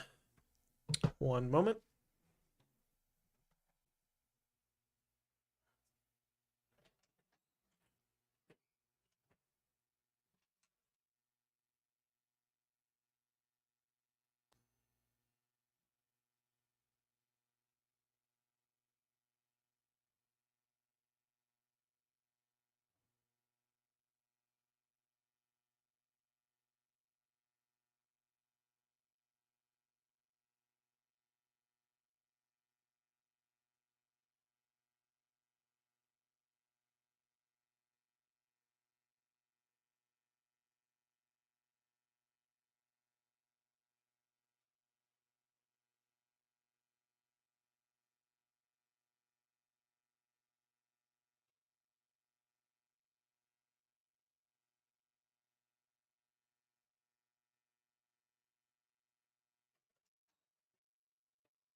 Well, they are burned a little bit. Not too much. They're still good.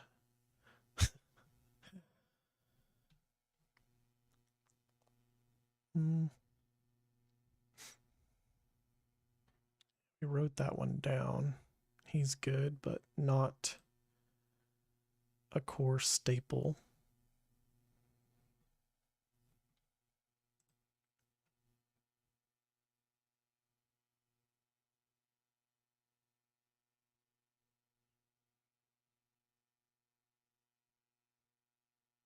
That would be a huge card.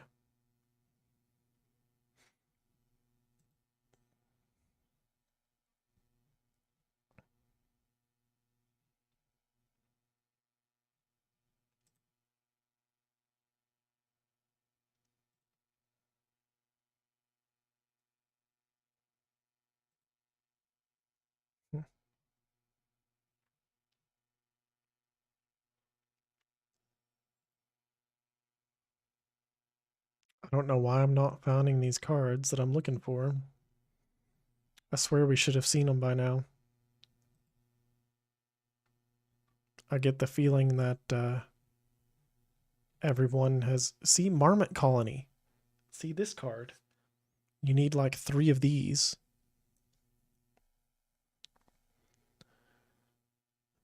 Three Marmot cards. And 3 Marmot colonies. Maybe the Marmot is a free-to-play card. Maybe that's why. Maybe that's why I'm not finding them here. We'll have to look in our free-to-play deck to see if that's the case. Because that means you're not spending money for those 3 cards. You get them just by playing the game anyways. But we're looking for the Ficus. And the Badger. We still haven't seen the Badger.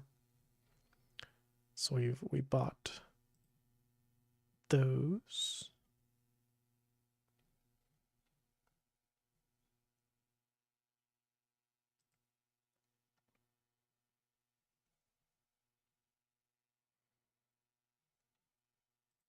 That's an interesting spell.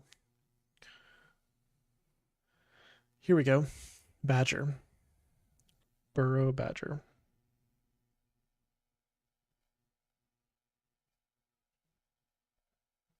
Three Burrow Badgers.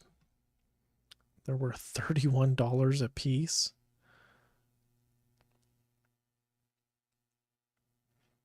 The Tetsudo monks have rejuvenation.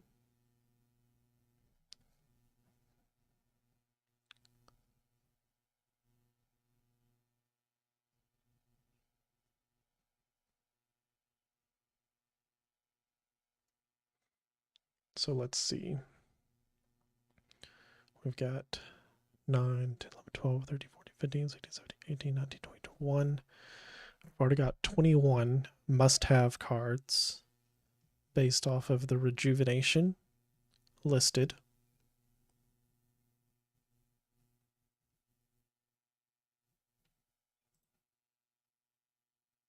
But I still don't see the Badgers.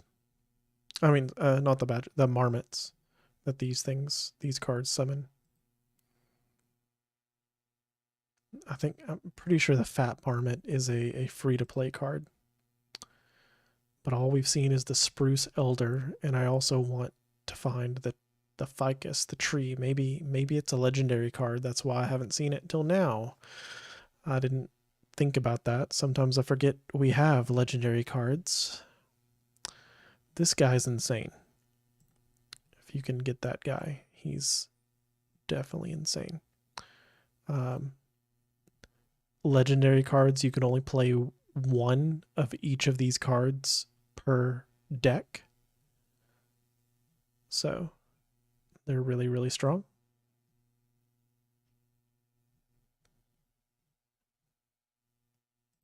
And the Ficus tree is apparently pretty strong because I'm only seeing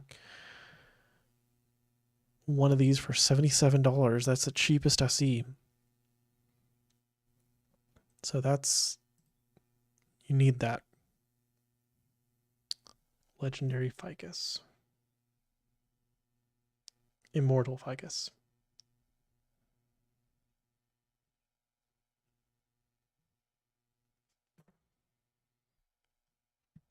Yeah, most of the other cards you can have 3 of them in your deck, but the legendary card, like I can have 1 of this card and 1 of this card and 1 of him and 1 of that, but I can't have more than 1 of each of these in my deck.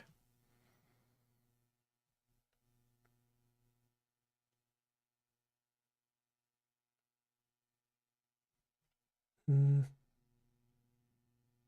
think the legendary Ficus, Immortal Ficus, is the only one that I would say you have to have or that you really want to have.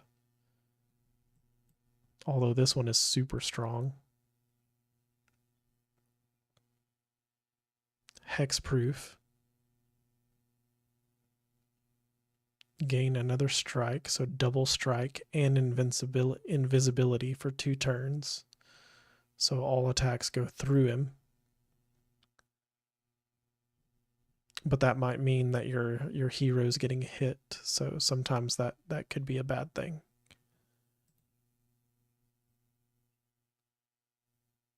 That's really strong.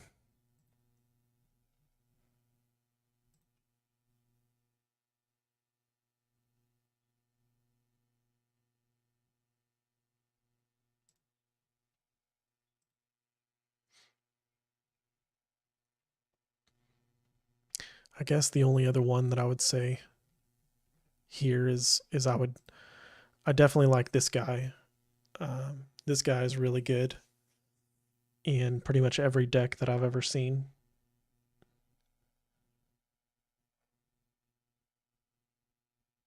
So if we play 1 of each of those legendary cards, I'm not going to focus too much on more legendary cards here, but those should be the other ones you play. And I'm going to go look at the Marmot. The Marmot has to be a free-to-play card. Let's go in here. So yeah, it's a free-to-play card. The ones in blue obviously are NFTs. These are rare cards. And then the Fat Marmot is a free-to-play card. And whenever you restore HP, this unit gains +1/+1. And you can level them up by playing the campaign. So eventually you unlock this campaign, and by playing, you win free-to-play cards. So like here I won Marmots. Here I won this little shield warrior guy. I've won a couple of these guys. I'll win another one here.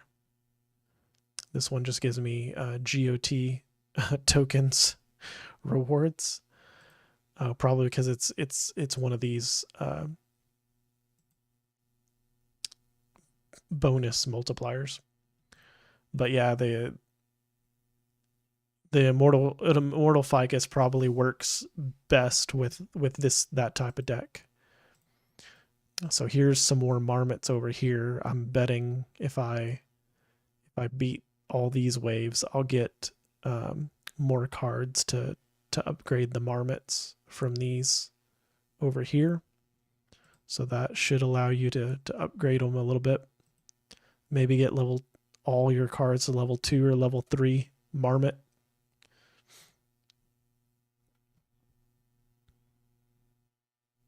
So yeah, so we've got 3 Testudo R-Hats, 3 Rough Rock Pangolin, 3 Big Chief Big Mouse, 3 Marmots, 3 Marmot Colony spell cards, 3 Burrow Badgers, 3 Testudo Monks, and then your 1 Immortal Ficus, which makes it out to 9, 10, 11, 12, 13, 14, 15, 16, 17, 18, 19, 20, 21, 22. So that's 22 cards right there.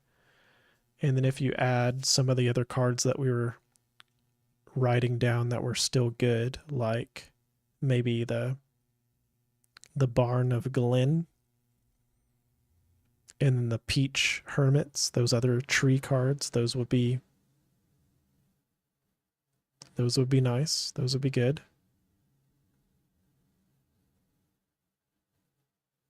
And then you need the hurricane cards, so you need at least 2 of those.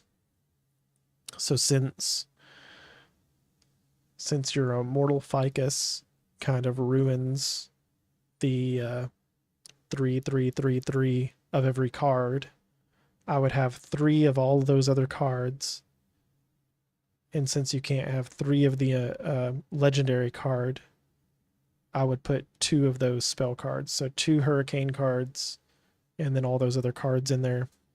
I'm not sure how much that totals out to be according to the prices there, but I mean, you're looking at probably $150 even without buying a champion. And you don't have to buy a whole champion to have the deck of cards. You can go straight in with BUSD and find those cards like I just did, and then possibly just buy one of your master cards here. So just find, let's see, the cheapest one with those races.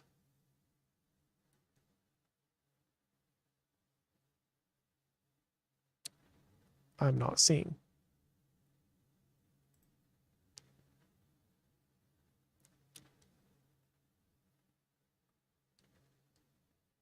Almost.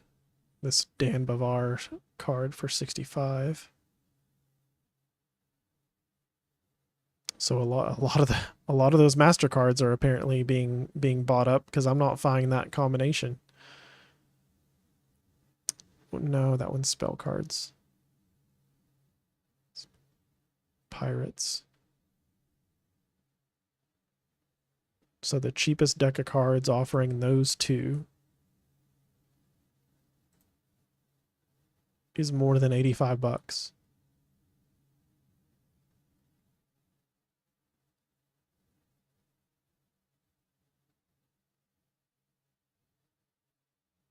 Those 2 types of cards are apparently a tough combination to come by. That might be another reason. So a lot of people, there aren't many people who can play it because people are buying up those champions to mint these cards cheaper than what you can buy them on the marketplace, apparently.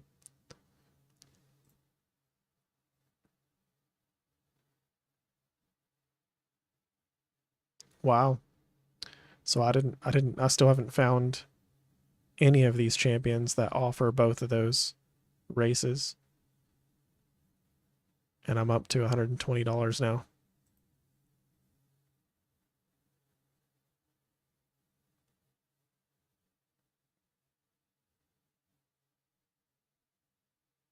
Not the correct ones. You can find one or the other. I'm seeing a lot of Empire of Light and Rough Rock combinations, but I'm not seeing Rough Rock and Zen as a combination. Interesting.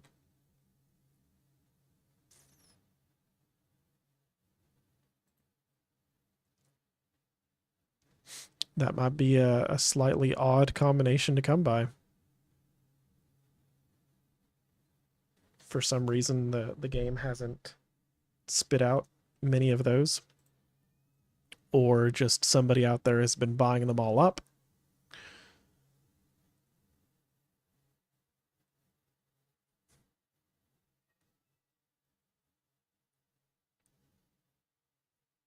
That's really odd.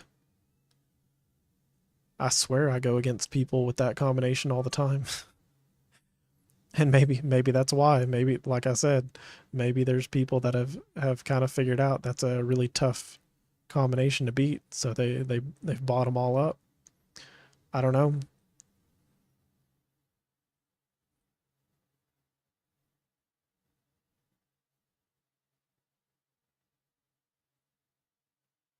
Hmm.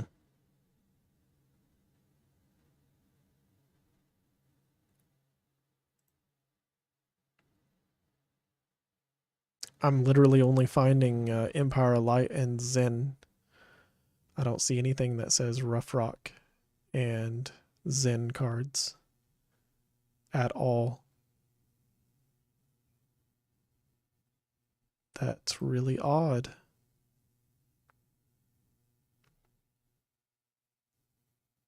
Empire of Light and Zen.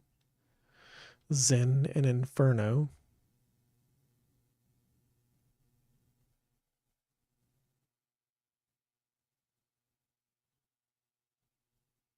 Wow.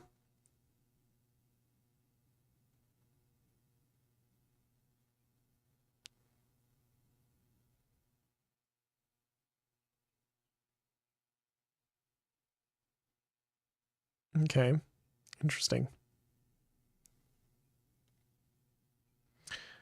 I mean, if you want to get technical with it, I mean, I can kind of build a deck with my type of cards, with my Inferno and Rough Rock cards. If I went in here and I created a deck, I only want these, right? So I'm gonna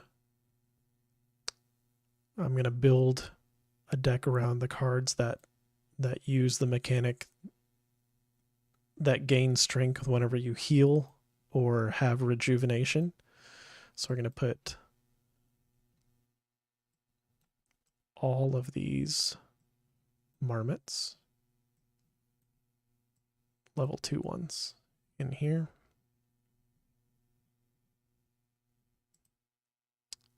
What else gains rejuvenation?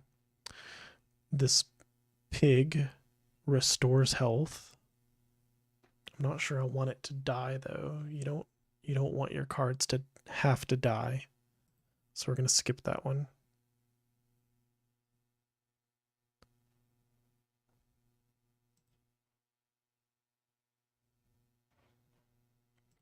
And this is a good spell card to use with this type of deck though, because it does have a heal, and it's basically like a Hulk smash. If somebody like gets a really strong card out on the field of play and you want to take it out, use this card and target the one spot that card is sitting on and take it out, and you'll restore 2 HP.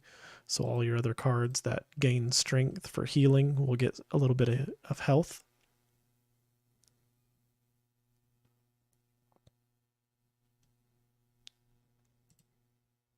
I don't really sell cards that much, so I don't know which ones are more popular on the market.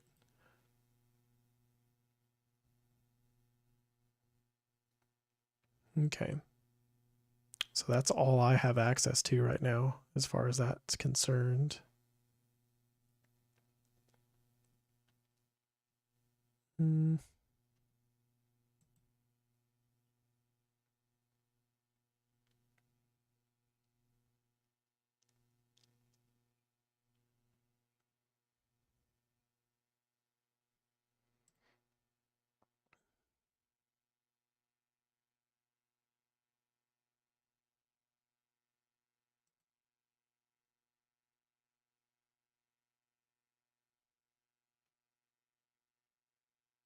I mean, that's pretty much it.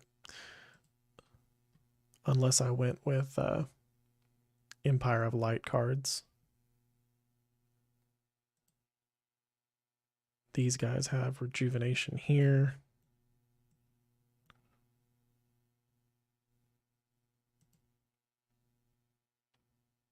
Rejuvenation here with that.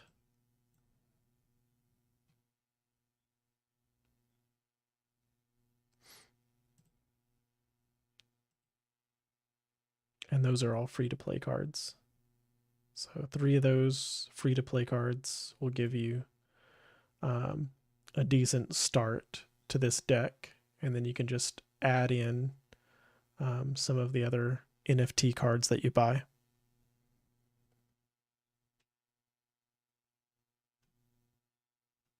So yeah, that gives you an idea of where you can start, I would say.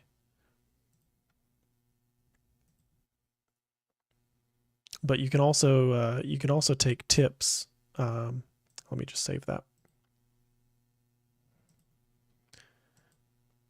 You can also take a lot of tips from like decks like this. So this deck that he's using, I think, is Rough Rock and Empires of Light.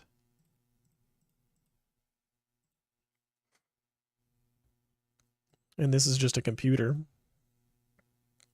So you'll see he throws this Temple Garriso card out, and it's rejuvenating every turn. And now he puts that stupid Badger out there. So even though I took out the Badger really quickly, it could have gained health and attack just then. And then you've got this guy he's thrown out there now, Sottish Thug, which is a pirate. So he's an Empires of Light and Rough Rock, but uses a pirate card that if his HP is higher than an opponent, he gains +3/+3, which is huge. So that's a big card. You could do something like that. You could add in like one card, one pirate card into your deck. Wouldn't mess up too much. I'm actually gonna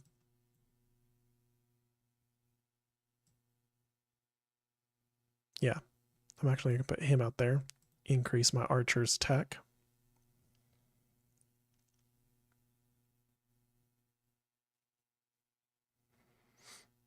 They're both about to gain +3/+3, which sucks.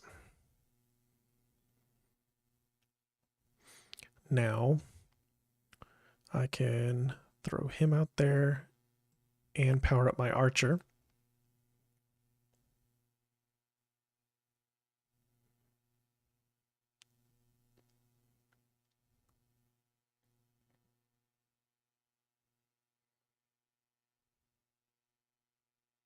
I'm probably going to lose. See, even this strategy against my deck of cards that's built to be kind of strong is just freakishly good. So if you owned this champion over here that the computer is using, by using all these cards, I don't know if it means you just have to use one type of card in Empires of Light and Rough Rock, but by using both those types of cards, it adds health depending on the rarity of your champion. If you have a rare champion, it adds just like 2 or 3 health whenever you use those two types of cards. If you have like an epic champion, then it'll add more health, like 5 health if I played this type of card, and 5 more health if I use the other type. And then if I have a legendary champion, then it adds even more, basically, is all that means. But yeah, even my deck of cards here, like all he's playing is these 3 cards. And this is an Empire of Light, Rough Rock, and a pirate card. So whenever I say champion, it's the master cards. Yeah, that they're listed here. This is your master card, and then you have the battle cards.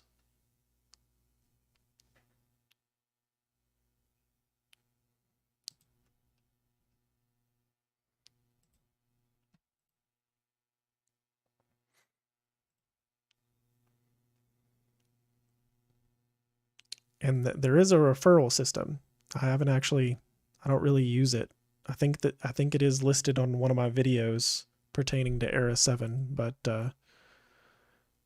there's a referral link in here. I'm not sure what exactly it does for me, but I think it helps the person that signs up as well, maybe.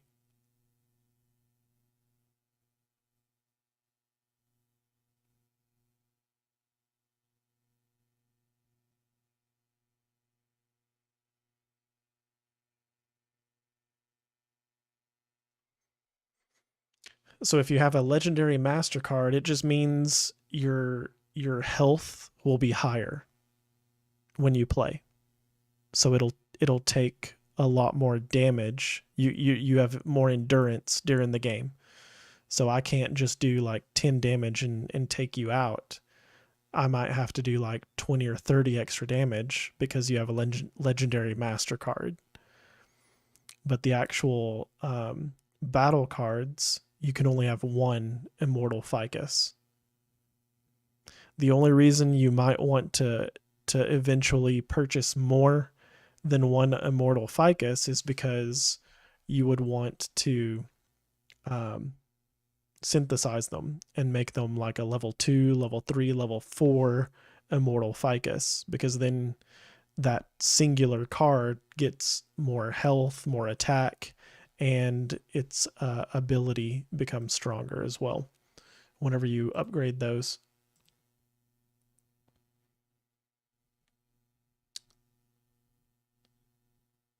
So I'm gonna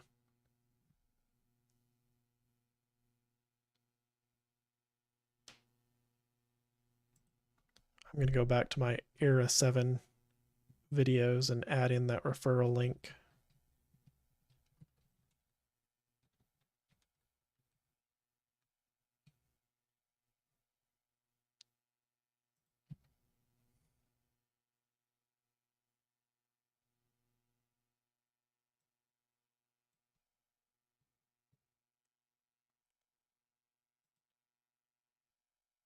I've got, what, 2 videos? Maybe 3? There's 1.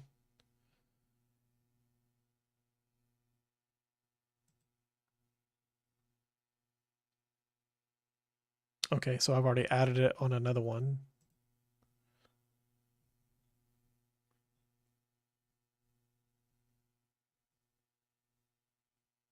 Are those the only 2 Era 7 videos that I made? So yeah, I only got 2.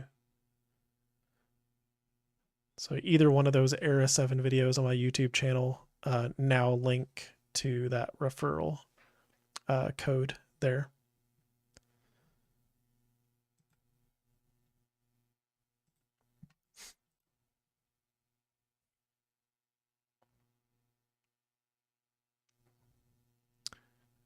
And so let's see. So like you're questioning this legendary card. If I wanted to go in here, it's not going to let me synthesize it. It doesn't have that option below it, but I can look by clicking on the card and clicking synthesize. It's going to cost this many GOT tokens and ERA tokens to synthesize, but I also have to have 2 of these cards, and it says I only have 1, so I can't do it. But the way this card levels up is it actually gives its ability added strength. So it currently summons 2 level 1 Scarlet minions. But now it'll summon 2 level 2 Scarlet minions here, and it gains mining power. But if I check something like this, if I wanted to synthesize one of these guys, he actually gains health. So whenever I upgrade him once, he gains health. If I upgrade him to level 3, he gains an attack power on top of the health. So now he's got 1 attack and 1 health, more than just a level 1 card did. And then if I upgrade him to level 4, which is the most he can have, now he's got 6 health and 5 attack power. So you can make your individual cards stronger over time by collecting more of them. So even, I didn't check this one, but this one's ability gets upgraded first, and at level 2, or I mean level 3, again, he upgrades the minions that he summons, so his health and attack don't increase, but the ability, now he summons 2 level 3 Scarlet minions, and it also increased the amount of attack power he gives to my entire team. So previously he gave +2 attack power to the entire team on my board, and now he'll give +3. And then if I upgraded him all the way, then he'll summon 2 level 4 minions and then still give the +3. So that's huge, but that also costs a ton of rewards here to get that level 4 legendary card. And all the legendary cards cost the same whenever you're synthesizing. They'll all be about the same. Like this guy I've already upgraded to level 2, and so he's got extra health. But if I wanted to upgrade him to level 3, he'll get even more health, and then at level 4 he'll get even more health. So that would be huge.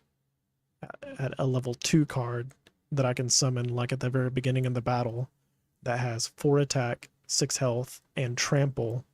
So he attacks through things, right? We talked about that. He's a really strong card. That's why I've been upgrading him.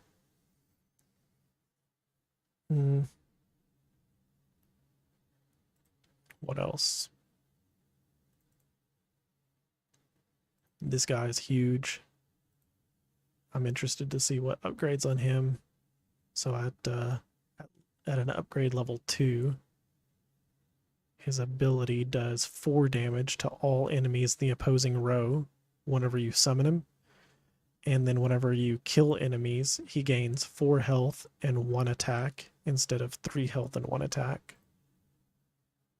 At level 3, he deals 5 damage to all enemies when you summon him, and then gains +5 +1. And then at level 4, he deals 6 damage to all enemies in the opposing row and gains +6 and +1. I mean, you can start a free account. There are free cards to play, like I was mentioning. So whenever you start out, it just gives you some basic cards you can play in the quick match and level up.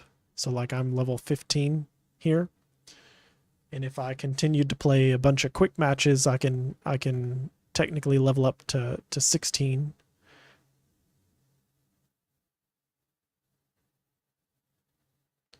So in order to gain some more of those like marmot cards and stuff, you might have to play 999,999 times to increase this level, and it'll give you some more free cards that you can synthesize and combine.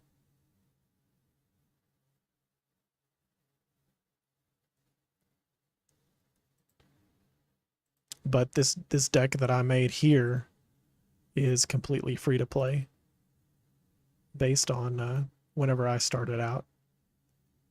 So I've got some pirates in here and some Empires of Light cards that seemed pretty strong at the time. And you can win a little bit with it. I'm sure I could still win a little bit, but it's not worth it for me to waste my energy playing with that deck when I know for sure I have a higher chance of winning with these NFTs that I've invested into, and every win is worth 1 GOT token to me now. So it's just, but I don't think this one costs energy. This quick match doesn't technically cost energy. So I could still play with the free decks and play all day if I wanted to here for free without using my energy.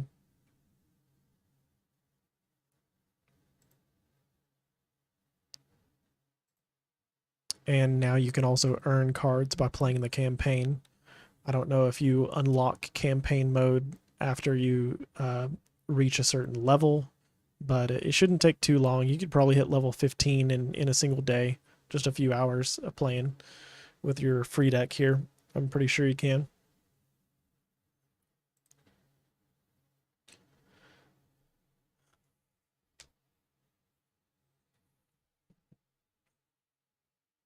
All right.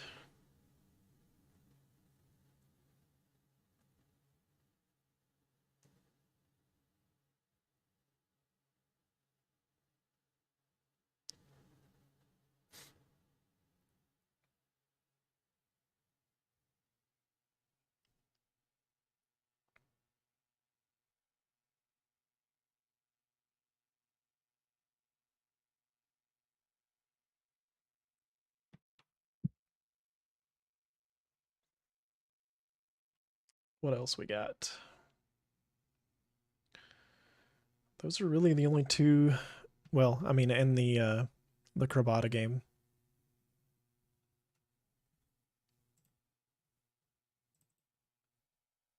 So I can't play Crabata yet.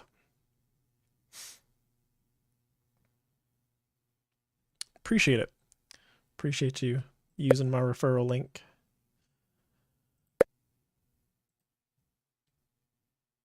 Do I gotta log in every single time? I think I've tried using a capital letter there and it didn't like that before.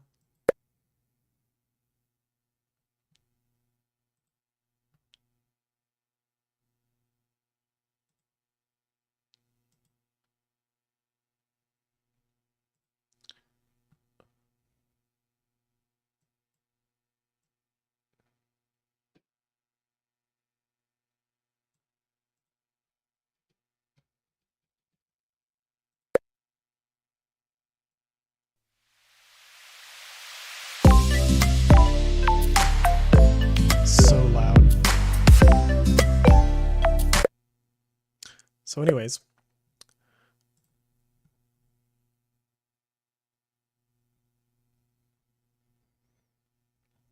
yeah, I just barely started the battle game over here, and I'm really not sure how much I'm going to be able to make with this from here on out. Oh, yeah. It binds your MetaMask to the account if you've connected it already.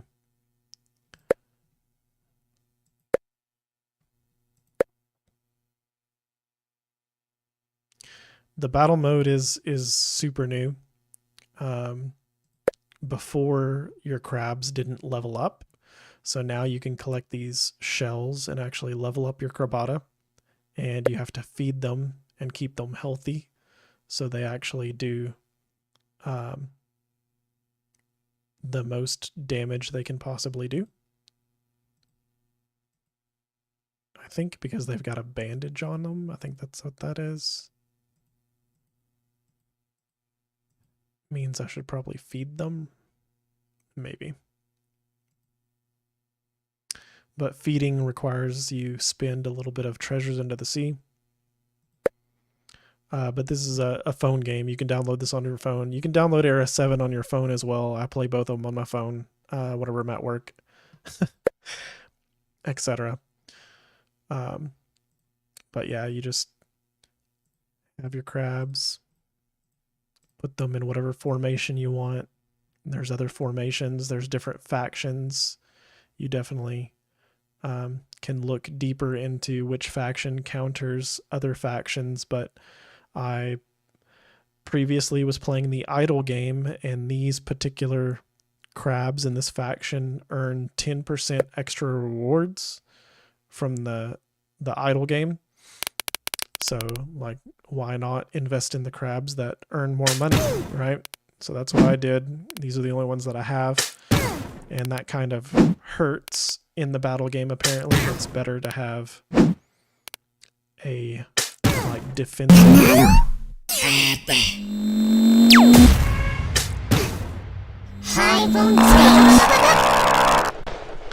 It's really funny. This.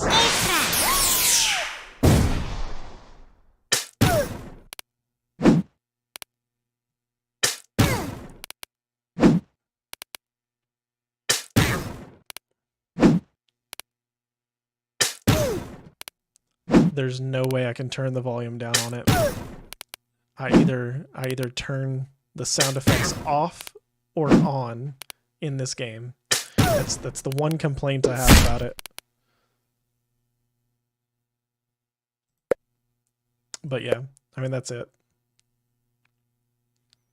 It automatically plays out each battle. And I can't pass this one yet. I need to level up my crabs, I guess. And this wave is too strong because this guy is a bulk crab faction.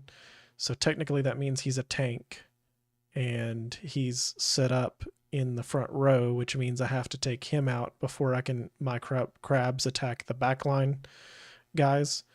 And so this wave is kind of set up the way you want your crabs set up. And I don't technically have a tank. I haven't invested in any other types of crabs, so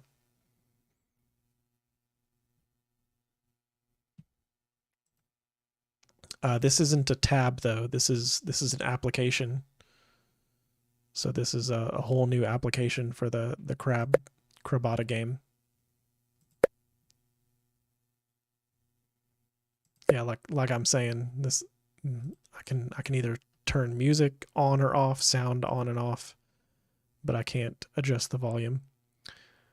But anyways, that mode that I was showing you there is kind of like the PvE zone in Era 7. Each one of these battles wins you a little bit of free rewards if you can get past that wave, and then you got the mining zones, which is more about your daily energy. So each crab gets energy every day, and you get to, oh, so here it is. Here's the faction chart.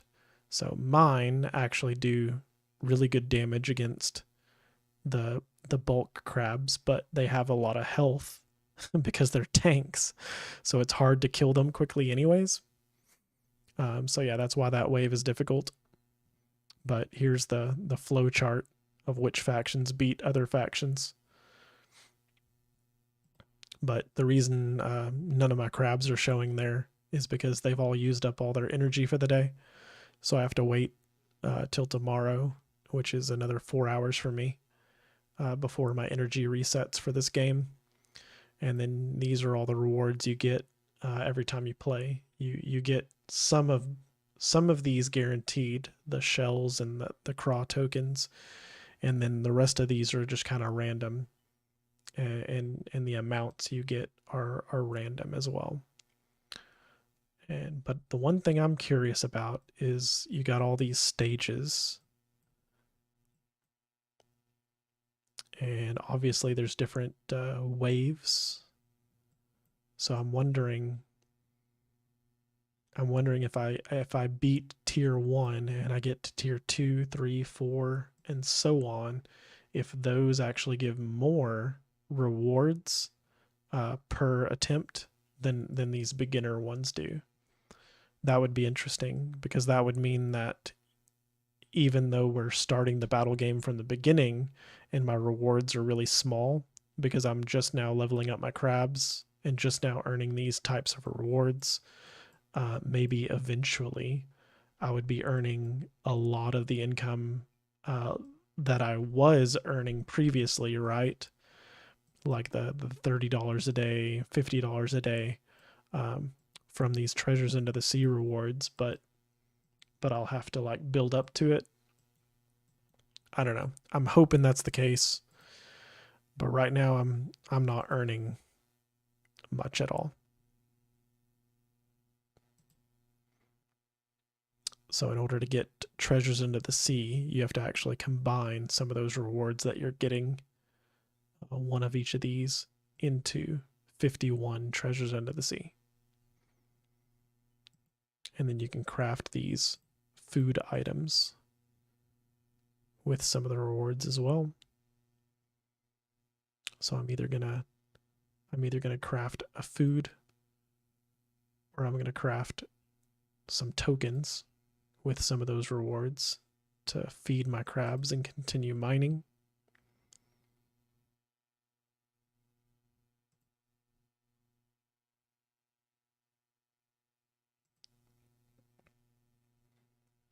And that's pretty much it. That's all this game offers right now.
Oh, you talking about this volume mixer?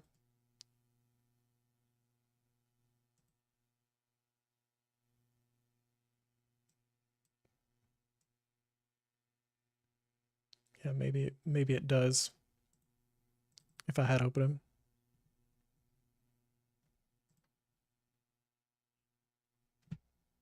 I didn't think about that.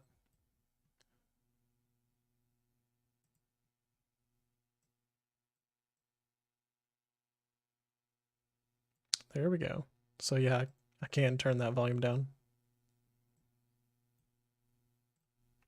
I didn't think about that.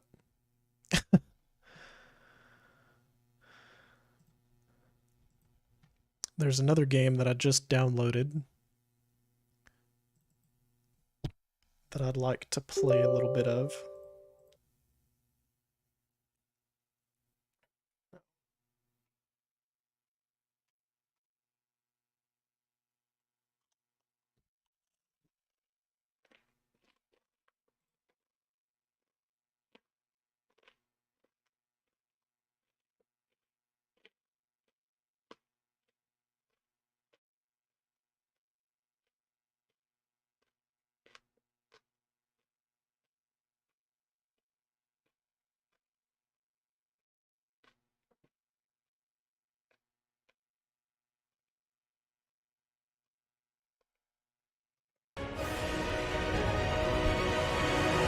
So this one's also a crypto game or an NFT game. I'm not sure if it actually makes any money yet or how to make money with it, because it's a foreign game. But I know you can buy these champions. And the interesting thing is it's offered on Steam, and you can download it to your desktop.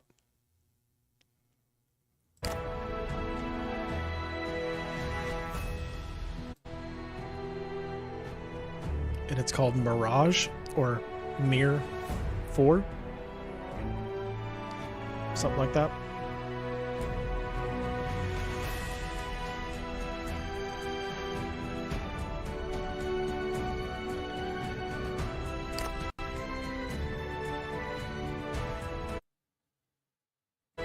What happened?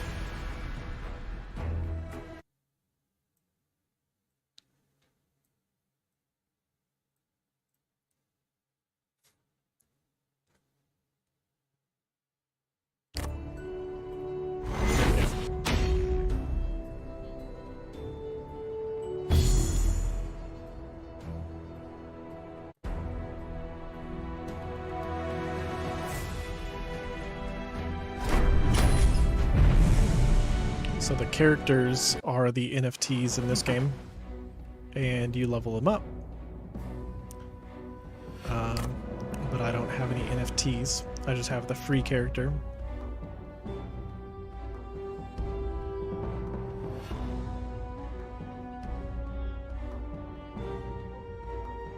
I don't even know what that is, the WeMix ID.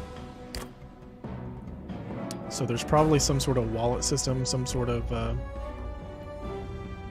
thing that you have to own the NFTs on this game. That's what that thing connects to. But it looks pretty.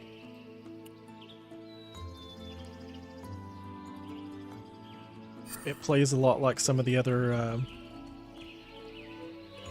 games on mobile. 이은아, 사부님께서 이곳을 떠날 채비를 하라고 하셨어. You've got a storyline. 정말요? And a little quest bar that you basically click, and your character like runs to the quest and does whatever it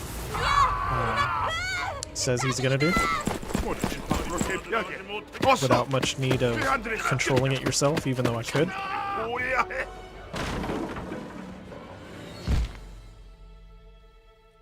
Lots of little cinematics like this.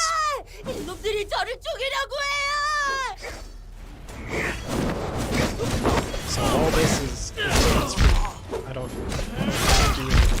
It just plays this one on its own, which is kind of. I think it's fun. I know a lot of people are against games like that. 비에나, They'd rather be in 사부님과 control. 태사형, 천파공주님은 어디 계셔? 몰라요. 사부님은 저쪽입니다. But, I mean, you can take control, like I just did, and run around, jump, do your thing.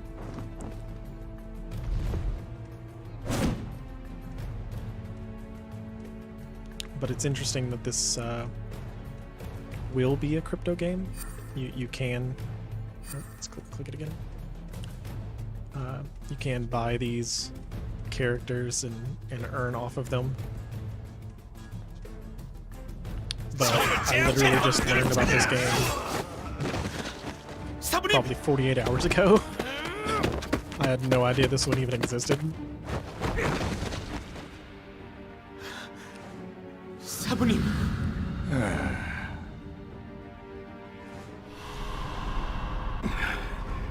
꼭 이렇게까지 해야겠어. 혼자서 힘을 독식하려 하는 주제에 가식될 필요 없다.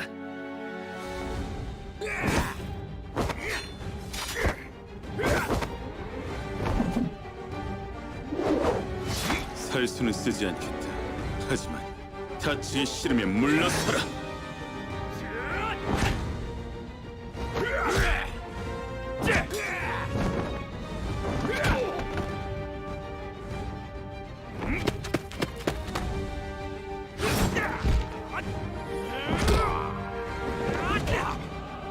I don't know.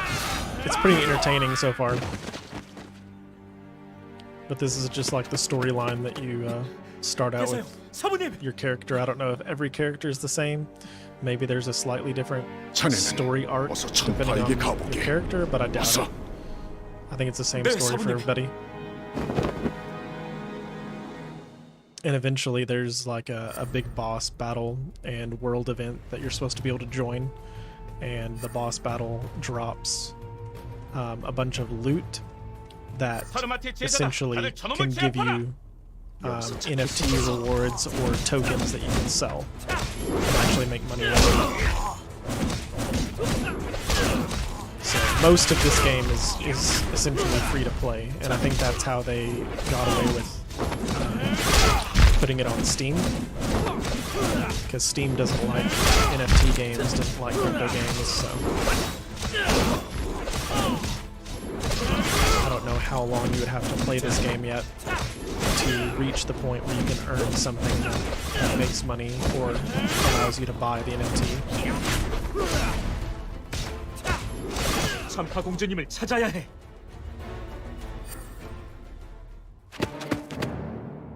But I'm kind of interested in finding out, because the game looks okay. 공주님.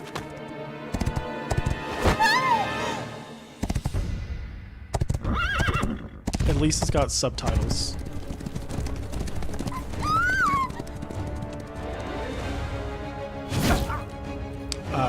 I don't really know how popular it is. Maybe it is popular in like Korea or Japan. But I've only played this single player story mode so far. I don't think I've gained access to anything else other than this. I've got other options here, so I can add friends. But that feature unlocks at level 10, apparently. What is this?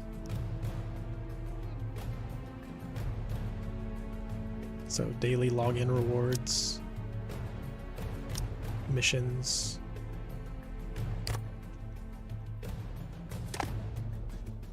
Join a clan. Here's their shop.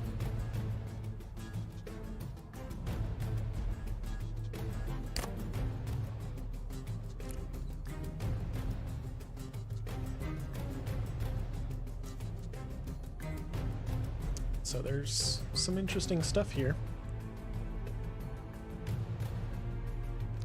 Click off that. What are these? Summons?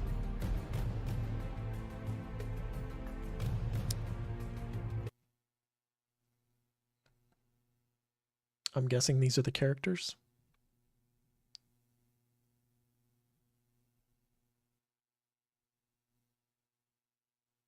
That's what it looks like. Or no, these are spirits. You can get material, spirits, skill tomes,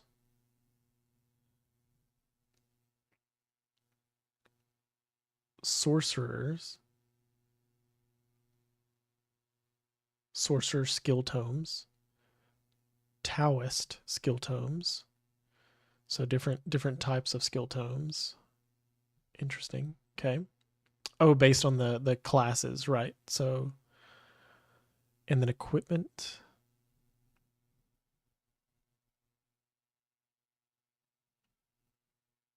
Gotcha.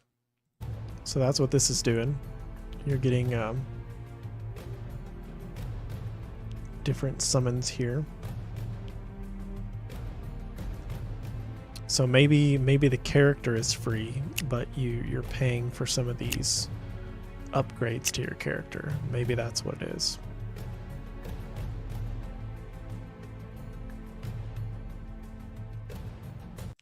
Common products.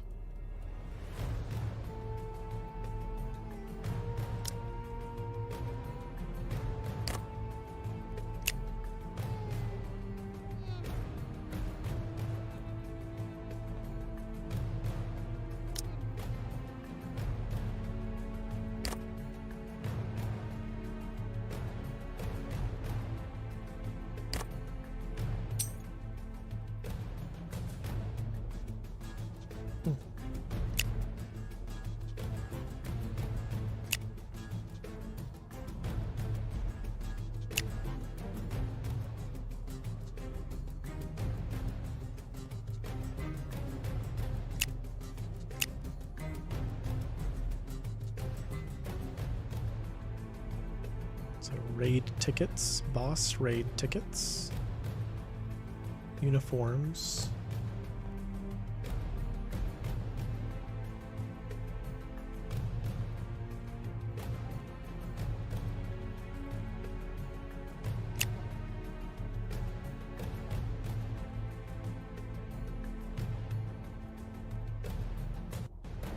Okay. So maybe I was wrong. Maybe you don't actually buy the characters.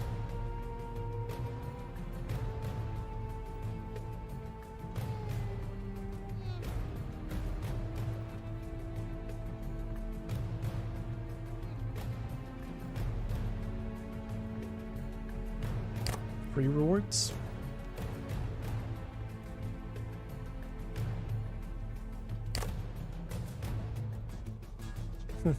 괜찮은가? 그럼. 사부님, 알고 있네. 아, 도화국을 이렇게 떠나게 되다니. Let's see where this is going.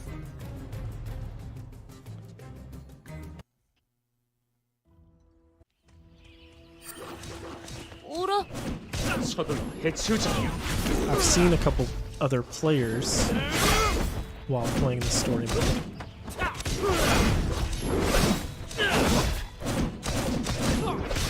Like that guy right there. Pretty sure that's a player.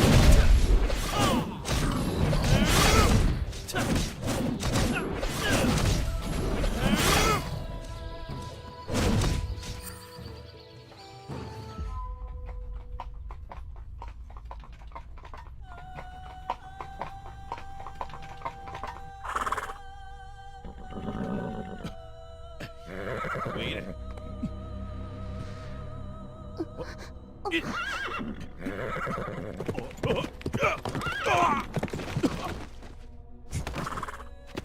이보게, 괜찮나? 주의를 경계. 심상치 않아.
어서 이쪽으로 오시오.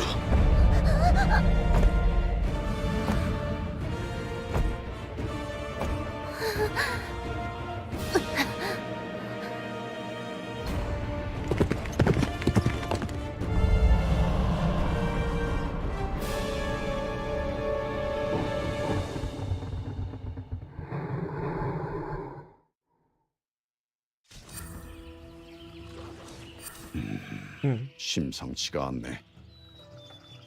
고대의 악신, 흑룡을 세상 밖으로 나오게 하려고 움직이는 것이 틀림없네. They must be scheming to unleash the Black Dragon. 내 잠시 생명의 기운을 살피고 올 테니 이은과 함께 주변을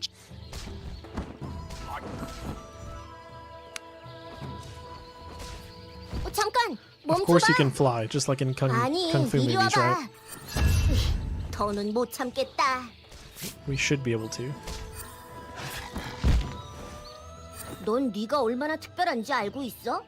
바로 정말 난 너무 착해서 탈이야.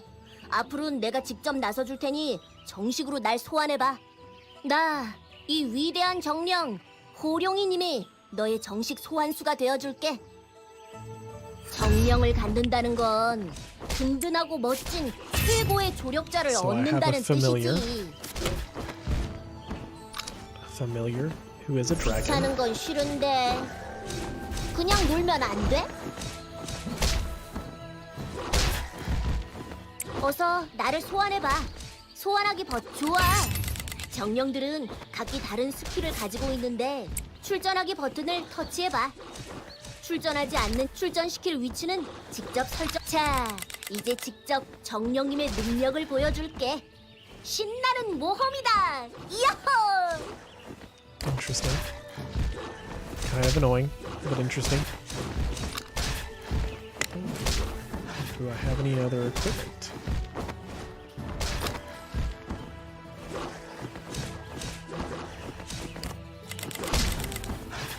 Can equip that. That's better.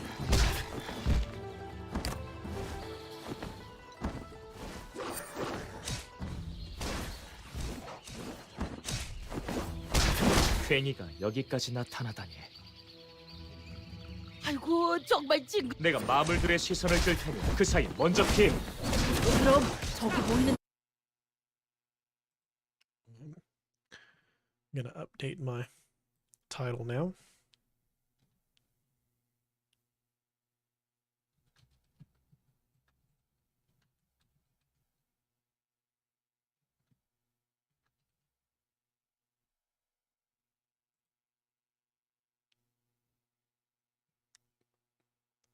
And on Twitch.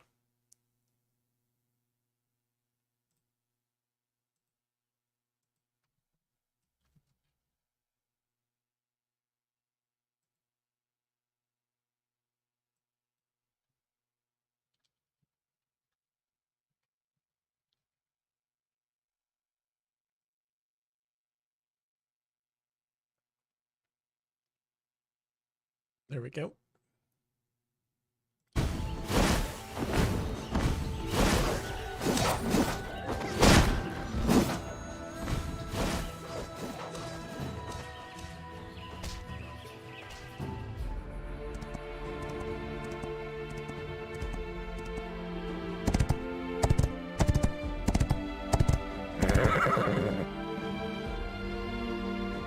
I overcooked some of my pizza rolls a little much. 어서 도망가십시오. 절대 저들에게 잡히면 안 됩니다. 히!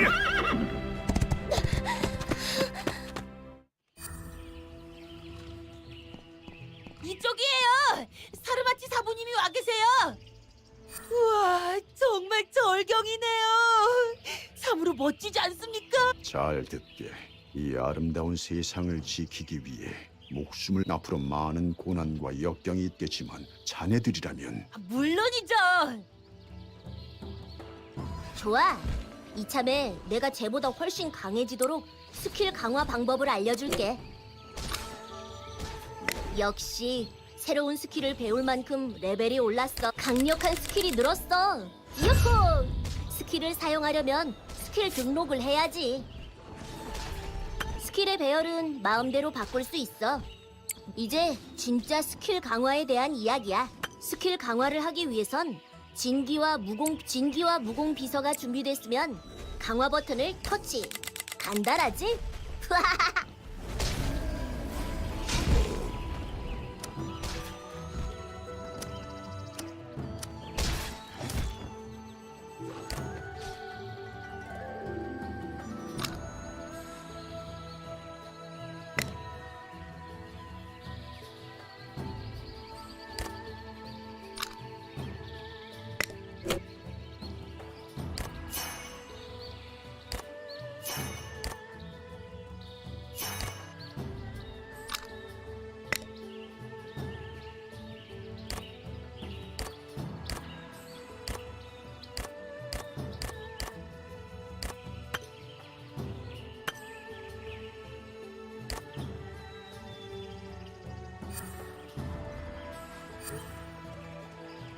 이곳에서 자객들과 상백의 흔적이 사라졌네. 대사형이 천파공주님을 구하셨을까요? 자객들은 문제없다만 상백이 홀로 생명을 상대하긴 무리일 게야.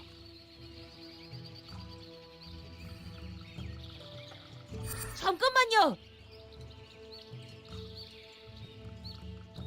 난 하나만 알고 둘은 모르는 말씀.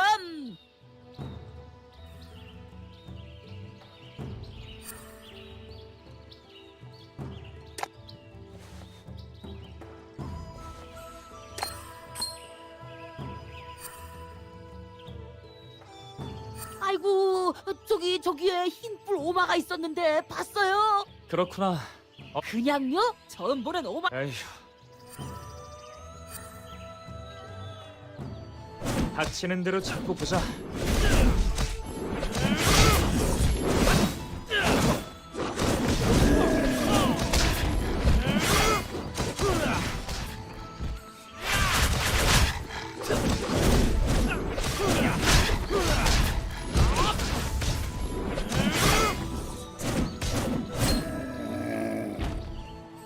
저 녀석이 흰뿔 오마구나.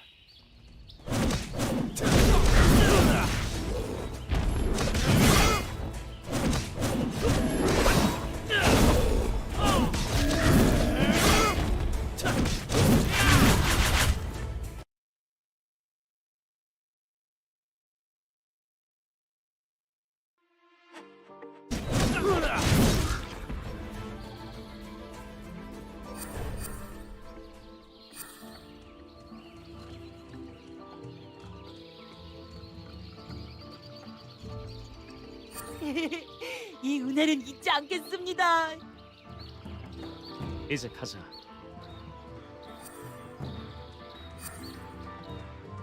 와! 천파 공주님을 납치한 보면 자객이에요. 어서 도와주자.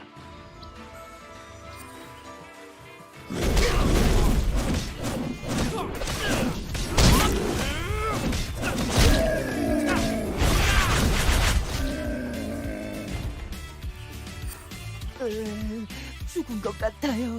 오마 때문에 죽은 게 아니야.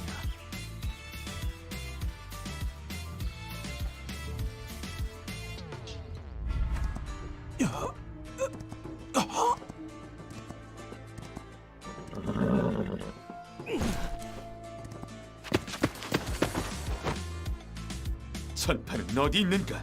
생명.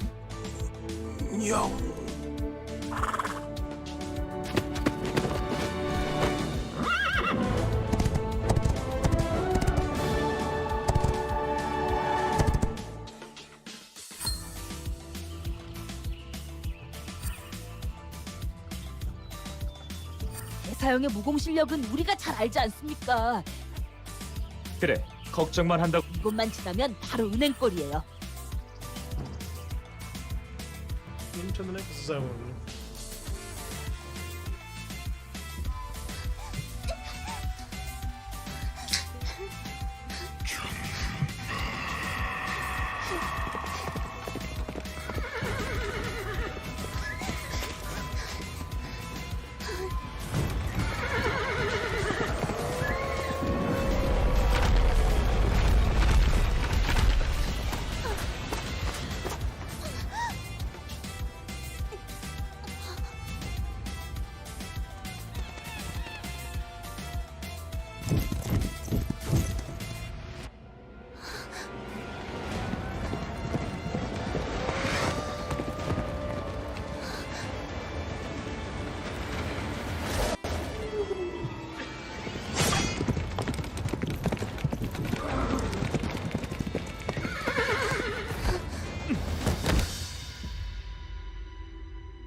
왜 그래요, 선배?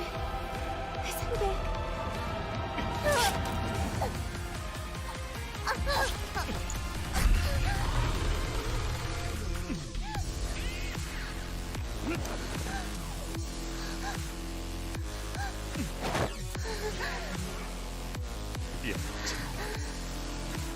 나도 좀 쳤어.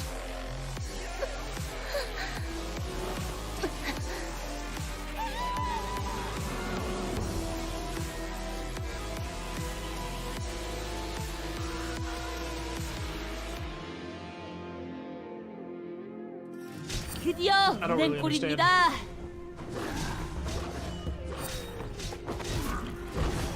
마물들이에요. 마을에서 대비책을 강구할 수 있도록 여기에 있는 마물. 잠깐! 좋은 걸 알려줄게. 활력을 이용해 빠르게 활력이 활성화되면 여기 표시 보이지? 이 비율대로 보너스 격활력은 채집, 채광, 운기 조식을 통해 조금씩 충전할 수 있어. 아래 버튼 보이지? 상점에서도 충전 아이템을 구매할 수 있어.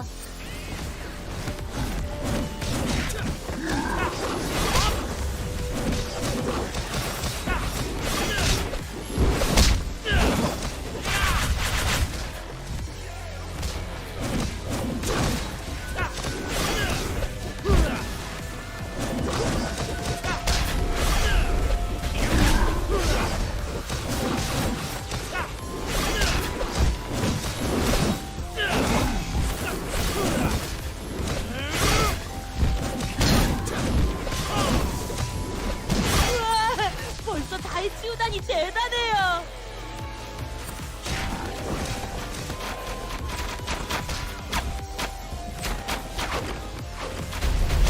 That's another player right there.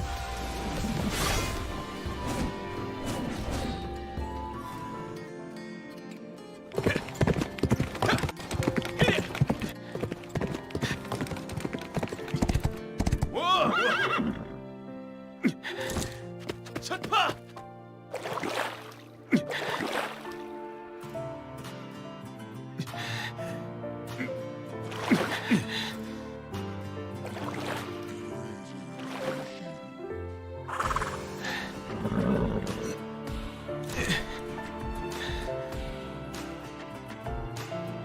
정신 차리시오.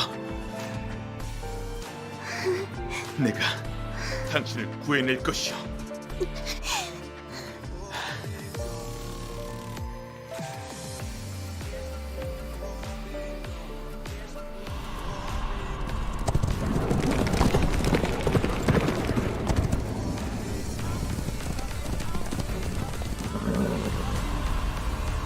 계집이 살아있어. 주변을 샅샅이 찾아.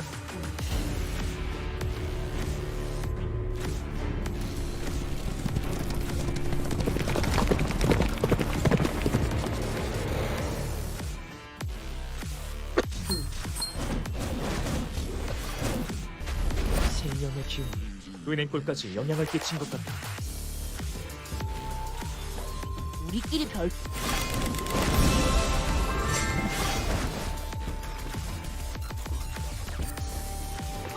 사부님이 벌써 와 있어요. Level 10, we can join other players maybe?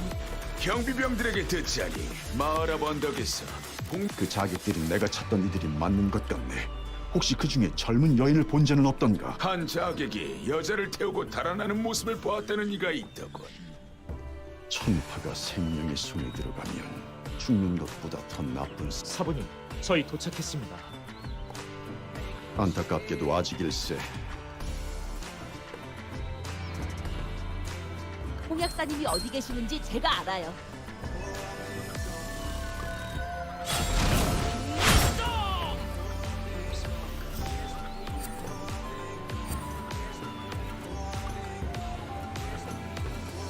홍약사님이십니까? 금착약이 필요해 찾아왔습니다. 촌장님께 얘기 들었네. 필요한 재료를 말씀해 주시면 제가 구해오도록 하겠습니다. 그래, 그게 좋겠네. Man-eating plant roots and bear gallbladders. 잠깐! 급할수록 돌아가란 말도 있잖아. Amazing. 너 체질 강화는 하고 있는 거야? Whatever this herbalist is about to concoct. 영약을 need to try 먹으면 체질이 강화되거든. 체질만 강화하기 전에 능력치가 얼마... 체질 강화에도 난이도가 있어. 필요한 재료는 여기서 확인할 수 있어. 이 버튼을 눌러 체질을 강화해봐. 강해진 기분을 느낄 수 있을 거야. Enhancing Constitution.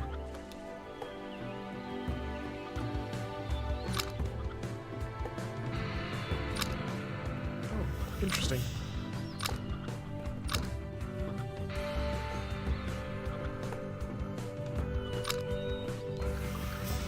Enhance different ones. Oh, okay. Makes a little more sense now.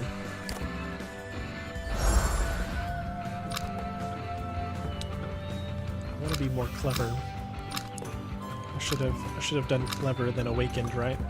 Probably. I was getting trigger happy. I just clicked buttons. So I can click something else here. Physical attack and spell attack. Yeah, we want that. Okay. That was it, I think.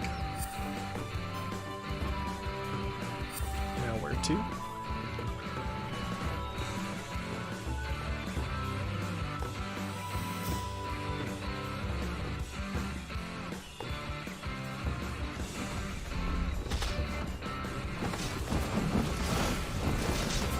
Giant cannibal plants.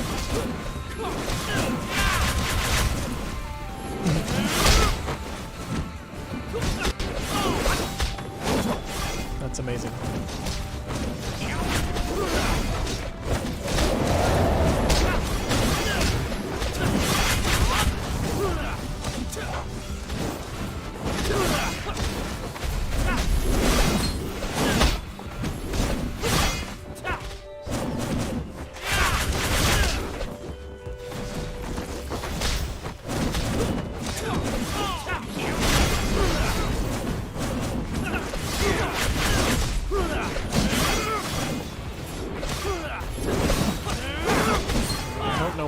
My character seems to be faster than those other characters. I was getting those kills. Maybe a faster computer. 이보시게 소여, 여기 나 좀 보게. 소여, 보아하니 곰을 잡으러 가는 것 같은데 곰들이 서식하는 곳에 우두머리 격인 흑운이란 녀석을 좀 처리해주게. 좋은 일을 하면 좋은 일이 생기기 마련. 임무에 대해 알려줄게. 이곳에 새로 등록된 임무를 확인해보자. 목표와 보상까지 미리 확인할 수 있으니 임무는 포기해도 나중에 다시 받을 수 있어. 받은 임무는 자동으로 퀘스트 트래커에 표시돼. 나가서 직접 확인해보자. 임무 트래커를 누르면 자동으로 이동할 수 있어. 어때? 편리하지? 어서 임무를 수행해보자. Okay.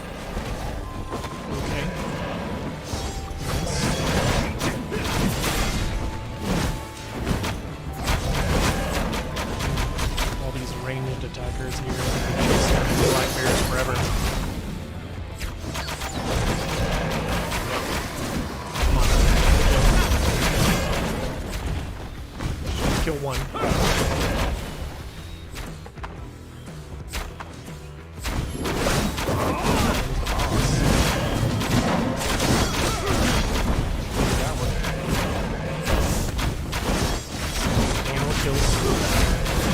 There's three.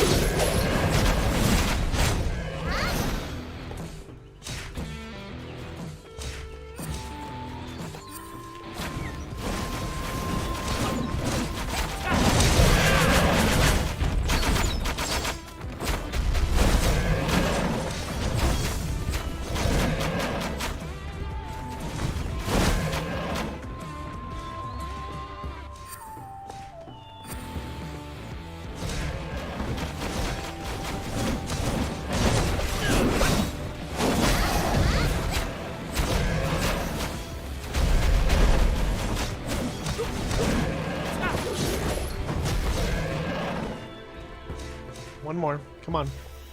Just need one more.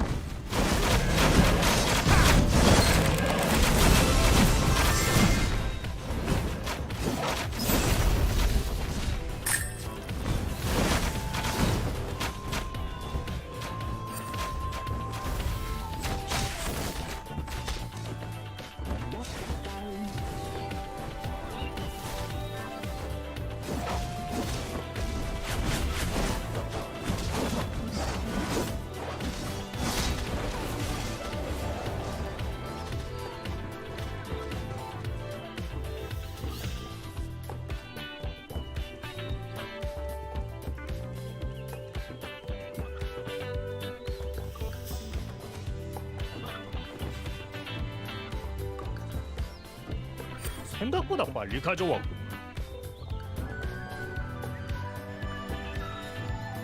아, 저는 약재를 잘 모르는데 어떤 버섯인지. 색이 아주 붉은 버섯이니 알아보기는 쉬울 게야.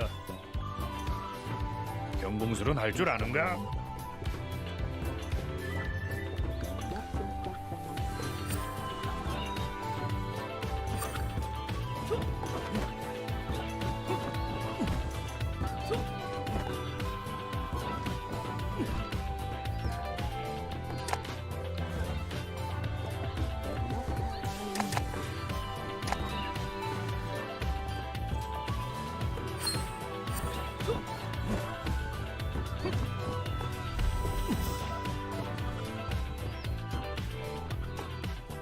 자, 다 되었네. 조심하시게.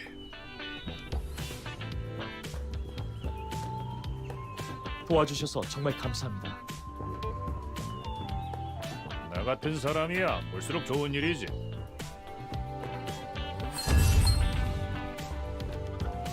어라, 사부님이 안 계시네요.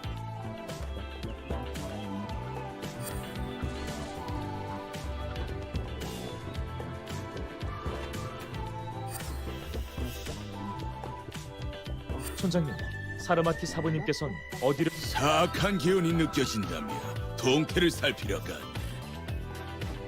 자네 사부는 지금쯤 북문 밖에 있을.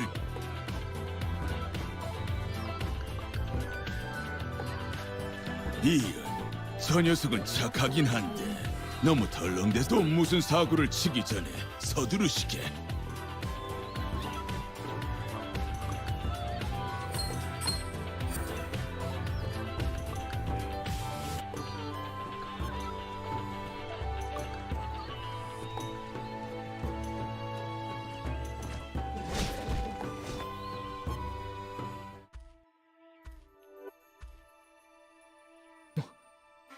숨어 이어나, 어서. 일로 와.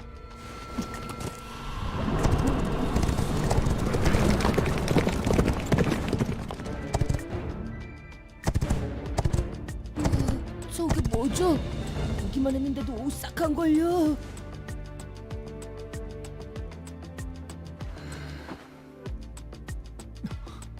사부님.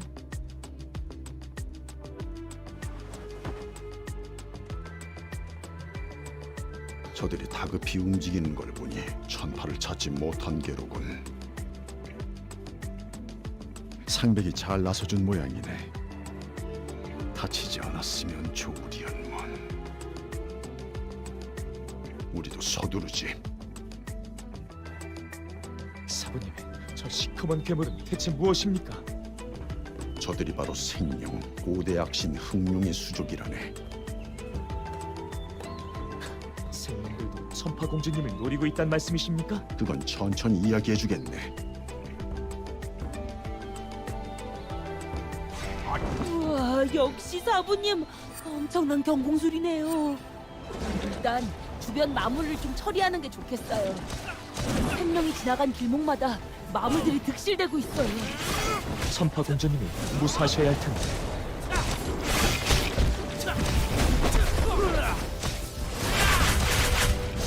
That was a player on a horse that just passed by me. I want to mount.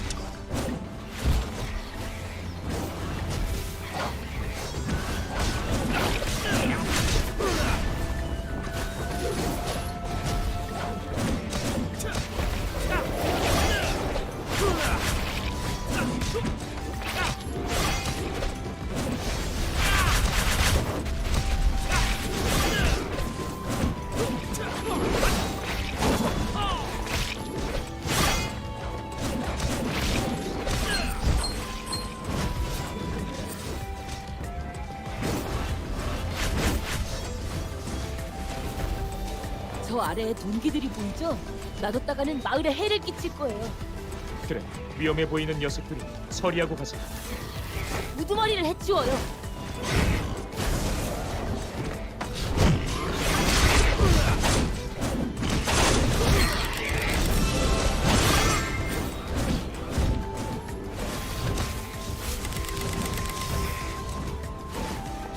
사부님 Just found some 어디까지 boots. 가신 거지?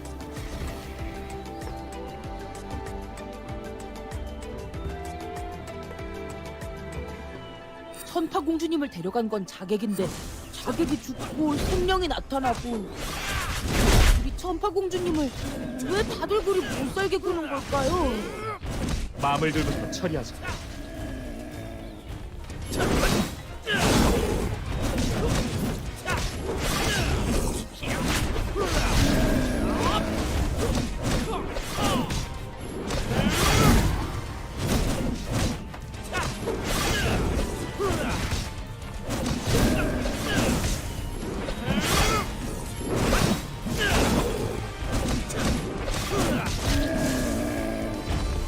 이번엔 반짝이는 신비의 돌, 마석을 이용하는 방법을 알려줄게.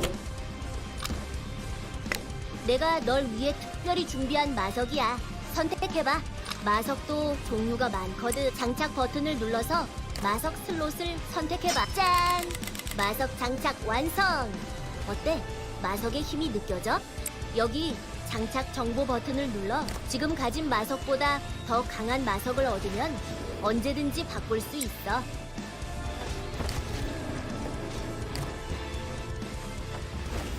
Interesting.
오마들이 점점 더 조직적으로 움직이는 것 같아요. 멍청한 오마도 그럴 리가 없을 텐데. 아무런 무슨 상관이에요. 다 때려잡아.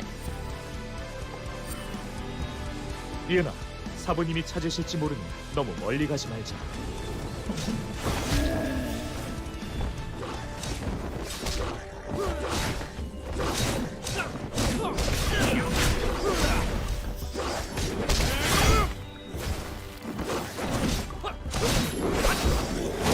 You've been on the phone too.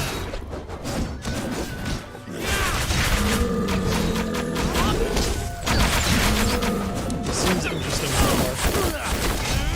And the fact that I can probably play it on my phone, I don't have to be playing it on my PC, since it auto-battles most of it. If I want it to anyways. But all of these little buttons here are set 매 up 울음소리예요. how a lot of other mobile phone games play.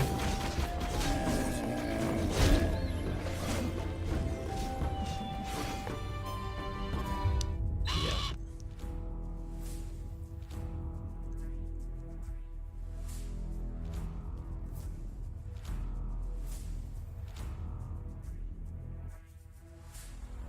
상백이 보내온 소식이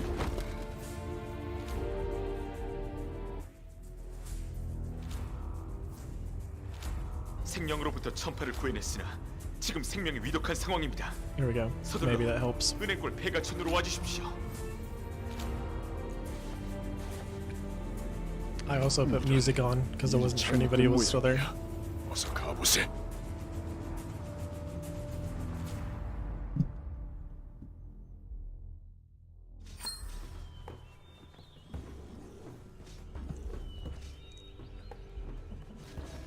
상백의 상황이 좋지 않은 것 같군. 대사형이 많이 다치기라도 하셨습니까? 혹시 천파 공주님을 구하지 못... 그건 아니네. 다만 일단 폐가촌으로 가세. 폐가촌으로 가려면 오마들이 우글거리는 길을 통과해야 하잖아요. 제가 처리하니 먼저 출발하십시오.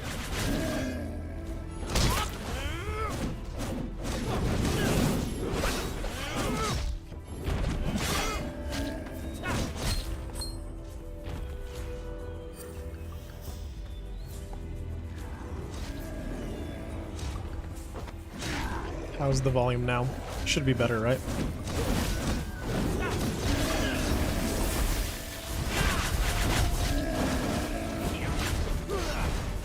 And the mage looks cool with their abilities.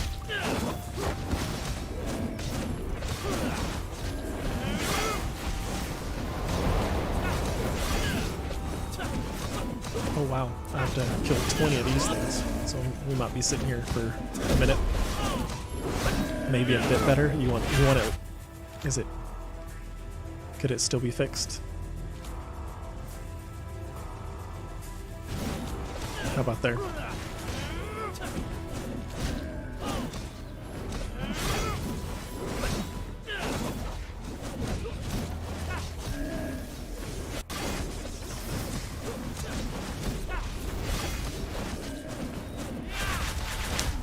I don't know how loud it is on the stream, but I mean it's fairly quiet to me.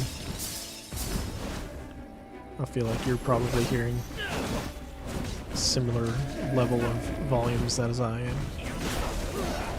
Yeah. Okay. We're at 19 of 20 now. There we go.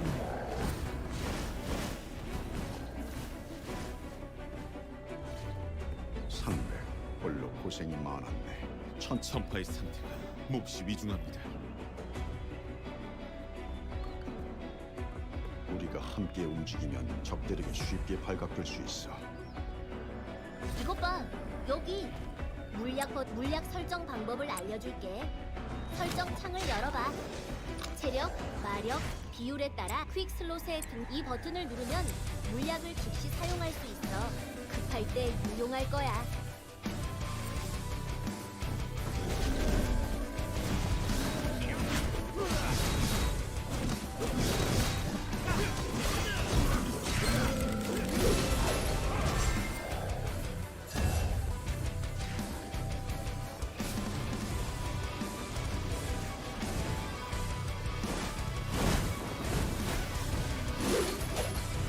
finally level 10. Apparently I can join a clan now.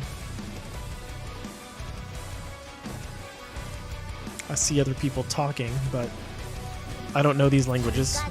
임무와 달리 한 번에 하나만 수행할 수 있는 의뢰에 대해 알려줄게.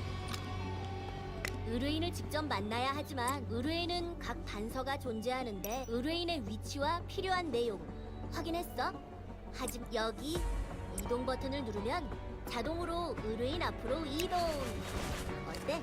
참 쉽지?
Oh wow, that thing's big.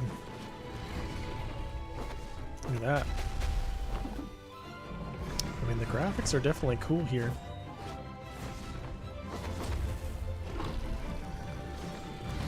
Oh, he looks tough. Let's go ahead and continue on this quest.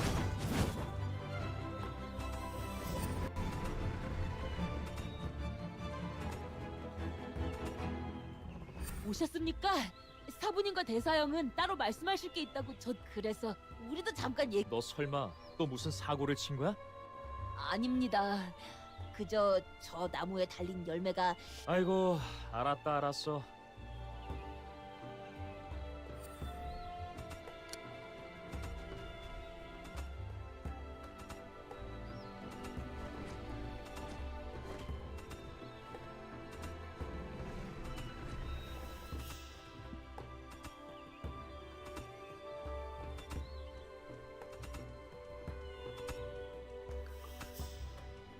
독충이 왜 이렇게 많아? 고수동굴은 원래 독충 천지예요. Spiders, that's what he meant.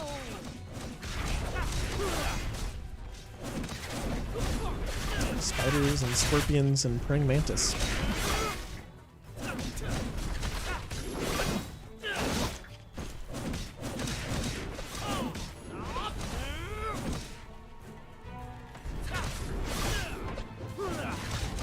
Ooh, big scorpion.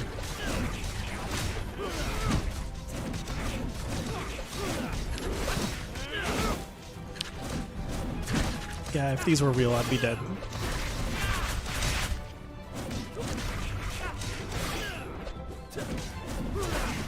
I'd be wrapped up in a cocoon already. There's no way. 독충은 처리했으니 어서 오수동굴로 들어가자.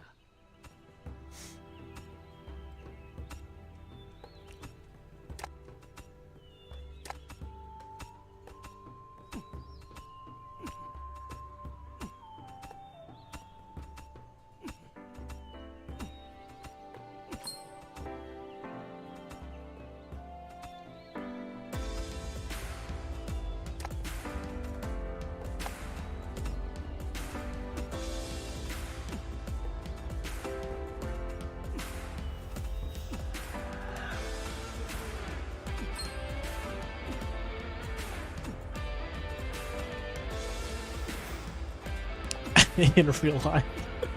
Dude, those spiders and scorpions were massive. I don't know about that. I don't know that I'd be brave enough to even stand up and try to fight one of them. I'd be clear on the other side of the planet. That thing ain't getting near me.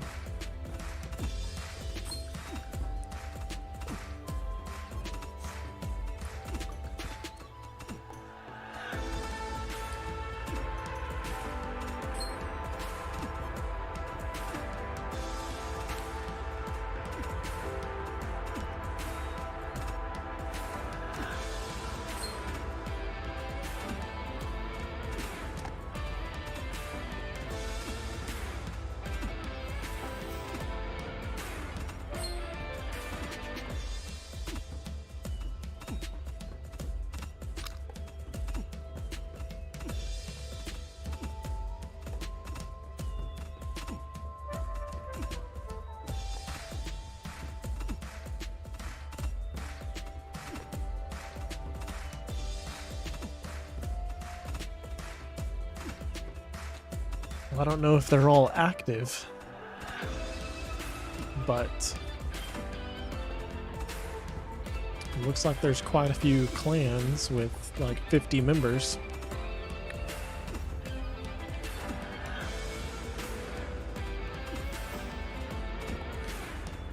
Power score 6.6 million, 5.8 million.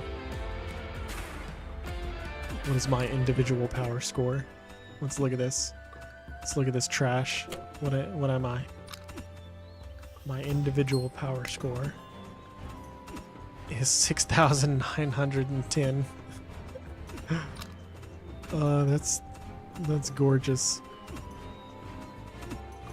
I could probably sell this. This is just another one. Can I combine them somehow? How do you enhance? No.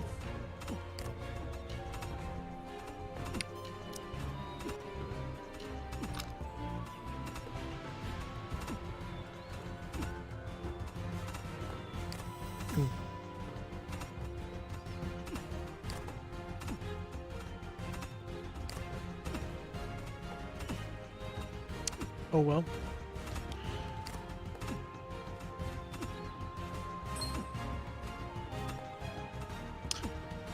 Like what?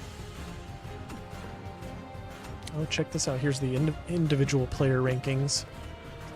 So I'm 6,910. Some of these top guys are 175,000. Dude in third place is Dexter. Pikachu in fifth. Snoopy in sixth.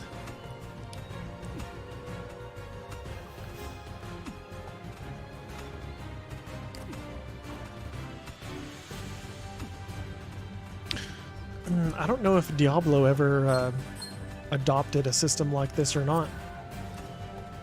None of the Diablo games that I've ever played do. But, you know, maybe the new one does.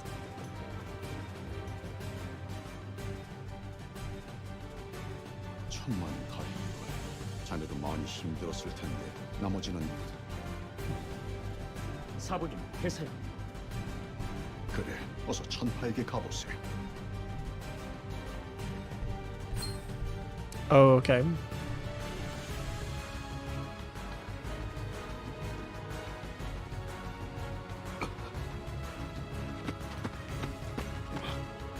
이런.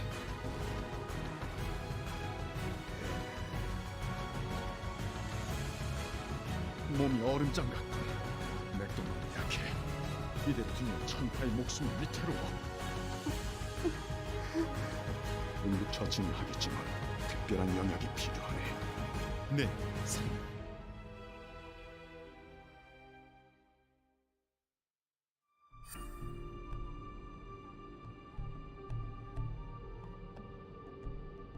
차가운 물에 빠졌던 탓에 한독이 골수까지 스며들었어.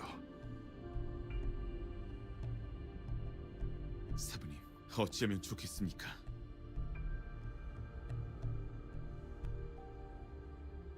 천년과를 구할 수만 있다면 천 사부님, 은행골에서만 이유나. 저 좀 도와주고 가세요. Yeah. So far, I'm not seeing how you make 너무나도 crypto 급해요. with it. Maybe some of these things could be NFTs that you buy, 다 비슷해 보이는. but I don't know. 네네, 바로 그거예요. There's something down there, right? That I'm gonna have to fight. This just looks like an arena, doesn't it?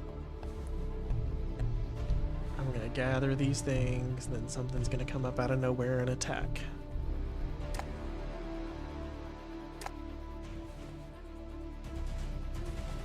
I know how this goes.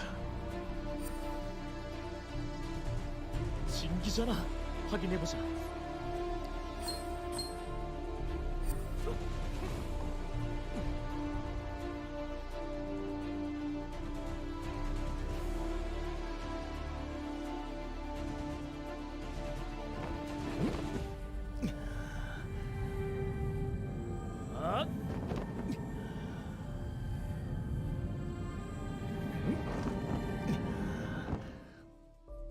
내공을 수련하는 방법 알아? Maybe. 내가 I'm 방법을 just not sure 알려줄게. what you buy. 이력이 대단하다고. You can obviously use in-game or real money to buy the boosters and everything you see there, but 여기서 내공 종류를 볼 수 있어. 마침 개방할 수 있는 비급이 있다. 유후! I think there's more to it than that. 혈맥을 잘 다루는 것이 중요해. 자, 설명해 줄게. 혈맥별로 성장하는 능력치가 다르니 혈맥 수련 중 주와 인마에 빠져 실패할 확률도 있어. 수련을 통해 향상된 성급에 대한 정보는 여기를 눌러서 확인할 수 있어. 수련에 필요한 재료는 여기서 확인할 수 있. 모든 재료가 준비되었으면 수련을 더 해봐. 유후! 강해지는 걸 느껴봐.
the one MMORPG I've played the most of this last decade probably is still Guild Wars 2.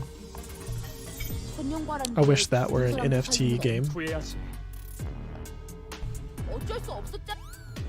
공략사님을 찾으려면 일단 은행골로 가야겠다.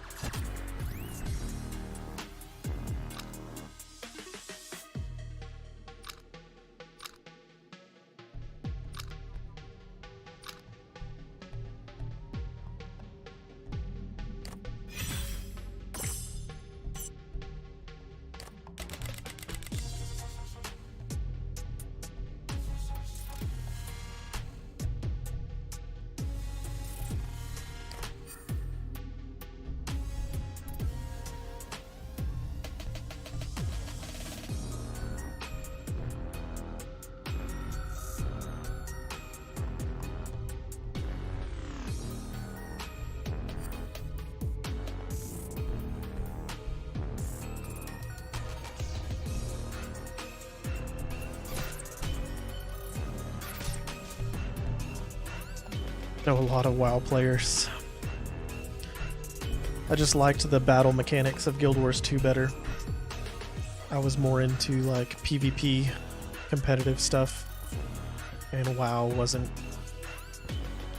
all that competitive feeling to me.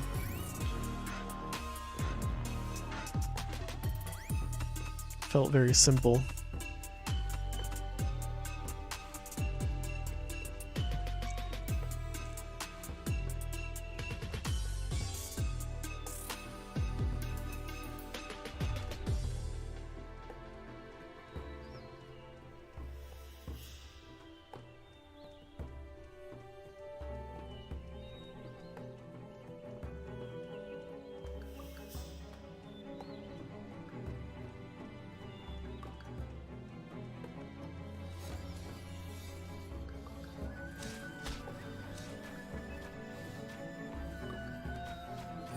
천년과를 찾고 있다고?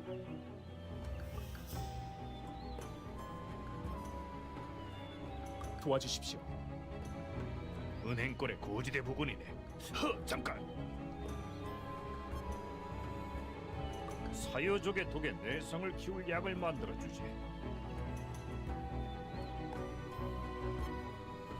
독을 이용해 독을 막는 방도는 위험하지만 효과는 확실하지.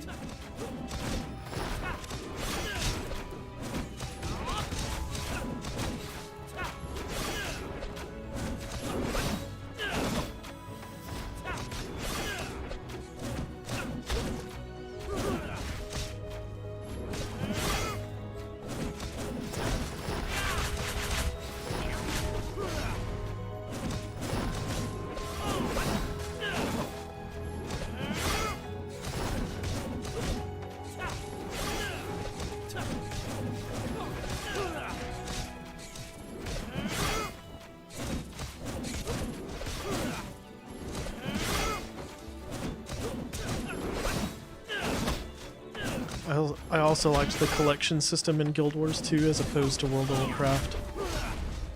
I hate the fact that in games like World of Warcraft, the gear becomes obsolete after the next patch, next expansion. So whatever the new high-end gear is from the new expansion, that becomes meta. And if you don't have that, then you suck. I hate that kind of mentality in a game. I loved the fact that in Guild Wars, at least Guild Wars 2, you have a max level, and then you also have the max stats on your gear that are easily obtainable by everybody, and you just are either a better player than other people with the same gear, or you're not. 저도 주세요. 이은아, 언제 왔어? 전파공주님이 응급처치는 했지만 오래 꽤 위급한 상황. 청성파도 천년과를 찾고 있다니 만나면 물어봐야겠다. 에이 알려주겠어요. 아니, 네 말이 맞다. 그래도 시도는 해봐야지. 저 사유족부터 처리하지 않으면 아무것도 못하겠어요.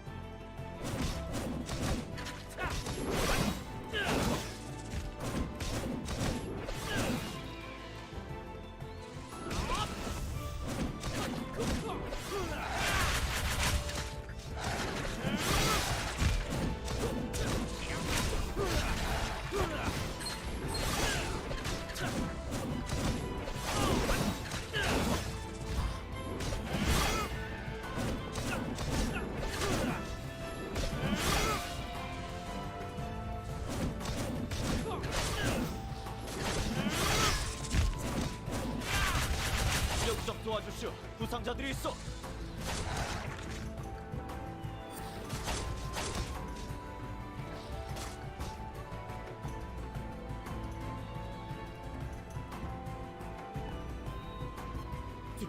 뒤를 보시오.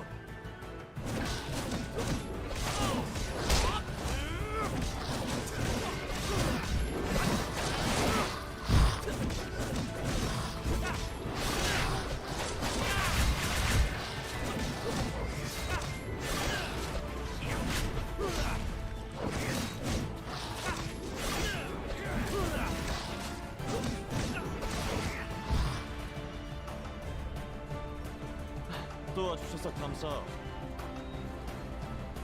대법사 사르마티의 제자요. 아, 사르마티 천년과를 코앞에 두고 다리 묶여 곤란하던 차에 이리 도움을 주시니 감사. 박도사요, 어찌 왜 이리 앞에서? 괜찮다.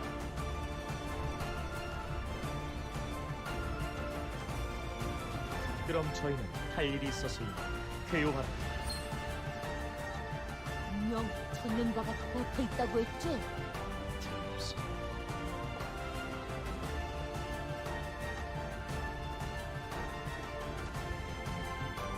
이 바위 좀 봐요.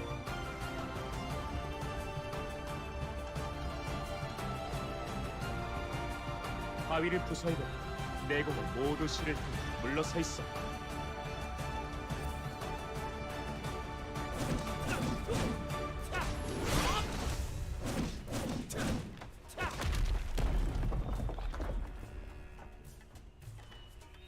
그럼 저는 홍 약사님께 먼저 소식을 알릴게요. 그래.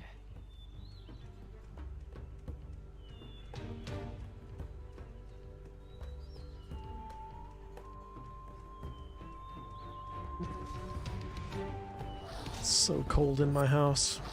My daughter keeps the air on so high. My room just like traps it in.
Are there any other things besides Step'em that you've been invested into, Michael?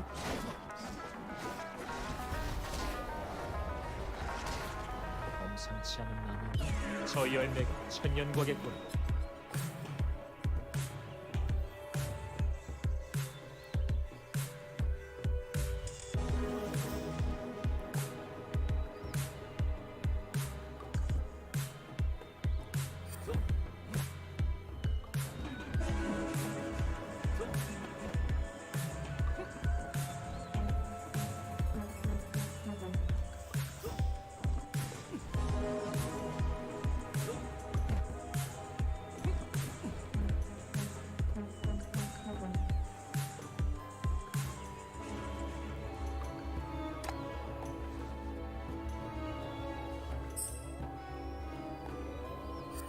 드디어 천년과를 구했구나.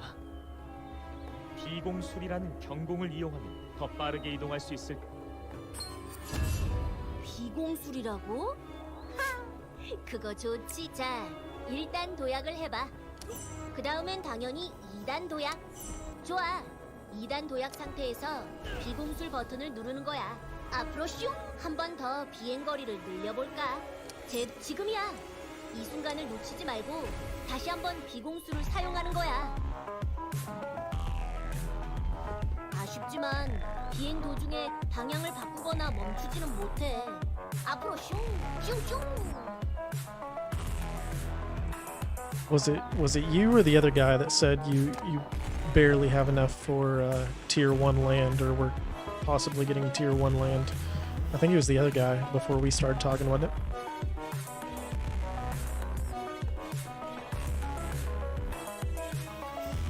You're only play to earn.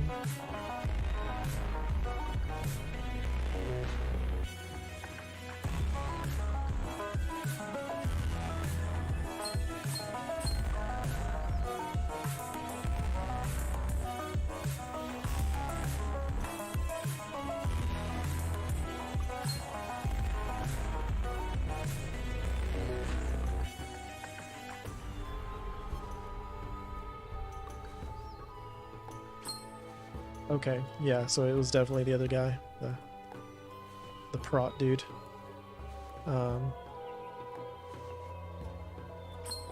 Yeah, well, my land videos pretty good on YouTube. Give you a whole lot of detail on it.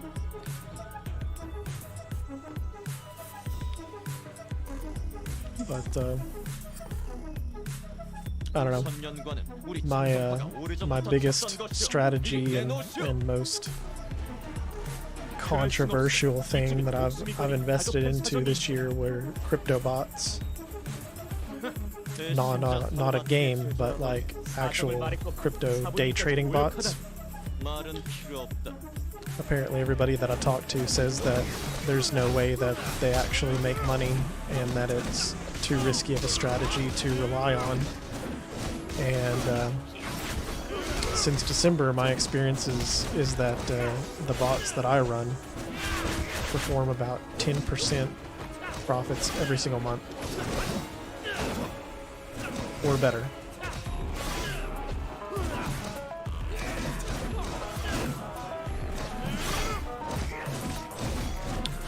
Well, since I got hacked, I put all my money that was in the bots into like Probata and other things.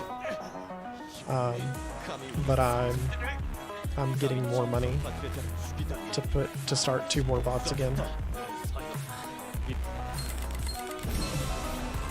And so one of the things that I'm playing around with, let me pause this, because I'm curious. So this is a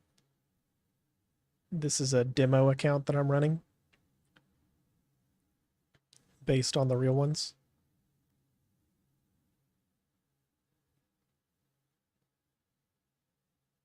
Yeah, my entire MetaMask account, over 70% of my portfolio just gone overnight. It was bad. So this is my #1 income generating strategy for the year. And personally, me, a buddy of mine in real life, and some of my family members, I believe in this a little more than they do. Well, #1, I didn't have a hardware wallet. So if you don't have a hardware wallet, be sure to get one. #2, I was trying to build content on a bunch of stuff and connected to the wrong website. I clicked the wrong link and sent me to a website that was not legit. And whenever you connect to a website that, say, a hacker made, they can basically take all the money out of your MetaMask without your permission if you connect to it, or if you attempt to connect to it or whatever. I don't have a link. I wouldn't share a link to it even if I did, but let me just say that there are some scam websites that look like actual legit websites out there. So I don't know, I've been a lot more careful past 3 months. And I actually don't have my hardware wallet yet, so I bought one online and I'm waiting for it to come in now. But anyways, so yeah, what I've done here is, so this is Bitsgap, the trading software. And my entire strategy since December has been to somehow acquire $40,000 and put it into these trading bots, because I believe that as long as they continue to perform about 10% a month in yield through their trading, then that's about $4,000, right? So $4,000 off of 40,000 is basically my living expenses every single month. My my mortgage, my bills, food, you name it. I can live off of $4,000 a month easy without a job. And I would love to quit my full-time job and do this whole YouTube content stuff and everything for full-time. And once Illuvium comes out and a game that you can actually play full-time and make money off of it, that would be huge. Like I want to be one of the first YouTubers, one of the first streamers, because I'm not married. I got nothing better to do, let's be honest. But it just sounds fun for me. These bots are not smart contracts. It is not a DeFi platform. This is a third-party software. Bitsgap is a subscription-based software. You have to pay for it.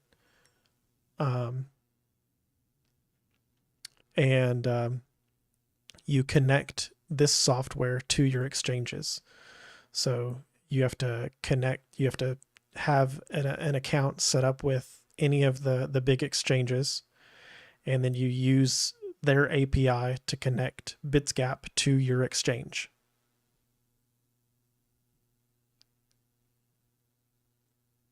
Right. So unfortunately, I live in Texas in the United States. I don't know where you're located at. So literally out of every single exchange you see here, I can only access Kraken and Coinbase Pro. The laws and limitations that are placed on me in our state basically prohibit me from accessing a lot of different centralized and decentralized platforms in the crypto space. And so literally I'm banned from creating an account and participating in any of these other exchanges except for Coinbase and Kraken.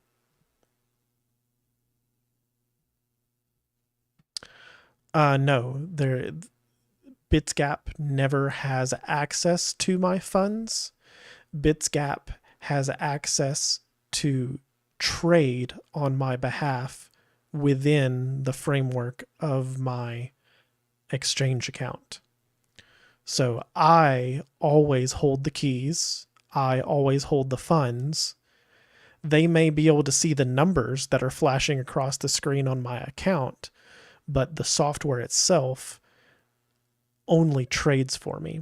And that's part of the API setup as well. You can set it up so that the API only has access to make trades on your behalf. It doesn't have access to withdraw or deposit, etc. So you can limit that with your API keys and what you're sharing, what the information you're sharing with Bitsgap here. So no, that is a good question. I wouldn't be that gung-ho about this strategy if I were giving Bitsgap my money to trade on my behalf. But no, they're using the exchange that I set up, and the software just connects to my exchange and trades on my behalf. So when you set up a bot, this is what it looks like. This isn't real money. This account right here is a demo. So whenever you set up your own account and start playing around with it, there is a demo mode, and you can set up to 5 free bots on different exchanges. It gives you the option of setting up on multiple exchanges for free to test out different markets. But you can test out different things like I've done here. I've done looks and USDT, IMX, USDT. Yeah, and that's just it. This bot does make some bad trades, but overall it makes about 65% or better good trades and only maybe 25 to 35% negative trades, if you will. And it depends on how you look at it.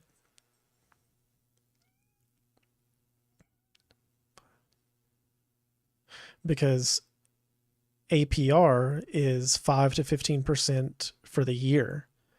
But what I'm saying is these things have been regularly making me 10% every single month, right? So just look at the numbers that I'm showing here on these demo bots for the last 5 days and 4 hours. This bot that has access, it's trading $4,838, has already earned in profit 5.54% of its starting value. So it's already earned me $254 in 5 days and 4 hours. It's made a total transaction. It's made a total of 2,254 transactions. Not all of those were positive. And the average daily trading time means that for the last 5 days and 4 hours, every day it trades profitably around 1.1% each day. That's its average, this one. And then you have really poor performing ones like this one down here. And I even made a video on this because my theory is this. Like I said, if I can have $40,000 in these bots, they could make about 10% every month. And I'm testing that theory out with all this fake money. So I went into the fake demo account, and you have to trade some of the money. So the demo account gives you like multiple different currencies. It gives you some Ethereum, some Bitcoin, some USDT, some other things in there. And so basically what I did was I sold all of it, and I put it all into BTC or USDT in order to get about $40,000 worth of capital and put in these 5 different bots you see here. And so the market did go up a little bit. So this one is up 5.88%. This one's up 3.6%. This one has changed in value a positive 0.44. So they're all positive right now. But this column here is saying this is all profit. So these are all profitable trades. This isn't a hodl. If I were hodling, then there would be no profit. It would just be change of the market. So everything went up, everything's valued more, cool. But that's what this is. So this is total profit and loss. But this column means that the bots have actually put an extra $699 in my pocket. So the way these bots work is every time it trades profitably, it's going to give you a balance over here. And in your balance, it's going to just deposit all this extra money that it's earning for you into your balance. So the bots just continue running and doing their thing, whether they're up or whether they're down.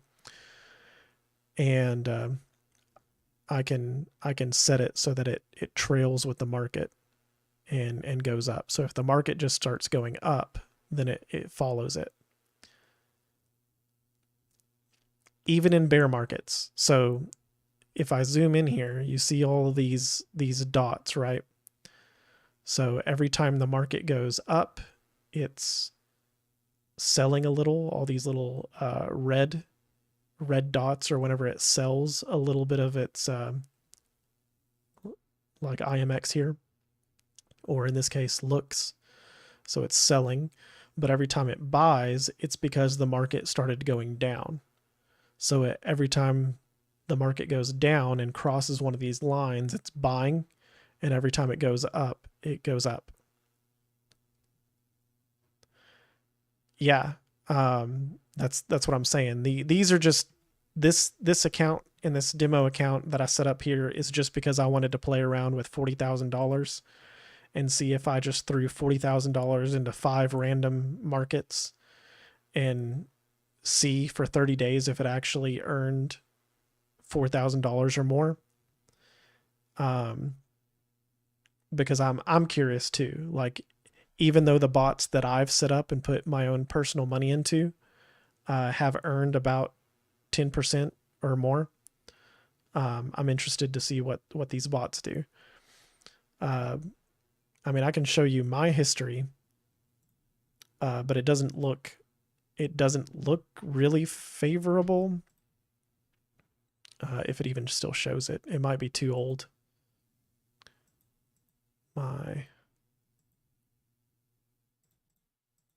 It's been a few months.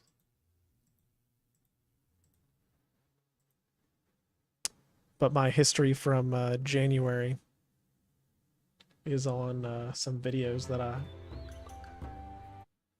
guess I can look up the video.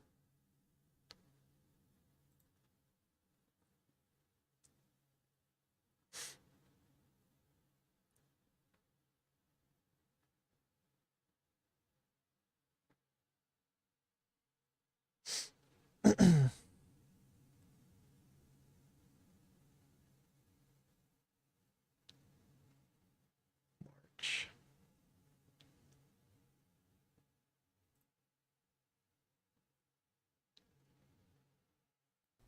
In today's video,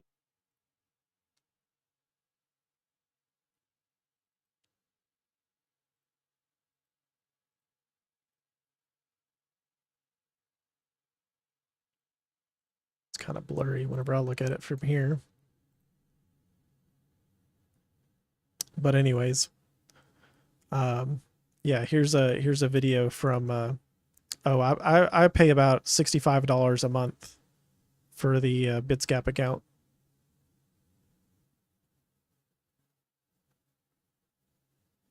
Oh, was there a... Where's the calendar?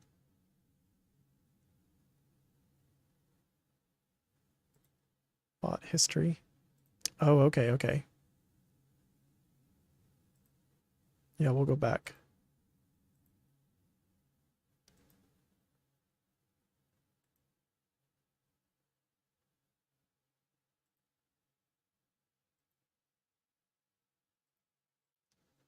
February.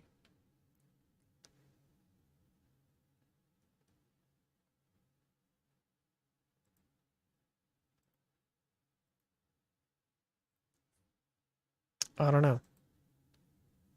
Maybe I have to click on it.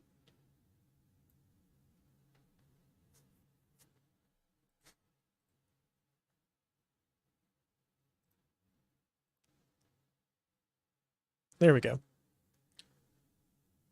So here's some of the ones that I was running. This particular bot made me over 56%. So I started it with around 2,000. Well, I mean, I can see the stats here. If you click this button. So I started with a value of about $1,828.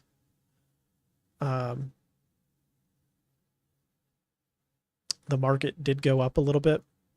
And so I ended with about $2,646, and it made me over $1,000 and $1,025 profit over 9,097 transactions. And so you can see down here, this is my daily profit summary. So it'll show me on the 25th of March, I made $31.69. I made $5.98 on the 24th, $19.53 on the 23rd, $39.08 on the 22nd, and then I had a really good 3 days right here with $71.94 on the 21st, over $252.75 on the 20th of March, $136.03 on the 19th. So like I caught something big here. Something big was going on IMX. Or on wait, what is this, shipping? So something happened there that weekend or those 3 days, and then just leading up to that, it was only $14.33, $18.80, $4.14, $6, a couple dollars, $1, and then back up to $5, $8, $10, $43, $68, and this is every day. These are everyday profits. And I've shown some people this, and they're always really skeptical. They're like, well, that can't actually be profit. That, like, you're not actually making profits. And I swear to you, like, I've already run these bots since December. I don't currently have one. I emptied these accounts after I got hacked, and I'm about to set up 2 more, like I said. But IMX was always really favorable. Shipping was really favorable. I did have a Gate.io account, but they have restricted access to Texas since like March, so I can't do that account anymore. This Koval coin was profitable for a while, so I ran this one for 28 days, and it earned me 16% profits here. But some of them were bad. Some of them were not as profitable, mainly because of the market. So, I mean, I was running these bots from December till the end of March. So, I mean, you can just look at Bitcoin's market cap during that period of time, and everything goes negative, right? So these were making this kind of profit even during those market trends. So everything's going down, but you do still have a lot of sideways movement and a lot of up and down, like the everyday up and down grind that the market does. Like, you're capitalizing off of running one of these bots because of how they function. Let me just go back to one of the demo bots that's currently running, because it actually shows the oh, and I ran a bunch of demo bots as well. So here's a bunch of my demo bots that I was running and closed. That's hilarious.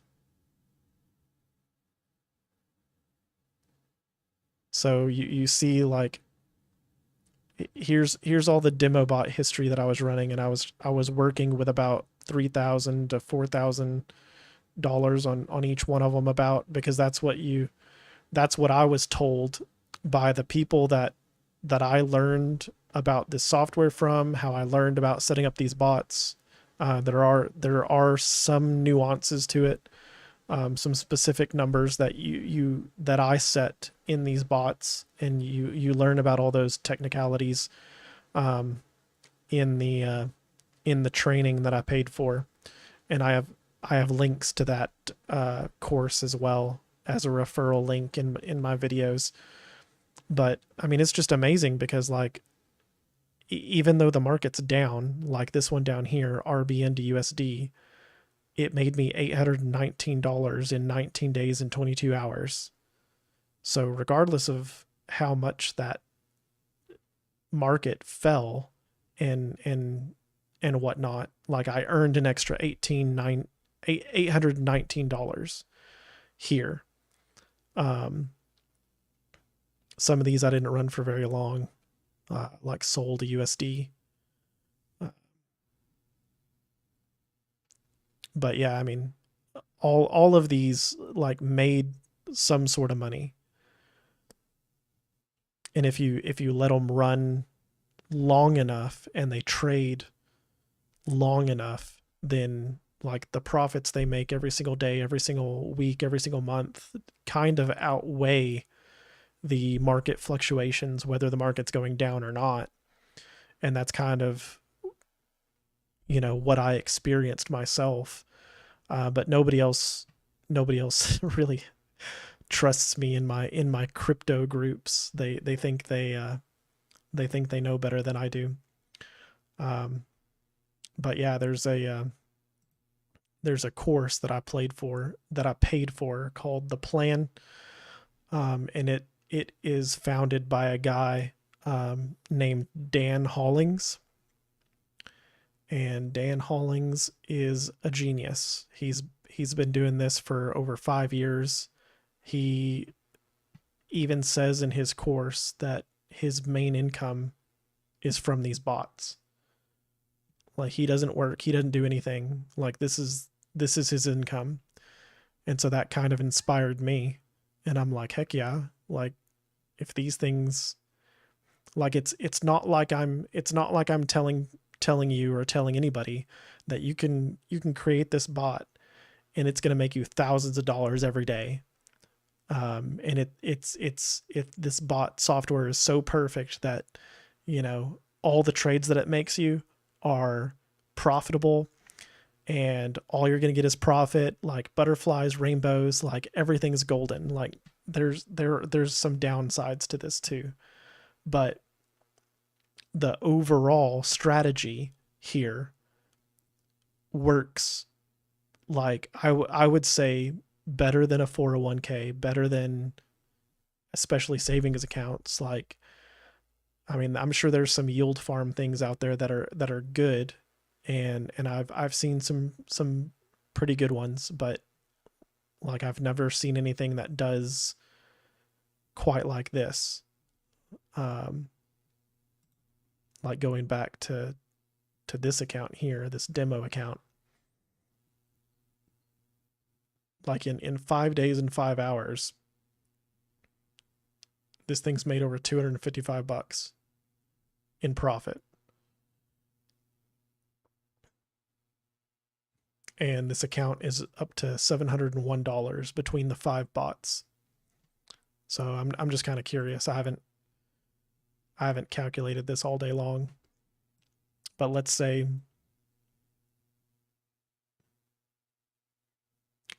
for $700,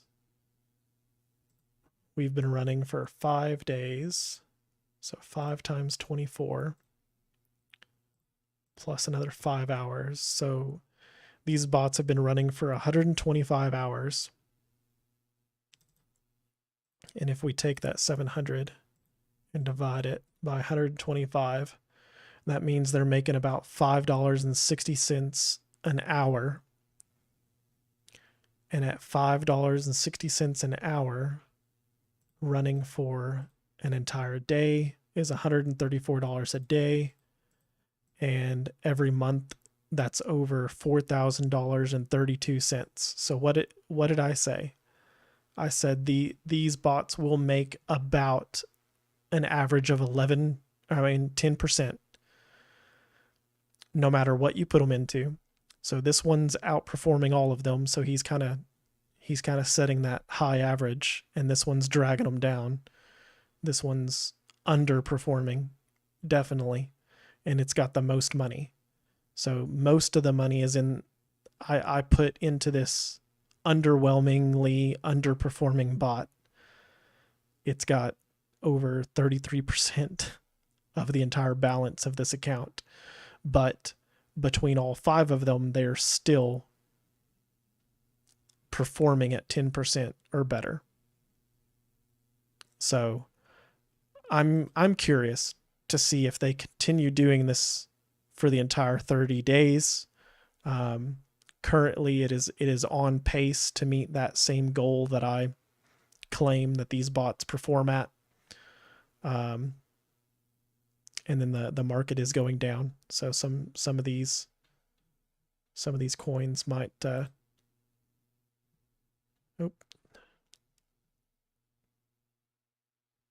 might be losing a little value here on a downtrend, but I'm just kind of curious.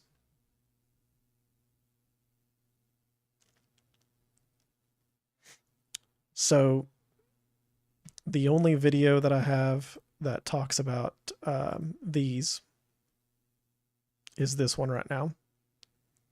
So whenever you go to this video, hello.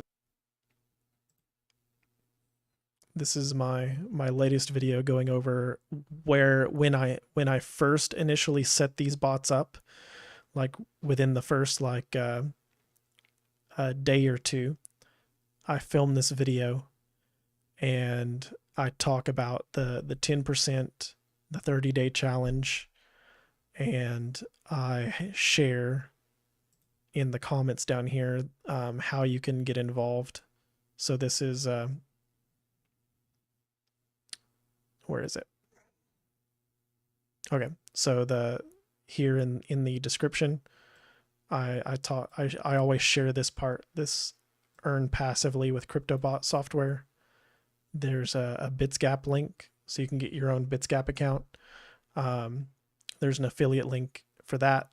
And then for the training course that I paid for, that I learned how to set up these bots, I've actually signed an NDA, meaning that I can't tell you everything about the bots. I can't tell you everything about the training and how to set them up properly.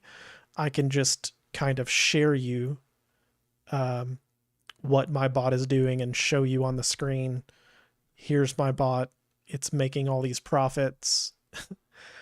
But in order to learn how to set it up yourself, you would have to technically buy that training for yourself. There are interesting ways on the BitsGap website, however. If you were wanting to just play around with some different strategies, you don't have to know what you're doing. And it tells you. So like if I selected, what am I on right now? Oh yeah, I'm on this OKX. So I'm on OKX exchange, and according to their exchange, these are the top strategies that the BitsGap software says that have made the most money in the last 30 days, a month. I can also change this to like the last week or the last 3 days here. But if we go to the last month, it gives you all these top options, and it says this one has made 61.69%. And if I click on it, then it pulls up the graph here, and it pulls up the bot and what the bot parameters that BitsGap has set for this particular earnings. So it's saying if I ran this particular bot with these settings in the last 30 days, this bot would have made 61.69% is what this means. So if I zoom in here, even though it's pretty small, it's saying between these two lines, all the trades that it would have made back 30 days from here would have been over 69%. But I can't start another bot. I have to upgrade my account to have another bot, since I already have all these 5.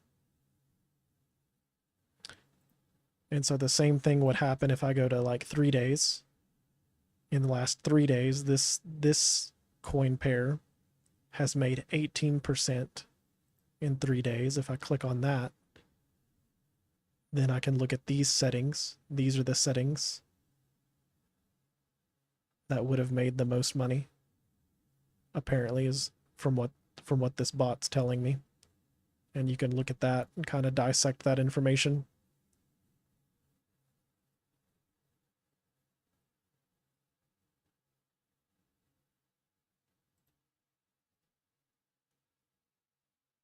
But yeah, I wish I could share more with like how to set up the bots, or show you exactly what I do. But there is an NDA whenever you sign up for that course. So all I can technically do is refer people to that course and tell people if they want to learn how, like, all the specifics of what goes into setting up this bot, into how it performs this well on a day-to-day basis, on a week-to-week, month-to-month basis. It's all in that training. You can look up the name Dan Hollings. He is actually a real person. Some interesting stuff. But we'll definitely keep an eye on those bots, because I want to know if they actually make $4,000 this month. Still got 24 days to go. See if they actually achieve that goal or not.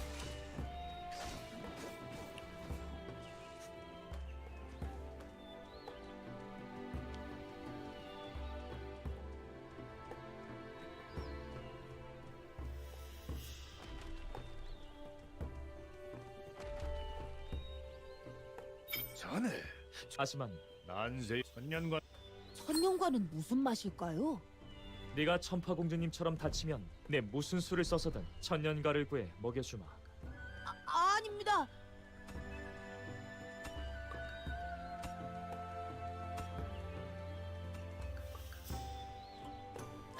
And the reason I'm talking about this now is because that training course that I paid for was actually an invite-only thing back in December of last year.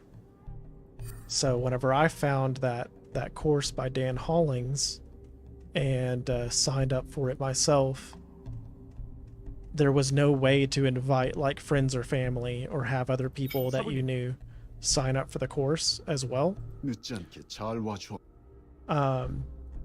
They only accepted so many new applicants to the training because it was still in beta, I guess you could say. They were still testing out the training and making it better for everybody. But now they have like an actual training product and a referral link and everything. So I'm able to share that.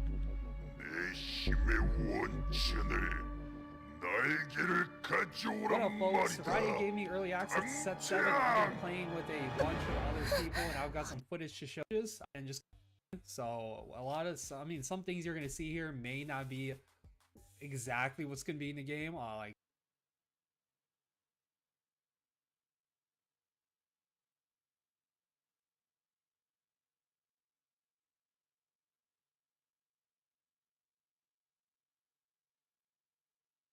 온 건가요?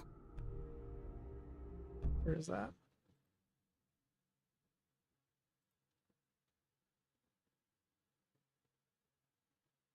Setsuna's watching something.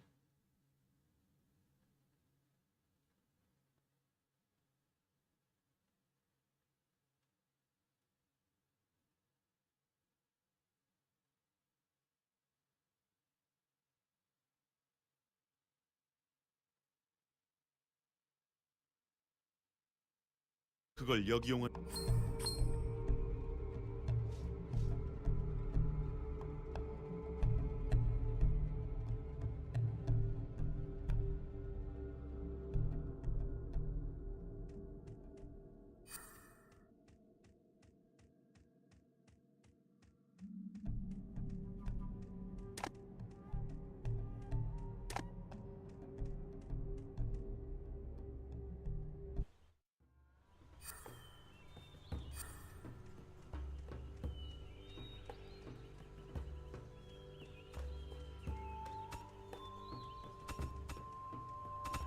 Some numbers might change.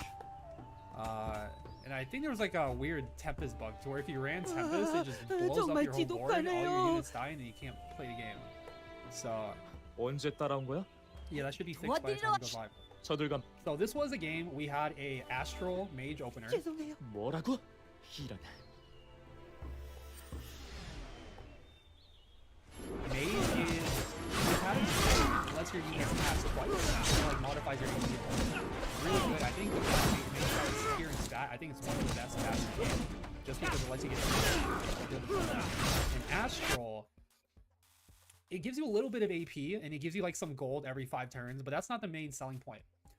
Let me make this camera a little bigger. The main point of Astral is every 5 shops you get a much higher chance to get Astrals in your.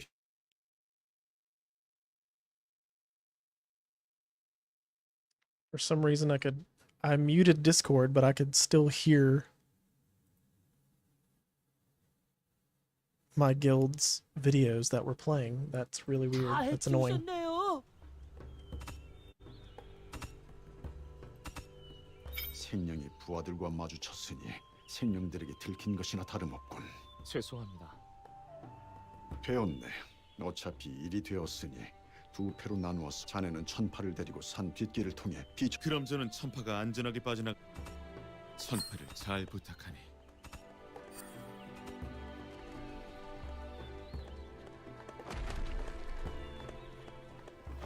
Oh wow, that big rock golem just walked right over us.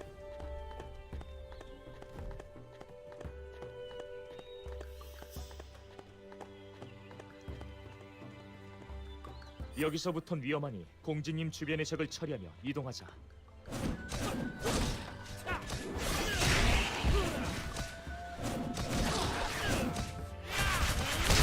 Did I lose you? Or did you follow a link or something? Are you watching a video?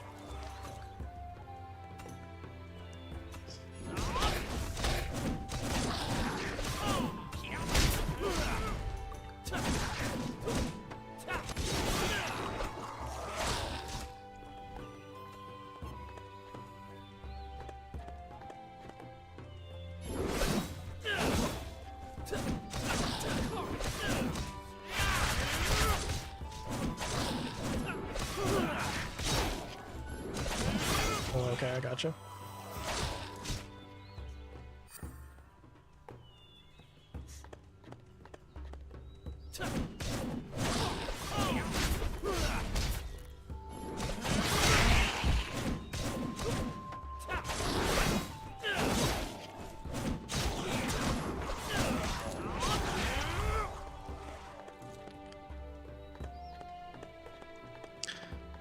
Yeah, I'm not sure how populated it'll actually be. The game's only actually been out since March. It released March 15th or something like that, or April. I think it's March. I think it was its release date, if I remember correctly. So it hadn't actually been out that long.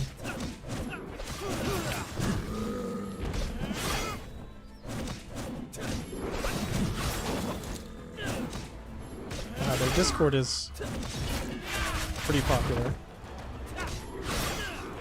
Most of these crypto games, though, like their Discord is where it's at. 대천성에 거의 다 왔습니다. 힘을 내세요, 천파공주님.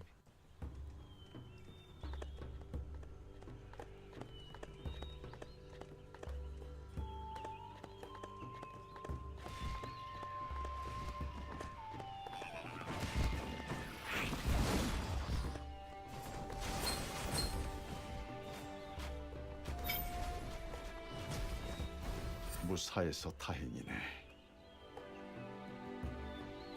에이, 우리는 더 힘들었잖아요. 엄살 피우기는. 마치 직접 본 것처럼 정확하게 알아맞히는군. 아니 대사형 너무하십니다. 이렇게 다시 모이니 좋구나.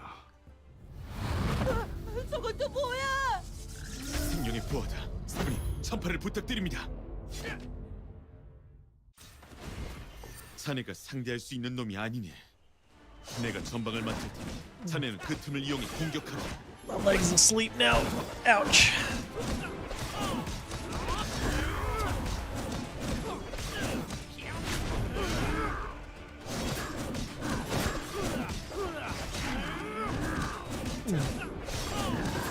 I gotta walk around for a second.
Yeah, I actually don't recommend anybody to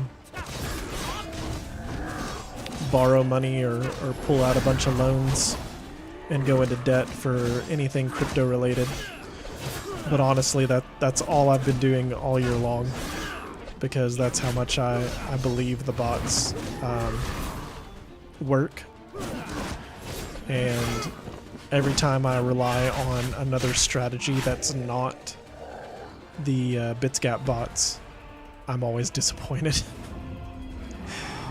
But every time my money has been in those bots, like everything's turned out pretty good.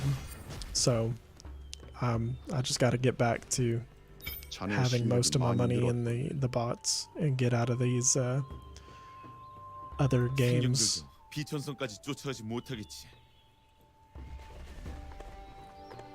잠깐, 나 좀 봐봐. 기다려. 방금 귀마령한테 뭔가 상자가 나왔지?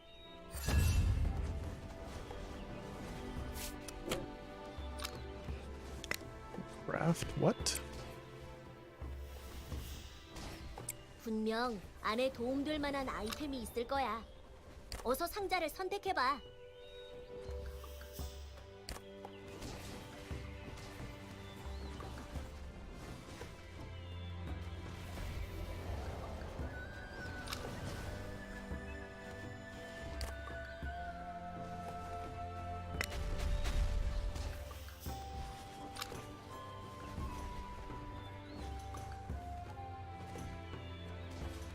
I can combine spears.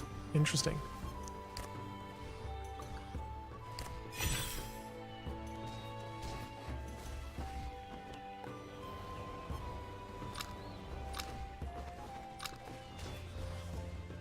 Nice.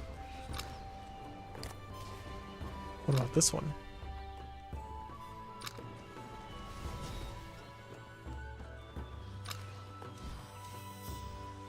So I can combine stuff to make this one.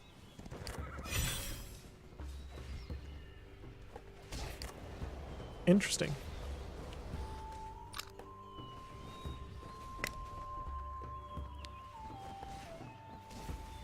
All right. Well, thanks for tuning in. I may call it quits if you're leaving me. I gotta go do some other things. Go see where my daughter's run off to. She should be with her mom, but I'll have to check up on her. I'll see you later.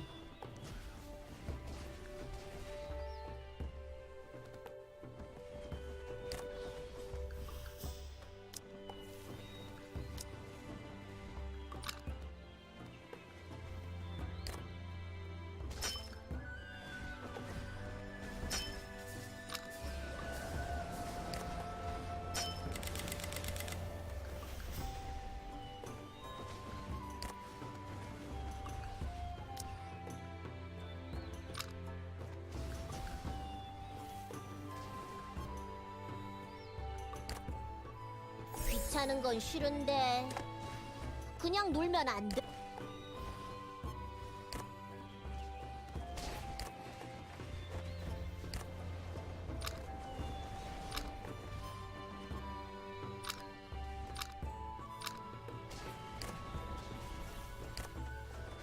귀찮은 건 싫은데 그냥 놀면 안 돼? 에헤이, 괜한 짓 말아. 내가 이런 실수를. 에헤이, 괜한 짓 말아.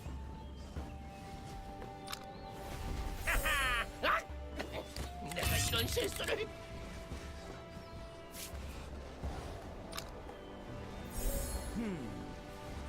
에헤이, 괜한 짓 말아. 귀찮은 건 에헤이, 괜한 짓 말아.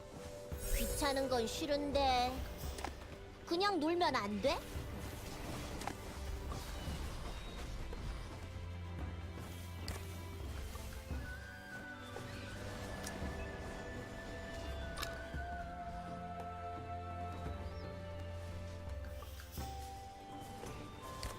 Interesting.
down to town.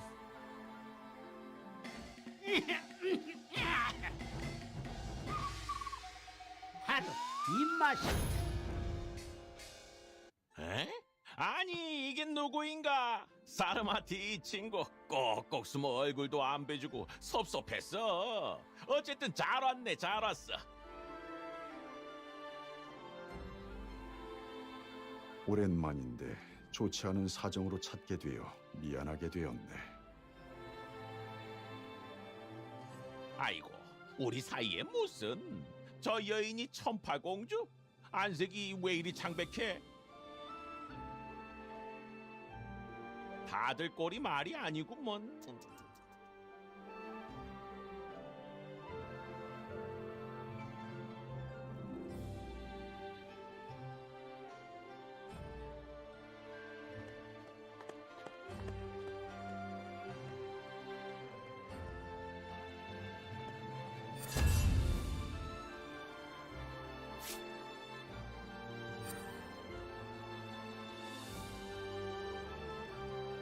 모두들 먼저 들어가셨어요.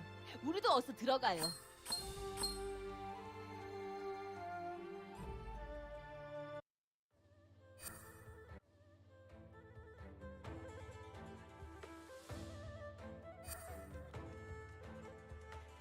괜히 피해를 끼치는 것 같습니다.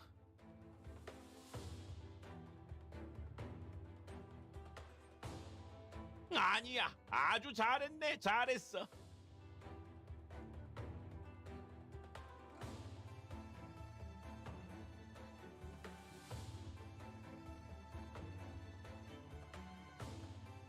덕분에 지하 감옥에서 무사히 빠져나올 수 있었습니다.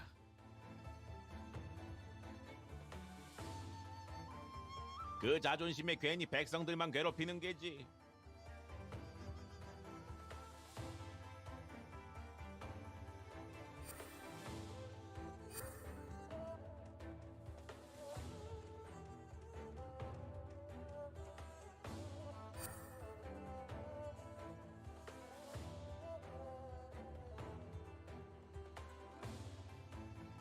천파의 기운이 약해 걱정이네.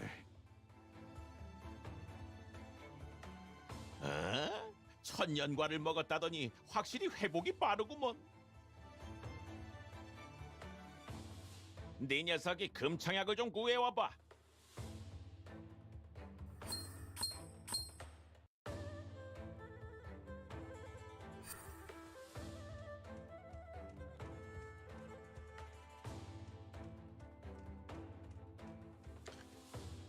I think I'm gonna call it quits for now. So, for those of you who watch this later, hope you found this entertaining. We'll probably continue this game until we get to some of the raids. That's what apparently earns you some money. So I'm just trying to run through some of this campaign and the game in order to get to the raids and possibly earn NFTs or earn some sort of token that we could sell for profit and see how long that takes. Other games that don't look this nice and don't play this well aren't really appealing to me. But because this does look nice and it is a well done game, I think this is the closest thing to something like what is it? My old game that I used to play.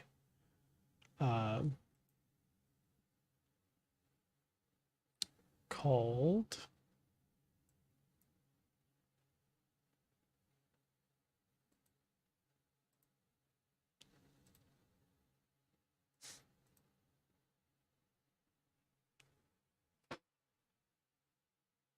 let's see.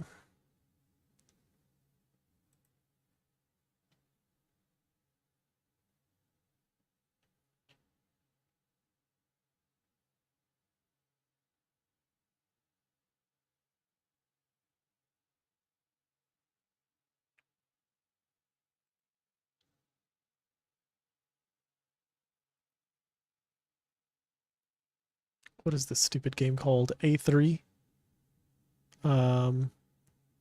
Ba, ba, ba, ba, ba, ba, ba, ba.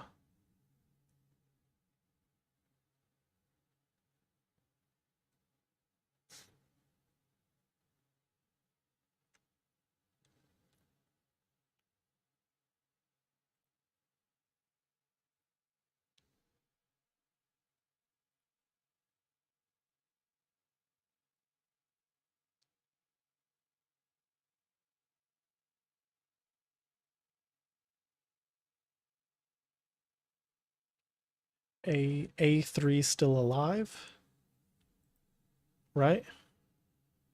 Yes. So A3 still alive was another game that played similar to this, and you could kill monsters, bosses, do raid dungeons and stuff with the click of a button.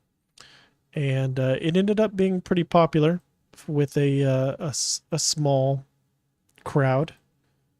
And there's a lot of people that still play that and put their time and effort into games like that. But there was also a like free for all, what do you call it? Battle arena, battle royale type mode in that game. And in this one, you've got these raids. It's not necessarily a free for all battle royale, but you're helping each other until the big raid boss is defeated, and then all of a sudden you get to turn against one another and try to collect the loot. So it's different. It's interesting. So we will see about this and continue experimenting with other games. But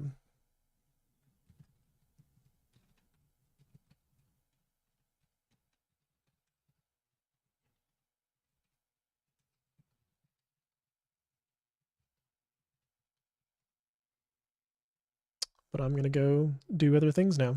So I will catch you guys later.